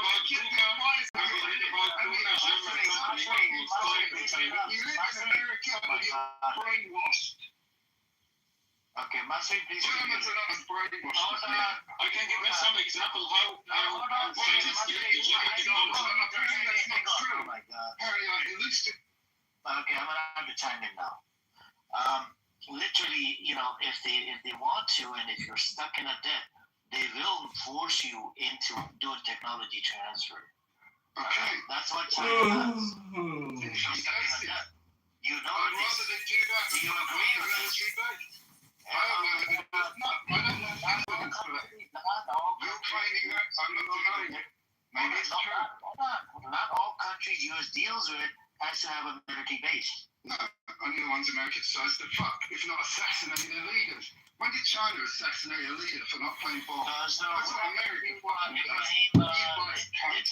Fuck you. You're all a bunch of biased fuckers, Western brainwashed cabbages. I just told you things about Chinese technology. You completely ignored it. Control your emotions, please. Fuck you. You're all biased cunts. You claim that I'm a technology. About Chinese policy, you just completely ignored it. Everything I've just said. It's not putting you in a strong position if you keep insulting other people. You haven't acknowledged one fucking said. You're obsessed with your But you never insulted you, man. Nobody insulted you. Fascist, the only one with an objective. Nobody insulted you. Why you insulted are us? fucking biased against China. And that's it. You're biased about everything. You're biased against the right. You're biased against China. Rolf, I'm asking you, do I not have the right to question your narrative? Of course you do, but you're not questioning my narrative. Why are you getting triggered? Because you're ignoring the facts that I'm giving you. I just told you that shit is ignoring with Germany. You completely ignored it. The stupid Egyptian guy said no country is with China. That is a lie. I told him why it's a lie, and you fucking completely ignore it. Oh my god. Oh my god, these people. You're not That's a fact. Please stay muted, everybody, except for Rolf. Rolf, my question is, I have the right to question your fucking narrative. This is what I did. I gave you a pushback and you got triggered. I said to you, it's very likely they do it. I acknowledge what you said. That's the difference between me and you. When you said China demands a transfer of technology if they fuck up, I said, yes, they very likely do. And then I said, you said to me, is that a fact? And I said, I don't know. I accept your fact from you. I don't know that's a fact. I'm not pushing back on that. It's very likely they do that. That's what I said. I took on your information. Well, what about the competition from the local market? I accepted it. But you have not accepted any of the information I did. Do you accept that Germany and China share and collaborate on research and technology? Do you accept that? Yeah. Good. Now I'll make a progress. Thank you. Hold on. Calm down. Because we need to be able to question each other's position here. The next question is, to the business, right? Do they complain when, let's say, China comes in, sells them cheap products, whatever? Does it, the competition? It beats the competition with local markets, and I think it does because there's a lot of people that complain. We agree. Yes, Agree with that? Complaining. Yes.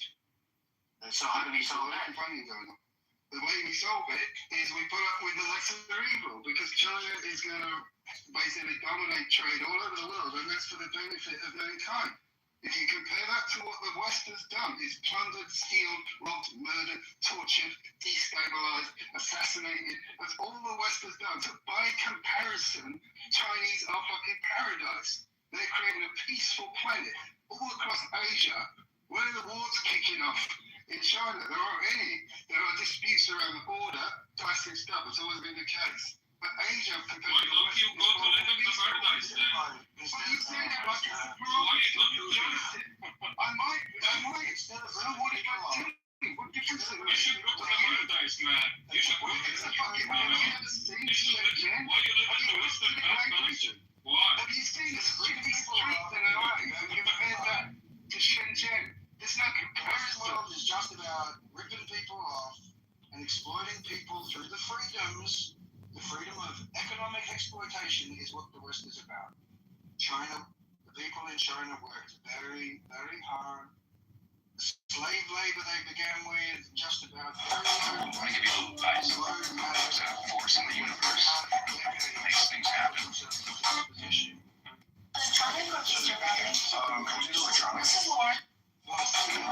Hard work.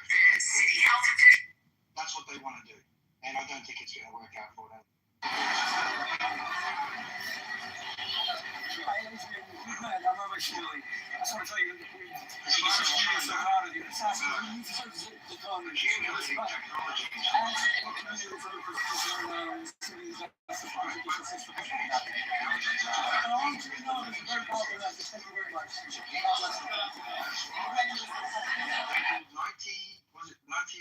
I think more than 90 million people have bonus shows on.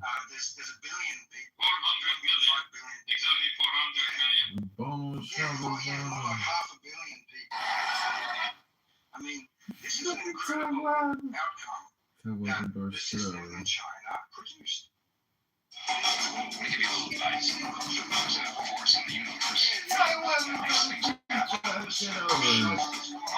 Bullshit artists, used car salespeople, fucking Epstein, fucking upper class, And there is no comparison. Rolf is correct. There's no comparison. The people of China have proved themselves to the world that they will, with some obvious gains, you can't expect to do deals with Kenya. And Siri was making an interesting point there about the overprescription. His point got a little bit confused. Overprescribing is when in the West we work out that we can't lend a certain amount of money to people. It's actually illegal to lend them that money because we know that they can't pay back. So the benefit for whoever's trying to attempt that is the client pays the client pays some back, and then they start to struggle to pay back. Then they default. Then you take their asset off them. And this type of activity has become legal in the West to do this. It's in fact now anybody who's lending has to do their due diligence and ensure that they're not overprescribing. Because in fact, I actually know somebody who got away with $16 million from an insurance company here in the West. They got that company on a technicality that they had loaned them too much, and so they would do, it was a big insurance corporation, but they were doing loans as well. They shouldn't have loaned $16 million to this particular businessman when he was having his assets being taken from him. He brought it to the courts. He had a team of lawyers, and they pulled up the prescription clause. The judge ruled in his favor that they had overlent to him. They had given him too much money to play with that was beyond his means to repay. Now, of course, this type of law doesn't exist in the international trade system that China has been capitalizing by going into countries and, yes, overprescribing to countries that cannot manage themselves economically efficient enough in order to ensure that repayments are made. And yes, so they have been collecting things like ports, they have been collecting things like technologies, they have been collecting things like this. But the outcome hasn't been all devastating. While it is a form of expansionism, it has come with its benefits for the people and improving of their lifestyles as well. But look, at the very minimum, if I were going to be choosing between an oligarch system based on a hierarchy of priorities that go all the way down to the bottom versus some shysters and con artists and bullshit artists and Epstein 1%ers, I'm going with the Chinese. But that's just all it comes down to. Ashes, can I tell you something? So all the countries, they've been responsible for the casualty. Do you agree, including China?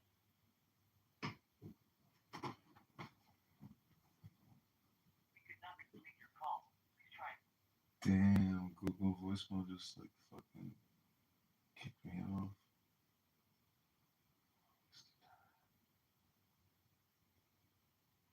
Conversation with you. Have you ever served in?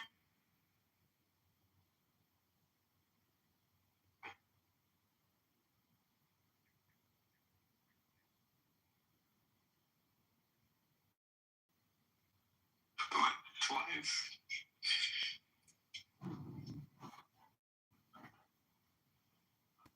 Hey, do you have a legal question for me? Yeah, the Nick Shirley video, like those hospices. Can like those girls, sitting in the office, sue Nick Shirley for making a video with them in it and like claiming that it's fraud? Potentially. That Lavash, the bakery owner, definitely has a good claim for defamation. I don't know about those girls just standing there. It's like Nick Shirley has no proof. He just knows like how much money they received and what their offices look like. Who's to tell if it's fraud? What did he say? What did Nick Shirley say?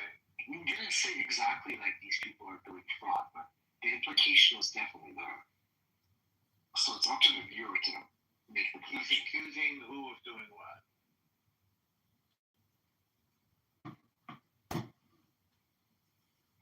I didn't see the latest. He's accusing office workers at hospices of doing Medicare fraud. Well, you know what? There's a lot of Medicare fraud. I don't know anything about this specific thing, but there's definitely, I think, a lot of fraud going on. Nick Shirley, it should never be mentioned in any conversation about what's credible. This motherfucker is minimal credibility. I agree. Yeah, fuck him. Minimal to none. You say that thing with a Somali thing? Yes. But the thing is, he does get views. Yeah, he gets views because Americans are stupid. That's why. You saw that out of the 10 places he visited, the daycares, only one of them was actually legitimately investigated, and it turned out like they weren't doing what he was accusing them of doing. Like, he's pretty bad, bro, but he does get clicks, he does get views. Because people want to believe what he's saying. Even though he has no proof, no credibility, he's a piece of shit, goes to closed daycare centers and pretends like they're doing fraud because no one won't answer. Hey, where are the children? You know how cringe that is? Where are the children is a crazy statement. What are you doing, bro? That is pretty crazy, man. Where are the children? Shut the fuck up. Why are you asking where the children are? Random guy in our parked vehicle rolls up, knocks on the door of a daycare and says, hey, where are the kids? Right. What the fuck? That's pretty crazy. They need to look into Medicare waste. I don't think most people know what that is. They should really Google it and study on it. It's very interesting. How much money goes unaccounted for? Where is that money going? No one fucking knows. It's amazing. Let's go back to Somalia. Hell yeah, brother. Hell fucking yeah. They're eating the cats. They're eating the dogs. Am I the only one that thinks Ilhan Omar is she's a fucking baddie? She cute. Her head isn't that big. That's why. Have y'all seen her without the hijab on? I don't think so. She's bad, bro. I think Chicago man, what you do? That's why her mouth is too big, bro. Her mouth is too big. Like, she the word her mouth is the perfect size, bro. You gotta look at the glass half. I'm telling you, bro. She got like, she could rock take a pot in his teeth, bro, and you would be the whitest bro. She just like smile, bro. Shit scares me, bro. If it fits, you must have quit, right? What? If the glove doesn't fit, you must have. I know, I was making a blowjob joke. She has like the perfect Lifetime movie, real life story. From bartender to fucking congresswoman. It's fucking crazy. Amazing. And she has that seat on lock. On fucking lock. Are you guys following the LA mayor race? No, but I've heard that we have the most interesting people running for office right now. Duke is sucking good shit with Ramen. If you're Ramen, was running against Asa. He was a pass out. Have you seen the commercials for the governor candidates? Gubernatorial candidates? No. Bro, they're all really bad. All really fucking bad. Like, there's this one guy whose slogan is, we'll do California the Californian way. What does that even mean? Like, he was basically going to stand up to Trump is what he's saying. And, like, okay, cool. Like, what do you want to do, secede from the Union? Like, what do you get California the California way? How much do you think he paid for that slogan? A lot. Like, he's on daytime TV 24 fucking 7. Hey, yo, PTR, this is what my life looks like now. I can't. I can't fucking PTR, bro. I'm in the middle of a raid right now. Fuck it, I'll do it. Fuck it, I'll do it. There's some I'm a fucking heroin addict. Yeah, he's showing up right now. Are you playing Arc Raiders? Hey, bro, what are you doing with your life? If you're not like shooting yourself with like human growth hormone like twice a day and optimize your cycle, are you even fine? If you don't have a Chinese peptide dealer, bro, like did you give blood? No, not yet, bro. I'm a little semi, bro. I haven't given blood yet, bro. You need to start injecting yourself with shit and give blood first. Check your hormone. Nobody want his dirty ass blood. He shoot this shit up with all types of dumb shit. Who the fuck wants his blood? Listen, bro. I'm playing For Honor right now, bro, and this shit is like, look, maybe this shit has lead and arsenic, but it has some of that fucking good brain shit, bro, because I'm playing above my level, bro, and I have like 600 hours of this game, bro. Like the amount that I'm playing, bro, I'm doing it, maybe. For Honor. The reactions. It's for homosexuals.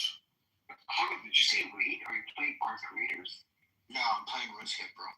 RuneScape, okay. Fucking base game. We're in the middle of a goddamn war, and you gentlemen are over here playing video games. Yes, sir. Sir, yes, sir. Who's fighting the war? Are you fighting the war or what? I'm about to go fight fucking shit. You kidding me? That's a big problem for you. Because it's like, let's look at the percentage here. Is it a vast majority of people coming? He contributed to deaths in World War II, Korea, Vietnam, Iraq, Afghanistan, and let me see who wants to come up. Somebody wants to come up. And so the U.S., I don't have the fucking number. I'll give you the number as well. I would say probably about 40, 50 million as well. But so what I'm saying to you is, Rolf, I don't look. I know you love China, right? I do use a lot of Chinese products. I sell a lot of Chinese products, by the way, on my business and whatnot that I do. I have a lot of Chinese products that I use it to fix cars. Some of my tools are from China. My shoes, I mean, even the name brand shoes, they come from China, right? But at the same time, we can call it. I mean, all of the countries. Now you can't be biased towards one. I would say they're all freaking demonic. Not just America, even the fucking Chinese government is demonic. Well, actions speak louder than words. Can we say both of the parties are bad? All of them are bad? Not in my opinion. No. They're not even close. There's no comparison. I just gave 45 million number in famine. China was responsible. It was a famine. It was a historical famine that came together. Communist Party was responsible for it. They could have hit the fucking people. Yes, we just discussed this at length earlier on, unless you have the memory of a fucking goldfish. We already discussed that at length. And it was not a war of choice. All of the last wars, words in the last decades were wars of choice by America. Conscious choices in alliance with one of the most evil entities on the planet designed. Why can't you not spell that? Because there's a big difference between a fuck up, a mistake, a tragedy, versus a calculated 10-year plan to put together logistics, planning, weaponry to intentionally murder millions of people. There's no comparison morally between the two. One is a disaster that was regrettable. The other was a calculated plan to intentionally kill and displace millions of people, including strategies to cut off civilian infrastructure, to target civilians, to target children, to mass murder people for ethnic and religious biased reasons driven by the demented state of Israel, which has occupied America for the latter half of the 20th century and the first quarter of the 21st century. So let's not leave Israel out of the equation. One of the reasons is that America's perpetrate such horrible atrocities is because of their strong alignment with Israel.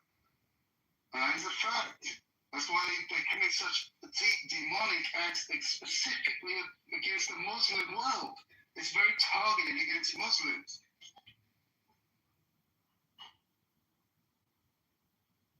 Okay, what about Xinjiang province in China, which was an old country until 1949 when the Chinese occupied it, and they called the Uyghur Muslim, about 20 million people, and they are now in captivity, and they are now in concentration captivity. False. You don't know them because you didn't meet them. I have two friends from them, and I know exactly what I'm talking about. No, you don't. You're telling me the Chinese is a good side now. Yes, there is no good and bad in politics, mate. There is actually. No one is good, no one is bad. Society can be good and one society can be bad. There is no bad or good. That's an emotional analysis. Ultra bad. There is a scale. Politics doesn't work like that. Swedish society is good. Danish society is What about Tibet? There is a What about Tibet? Yeah, I know. Tibet is an Indian province that was taken by China. Border disputes. We know the long. They are occupied countries right now, and they are still in occupation, but you don't know anything about it. China has occupied Kashmir as well, by the way. Prof, what's your take on the China occupying Kashmir? Kashmir, I'm not an expert on that one. But what Xinjiang, man, Let me talk India and China, the three countries that's under occupation, Kashmir. Yeah, I accept that. I've never said China's bad, man. I said on a scale, countries are good and bad. I regard China as a good. How do you scale it on the amount of casualties or killing? How do you scale it? On its policies, because it acts peacefully by comparison to the West. The West is a mass murdering, psychotic bunch of colonialists. China is a superpower trying to defend its interests and its geographical integrity and its trading partnerships. And they've stuck to that policy as long as the modern state has been accepted. And it has been consistent on that policy. Now let's talk about Shenzhen. Yesterday we were talking to a Zionist who brought up some talking point. We looked it up, and guess who was behind it? Various think tanks, including the Quantum Institute. And these think tanks are Zionist. Rolf, your voice is not clear. Your voice is not clear, mate. To identify the tension to the province of Shenzhen in China. It identified there was some conflict between the Muslims culture there and the Chinese government. And so they thought, this is great, we can stir up some shit here, we can amplify the story, and probably then do infiltrated, stir up shit, the great worldwide attack that they always do. Yeah, we can't hear you, Ralph. We can't hear you. We can't hear you. Track down the terrorists and the subversives. They did they interned people in re-education camps. If you look at the actual buildings, they're not prisons, they're more like That's not re-education camps. That's ridiculous. That's a big lie. It's free. That's a big lie. It's a country that's still occupied up till now, until this moment. They can speak their language. They even have their language on the Chinese currency. They have no. They are forcing them to not speak, they don't practice their culture. And their culture. That's right. You don't know anything about Xinjiang. You don't know anything about Uyghur people. The Chinese government appreciates it. You're absolutely brainwashed. You are a brainwashed person. Already debunked 2 years ago. 2 years ago, that narrative was debunked. Guys, Xinjiang is Turkestan. It was an independent country. And they have like 20 million people. Chinese, they all bring them over in 1949 up to now. Talk to the Muslims, they're completely comfortable. And they took them because of the oil reason. I'm not comfortable in their land. It's done, but you people want to fall for the propaganda. I didn't to speak. I want to reply right now. Propaganda. I want to reply, guys. Anyways, Samir? yeah, hold on a second. Ralph just likes to go on a monologue. I put a list of massacres that China was involved. We're going to go over the list really quick. And you know, Ralph, it's up to you whether you responded or not. I'm going to read it. I want to talk about Xinjiang. Yes, if you can hang on a second, bro. I put this in the chat. If you scroll down, you can open it up. People of Republics China since 1949. Ilhan Massacre, 1949. About over 7,000 Han Chinese civilians. These are victims. Chinese land reform, 1949 to 53, 1 million to 4.7 million. These are victims killed. Campaign to suppress counter-wall movement. We have 53,000 killed, 1955 to 57. And rightist campaign, 1957 to 59, 550,000 to 2 million. Zunhua incidents, 1958, there were about 435 people killed. 1959, Tibetan uprising, 1959. I don't know what to tell you. Master, it's on you. Yeah, guys, Xinjiang was a country called East Pakistan, and they were an independent country back in the time. Chinese Communist Party, when they won the civil war in China, they attacked this country and take over it. And they added it to the mainland China. And they take this country because of the vast resources they have, especially for oil reserve. The second thing is the Tibet. And by the way, they put the Muslim there at concentration camp. And when America in 2001 had this 9/11 thing, they started to Jesus and all of this shit. Now they just go on about their fucking lives. Why? Who's that decided that, like, fucking publicly announce that I don't fuck with the religion of the majority of the state? Well, for what? What does that do? Like, that's what do you fucking do? You think that your God has a moral view one way or the other? My God is your God. It's the same. We were created by the same entity. That's not answering the question. I asked you, does your God, whether it's my God or your God, whichever God you believe in, do you think that God has a moral view of what is happening? Absolutely, I would say. Why would God not? What's that view? Before we continue on the God talk, I just want to clarify something. So, are you of the opinion that an alliance between Iran and China would be enough to overcome the advantage that U.S. has? Thinking back. That's the word. Sounds like a bit of a distraction, actually. I'm trying to figure out if this guy has any moral conscience at all in his brain somewhere. It doesn't seem like somewhere just really does. I mean, you claim to be a Muslim. Do you claim to be a Muslim?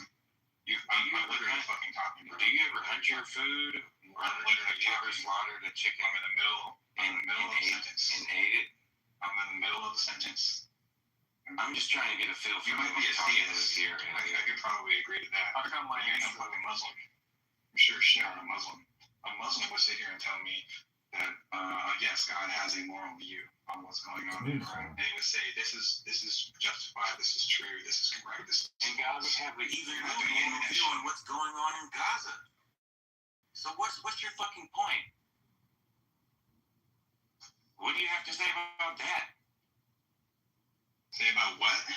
I said, and what's your moral view of what's going on in Gaza? Well, I'm sure God would have a lot more to say about that. Or I'm trying to figure out if you're a fucking terrorist. Let's talk about the babies that were burned with cigarettes for 10 hours. Are you a terrorist? Dude, if he was, are you a terrorist? What would you know? Would you believe? It's a simple question, dude. Yes or no answer. Are you a fucking terrorist? What the fuck kind of shit is that?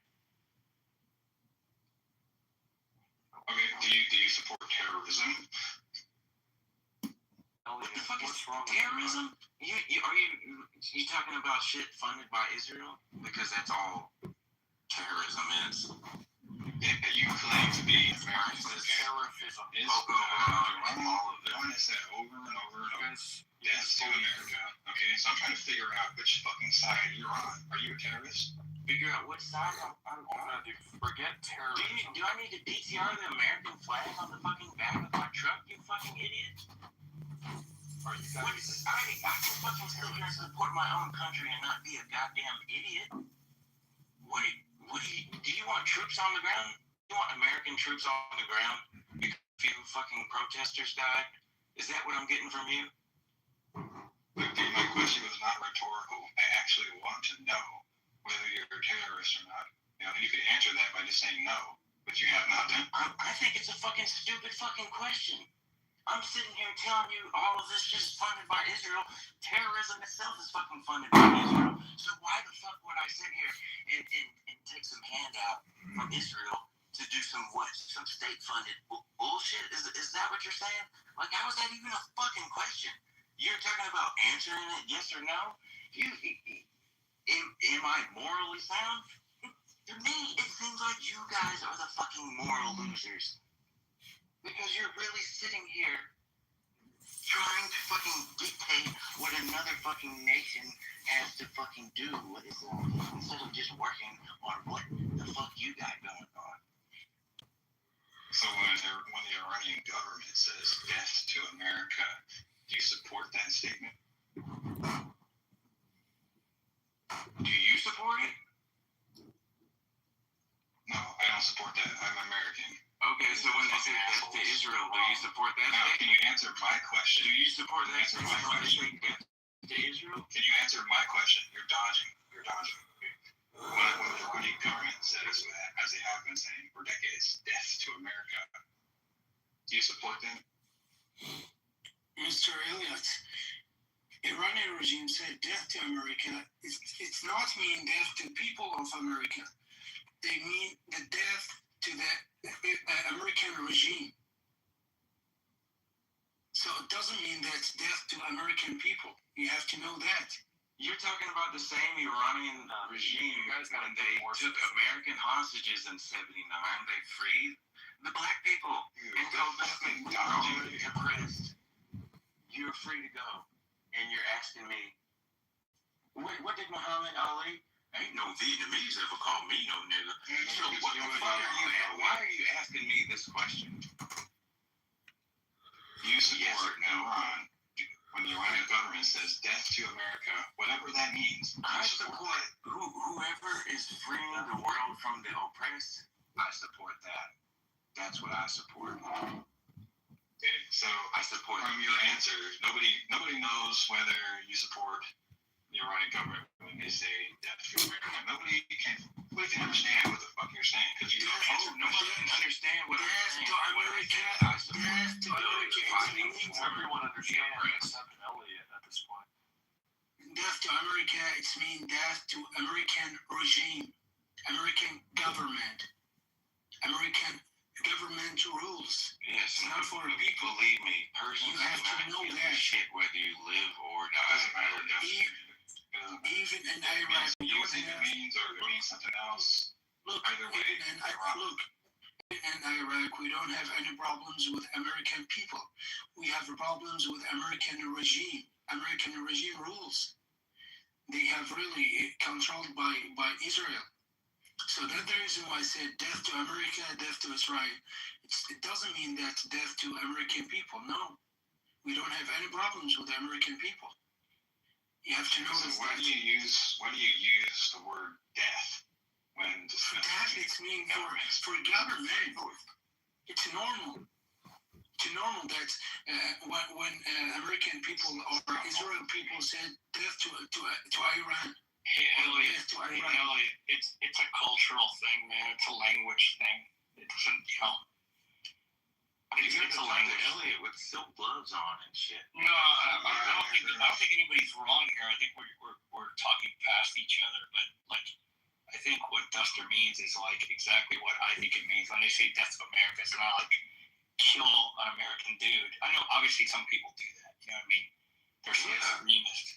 Iranians don't have problems with Jews. They have problems with Zionists. Exactly. But by the way, Jews here, American people, it's normal. They can walk in Iraq normally. But we don't have any problems with them. We greet them. Look, this is not answering my question. I can rephrase it. It's an answer. It's a death. As Major was saying. Why are you so in demand of having yes or no questions? I want to get a straight answer from you. Is it possible for you to give a yes or no answer to any question? Can you do that? But Major will answer you. Come off of your moral high horses if you dictate the yes or no's of moral high horse and shit. You wouldn't even agree that killing your own fucking citizens was wrong. You gave me some bullshit story about. I didn't give you some fucking like I don't know, some like Jewish but fucking motherfucking culture. shit gets nasty. What do you that's why I asked you, how many chickens have you slaughtered for your own nourishment? I'm just curious. Because you seem to be somebody who's very disconnected from what it is to actually be like an actual real man. Do you think it's wrong? Do you think it's wrong for the Iranian government to murder tens of thousands of its own fucking citizens? That is a yes or no question. Do you think it was wrong for our own government to do some similar? That's a yes or no question. You don't ask. You don't respond to a question with another fucking question. You just say no. That's wrong. Can you do that? Murder is fucking bad. Clearly. But does shit fucking happen? Does shit not happen? And you're asking me whether it's right or wrong? You still don't answer my question. So we just dismantled the whole government because of these protesters. That's what I think. You think what? Say it again, Mr. I think you're a piece of shit. I think you're a bigger piece of shit. Yeah. I think you should look in the mirror and see the shit that is actually covered on your fucking face, my friend. Because you are I'm the one that condemns. I'm the one that condemns death to America. I say that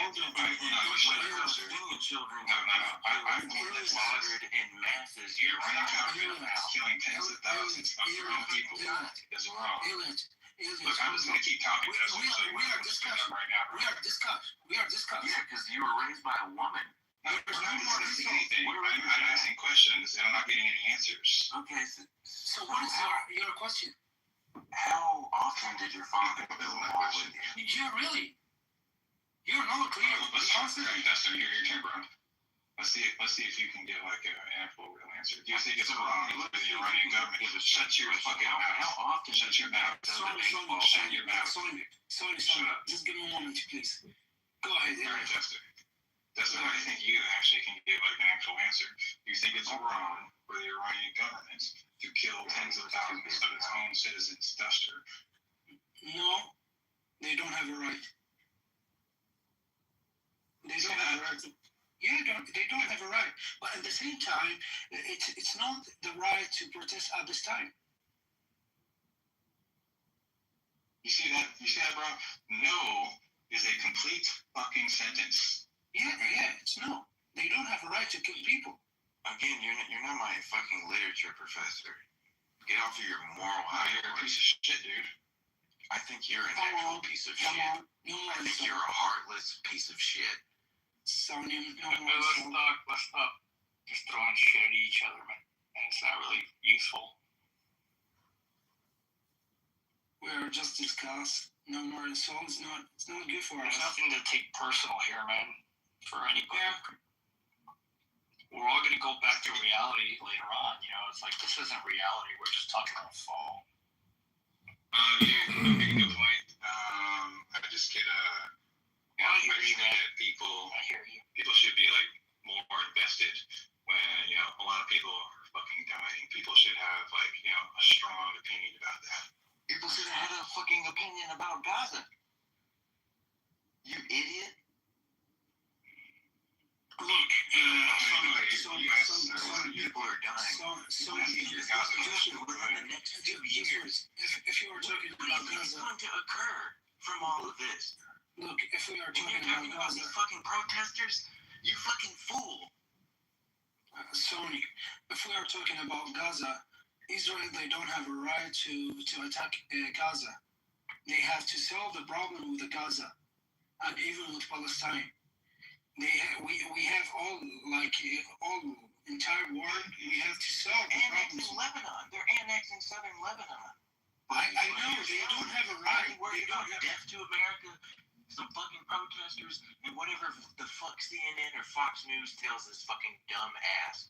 Alright, you're a clown, bro. Here, Duster, ask me a question about Gaza and I'll answer you.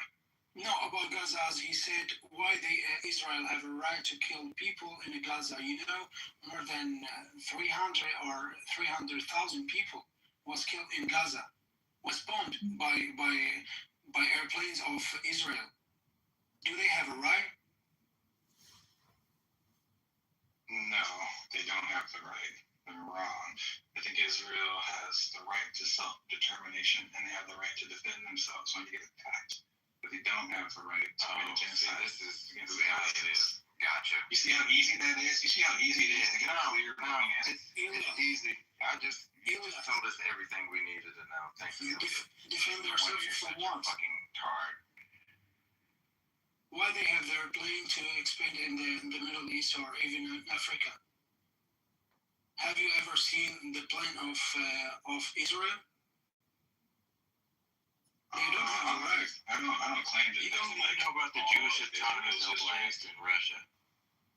Okay, what I know is that I'm not a fucking Zionist. Okay, I don't really care. You sure? That much. You sound. Shut your mouth. I'm in the middle of a sentence. I'm in the middle of a sentence. I'm in the middle of a sentence, dude. Just chill the fuck out. I recall, reading from history that very shortly after the state of Israel was formed, it was attacked by multiple different nations. That's a fact. Now, the whole situation with Israel is extremely complicated. I don't claim to know even half of it.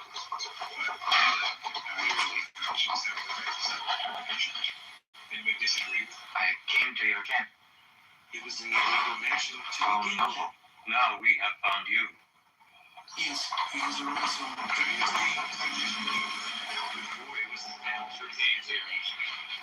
You stole our food during the Coyote, blowing up British soldiers.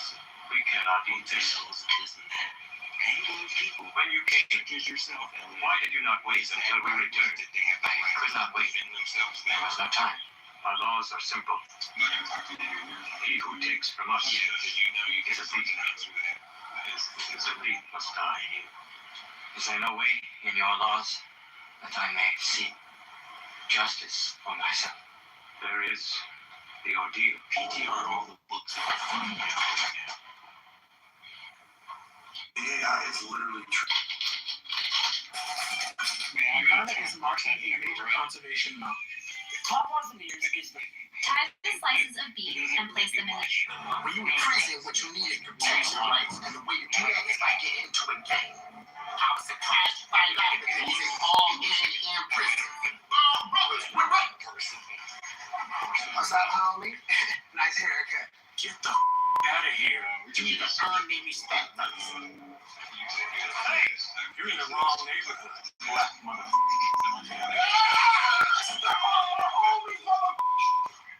Brotherhood, y'all. Yeah, my brotherhood. What's up? Okay, so you got a black motherfucker. That was it right there, okay? That's the initiation process. I am now a member of the Ball Brotherhood gang. It's the happiest day of my life, is what I'm saying.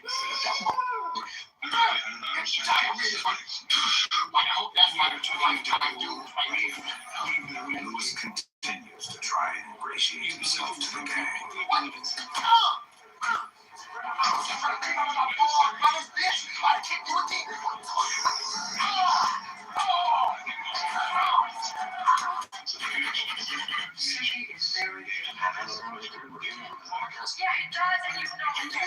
The only sweet one in the world is out there.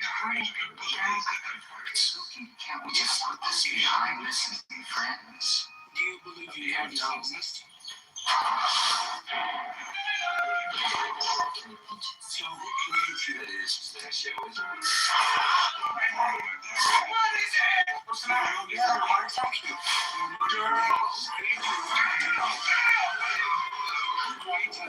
Guess we just wait and see.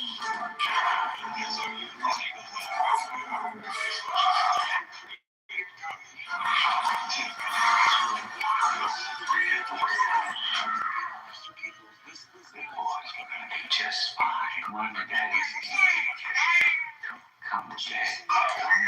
Come on. Suki is very Are you a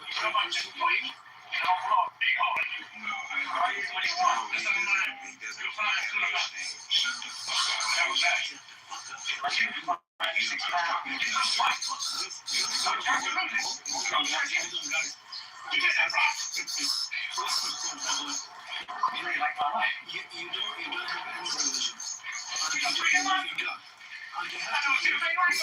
created nature, who created you, who created your mother and father, who created the son and mother. You have to know that.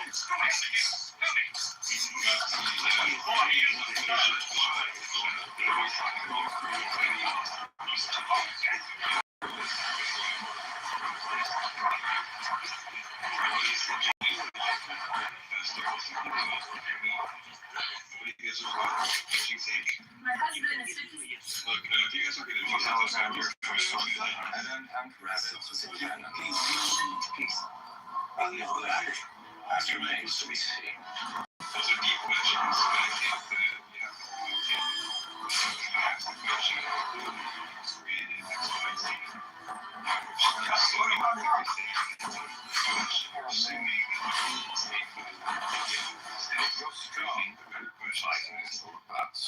Stop talking and fight. You're not gonna go for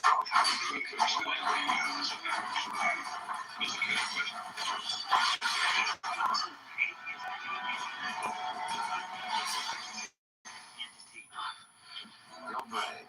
I'll give you that. Magnificent.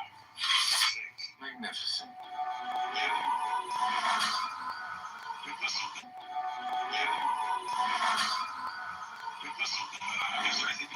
I think you're saying something like it's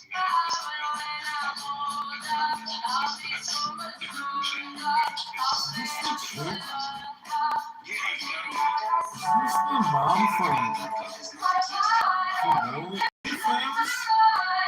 Is this the mom from OnlyFans? Is this the chick? Is this the mom from OnlyFans? Is this the mom from OnlyFans? Are you sure that God does not exist? Yeah, I'm sure. You are sure? Sure believe.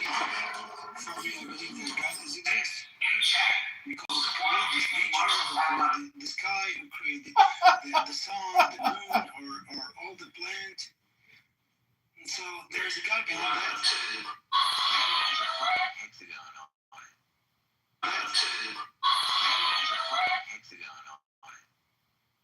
A perfect fucking hexagon. And you think that guy's good, right? He's aspiration on us. And Doctor. Duster. I've been looking at fucking Big Blocker. Duster. Yeah. Duster. You know, like. Personally, I'm gonna come out. I'm agnostic, right? I'm the person that likes to have evidence-based anything I do. So, like, by being agnostic, I'm actually like being as honest as I can to myself by saying, okay, I could believe in God, but I have no proof, right? Okay. And I could not believe in God, but I have no proof. We do have things like explanations, like, obviously science came from religion, right? It was born out of religion. Okay. How things came to be. And I think that science has answered a lot of the Fresh stuff out of the ocean and about to get you say, opened up. It's weird that Orion is actually a cushion star. It looks like a squishy red hole or a water balloon, but most of that chubby body is basically just water. When people cut one open, they usually start from the center, and it doesn't even eat with a mouth like we do. Instead, it literally pushes its stomach out of its body, lays it over coral, and digests the coral externally. Imagine throwing your stomach onto your food and letting it melt everything down.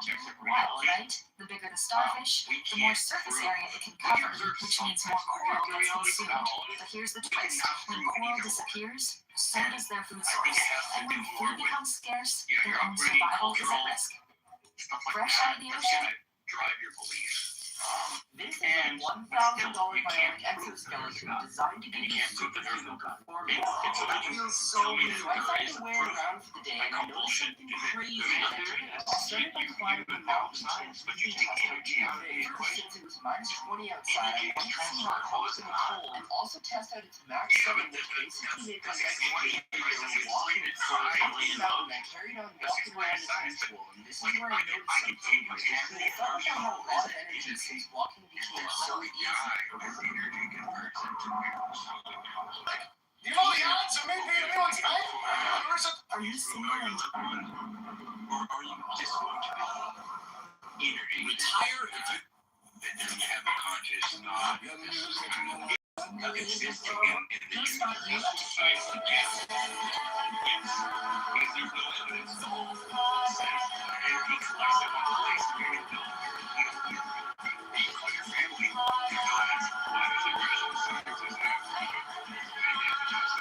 yeah, if you check it out, one lake, all lake. Yeah, there's all kinds of people. Russian scientists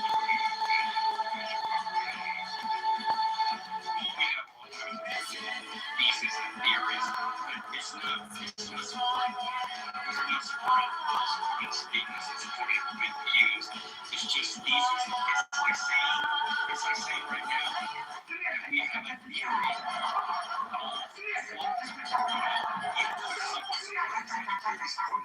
We just can't see that's it. We're still searching on us. Three reasons guys regret. What's faster than an escalator? I think it might be this, but we don't know.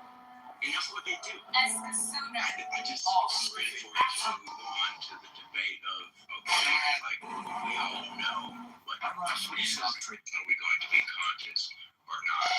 We'll never know. You gotta die to find out, bro.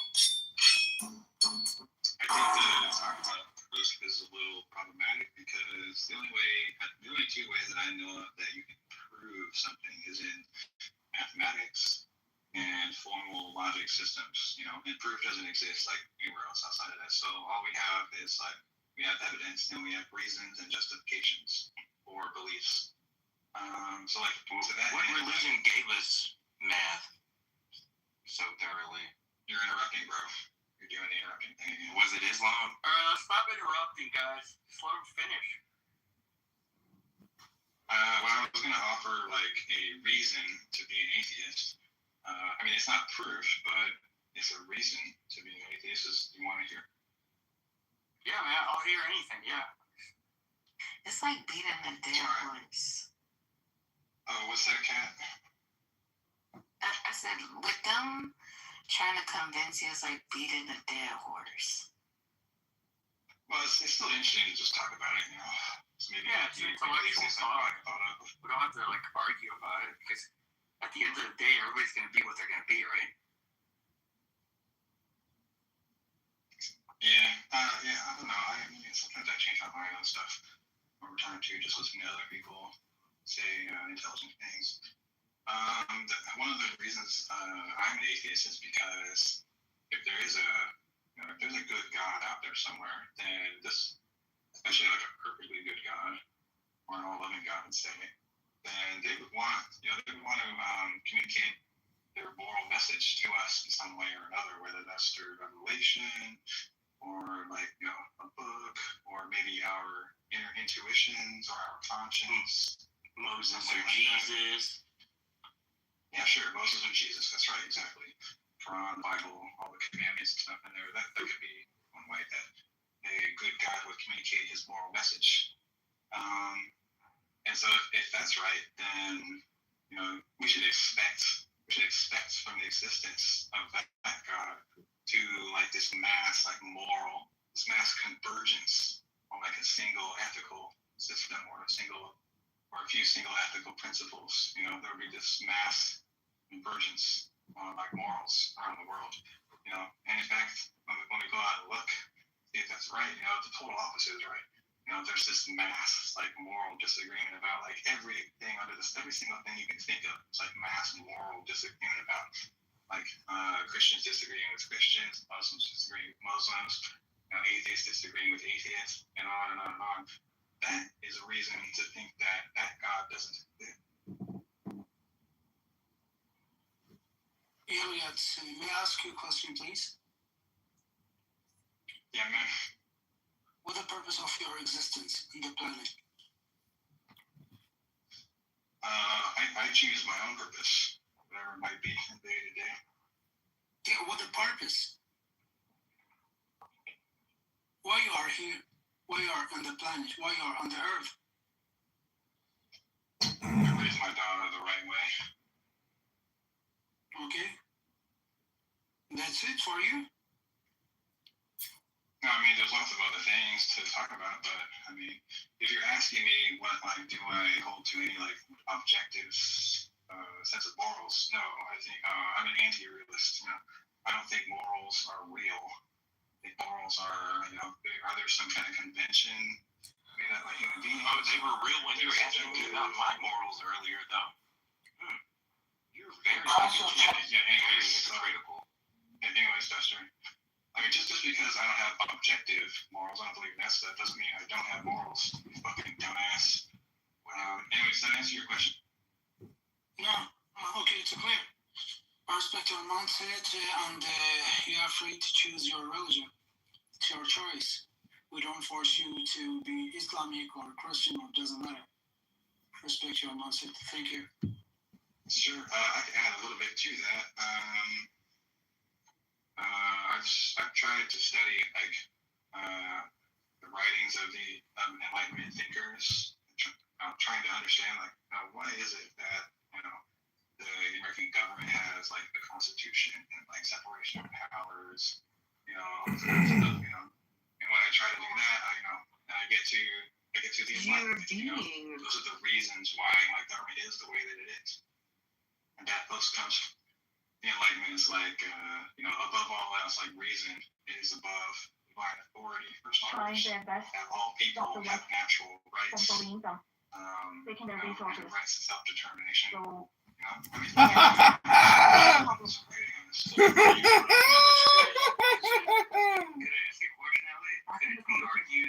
Georgia. Animals have a problem with somebody and it's like objective, like because they're not like terrorists. What the fuck is going on? Or through socialization, there are other packages. Yeah, but they tend to show like there's in the thousands. South America kill their own people. West kill their own people. That's what bothers them. That doesn't make it all right, though. No, but no, they haven't. Treat their pets, Not those numbers. If you're thinking of the Civil War, that was a struggle to get to where we are now. That's okay, different. but listen. America funds terrorists. Yes or no? I mean, it's subjective. It depends. No, they don't. Yes or no? No, they Yes don't. or no? No, they don't. Ruby, I have lessons officially to you. And you Are you Muslim, Ruby? Hold on. Are you Muslim? No, I'm Eastern Orthodox. Are things that moral agents are obligated. Okay, Ruby, Eastern, listen, Ruby, are you saying Eastern Orthodox. Are you saying that U.S. is equivalent to Iran in terms of no? Terrorism? America is worse than Iran. Wow. America is worse. How do we unpack this, you guys? I mean, and you know what's funny? America one day is gonna be punished for what he did around the world. Okay, well that sounds like a threat. So what That's do you? The truth. No, it's not the truth. People around the world. What kind of punishment? Is that a spank or is it feast? Like, I need to know what the type of a punch we're talking about. Is it Allah Akbar attack? No, listen. There is a God. He sees everything. He's striking everything down. And as far as I'm concerned. Ruby, you said you're Eastern Orthodox, right, Ruby? Who's your patron saint? Excuse me? Who's your patron saint? Why? Because you're Eastern Orthodox. Who is it? Are you Eastern Orthodox? I'm Catholic, but every Eastern Orthodox has a patron saint. Who's your patron saint? Okay, well, I'm not here to discuss about religion. No, she's fucking lying. Yeah, she is. Gerald, can you finish my point? Brothers and sisters, can I finish what Yeah, for Petron saying it's terrible. Yeah. People just lie like the dog they walk on with which she's got that like Lebanese fucking accent from like Sydney, where the fuck she comes from. Terrible person, terrible fucking liar. Cause so cool. I don't want to hear her again. Just Run it. I couldn't jump in. I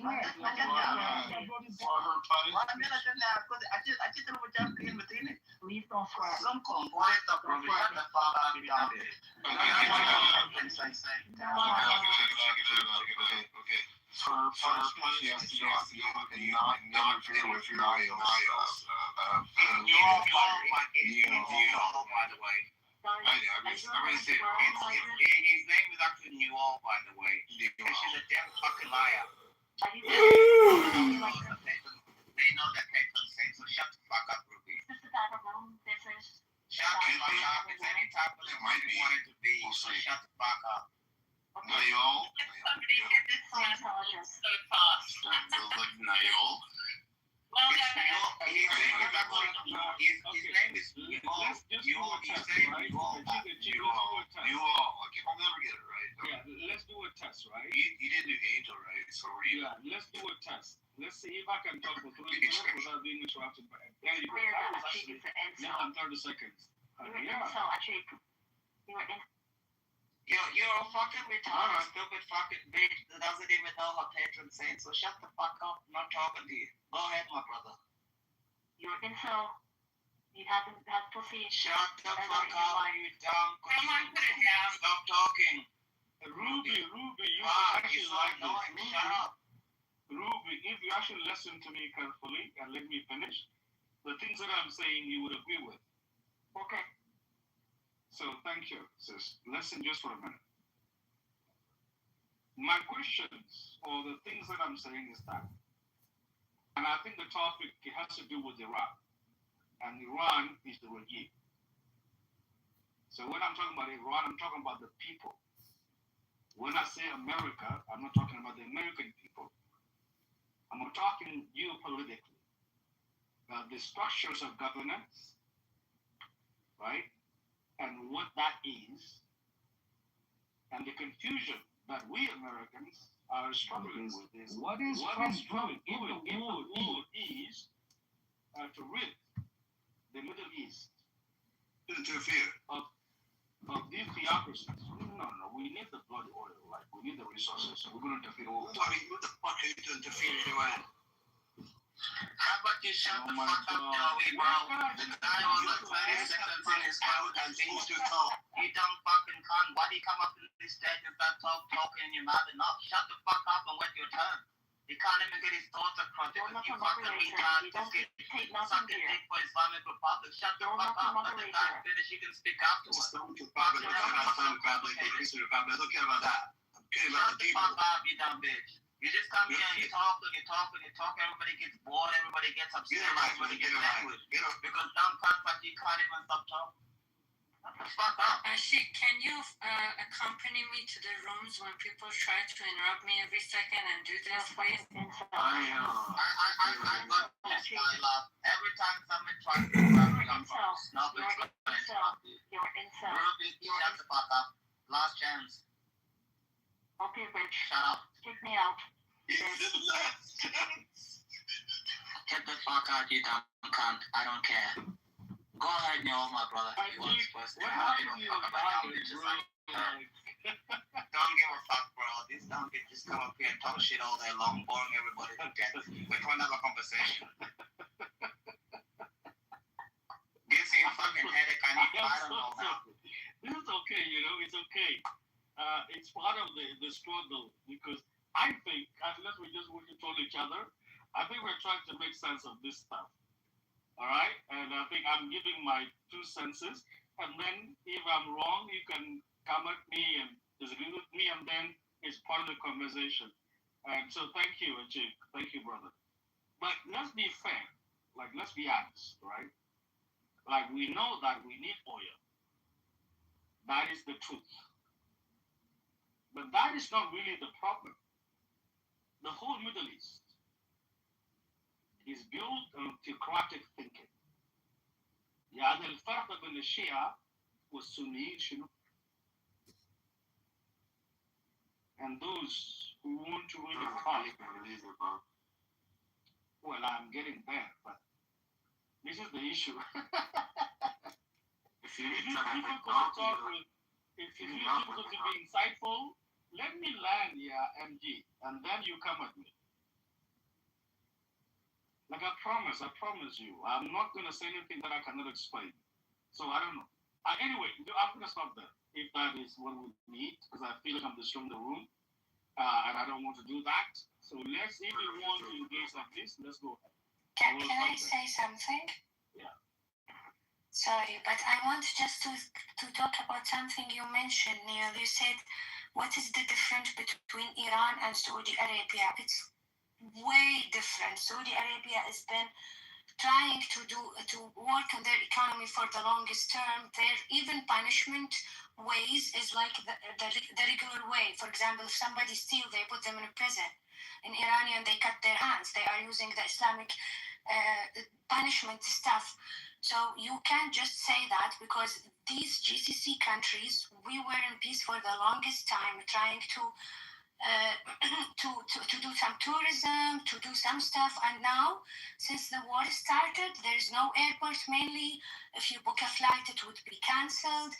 There is silence all the day, all time.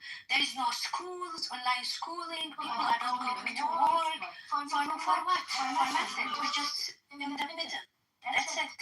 We're just sitting in the middle. So Saudi Arabia is not like Iran.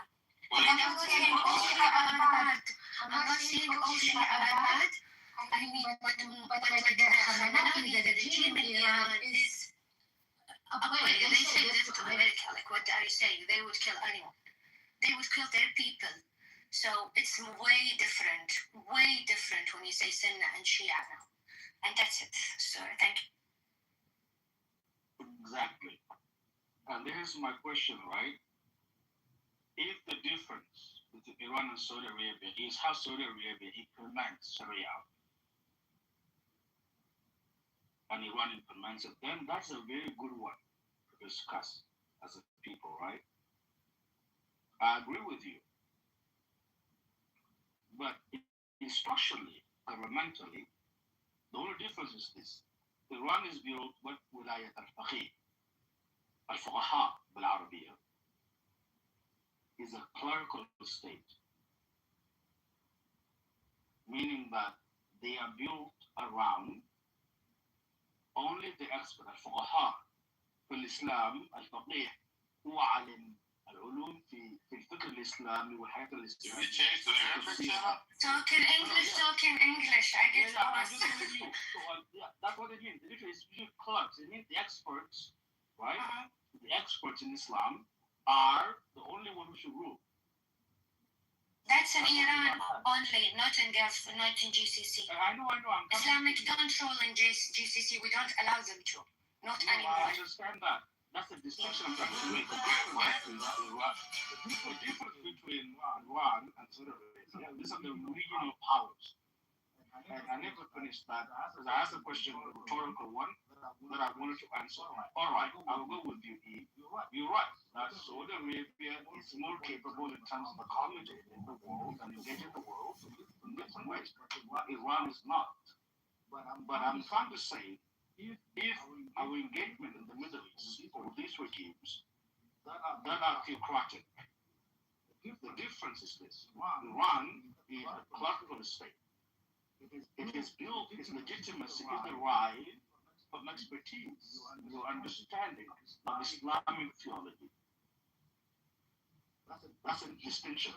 Saudi Arabia, it is within family.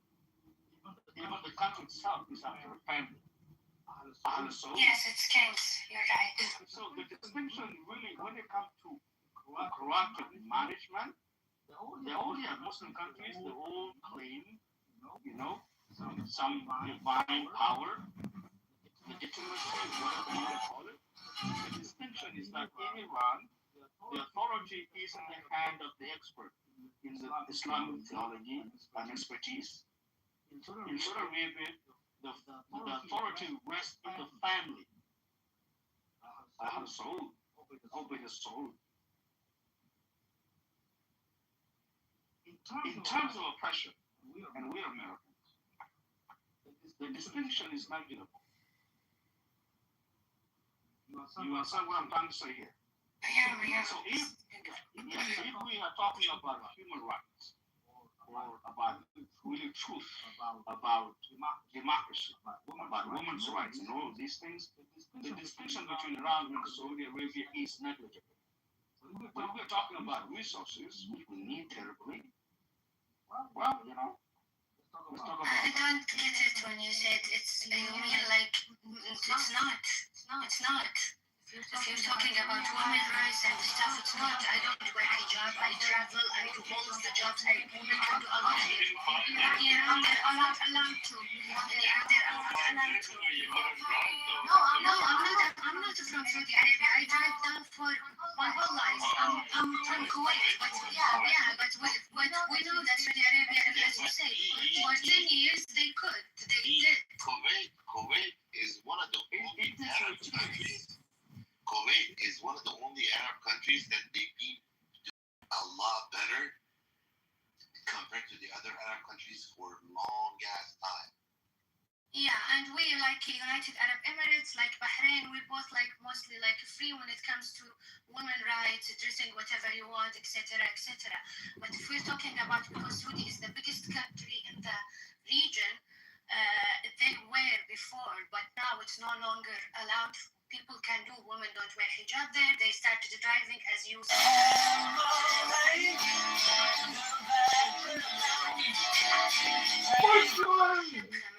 Because when he died, they said labbaik Khamenei.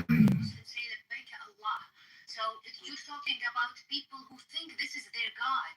So of course they're gonna go die for it. Fuck him 100%. I'm sure, sorry, but fuck him, because they said like they are. I will tell you why, because they said we're hitting only the bases in GCC. No, they're not. They hit the airport around 9 times. They hit the oil. They hit a lot of places here. So they're not, even if you're talking about Islamic, like as a religion, whether I'm Muslim or not, that's beside the point. If they claim they are Muslims, why would you hit other Muslim countries in Ramadan? They see they see Muslim Sunnah as infidel as well. That's what I'm trying to do. Their concern is the war, right? That's why they're taking care of. What are you saying? No, I'm talking their point of view as the Khamenei. I'm not even talking about all Shia. The Khamenei people, they see other Muslims, other Sunnah and stuff as infidel as well.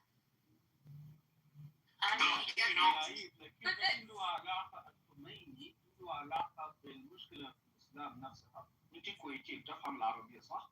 أكيد أفهم العربية, but this is an English channel. You can speak English. I understand English too. Okay, so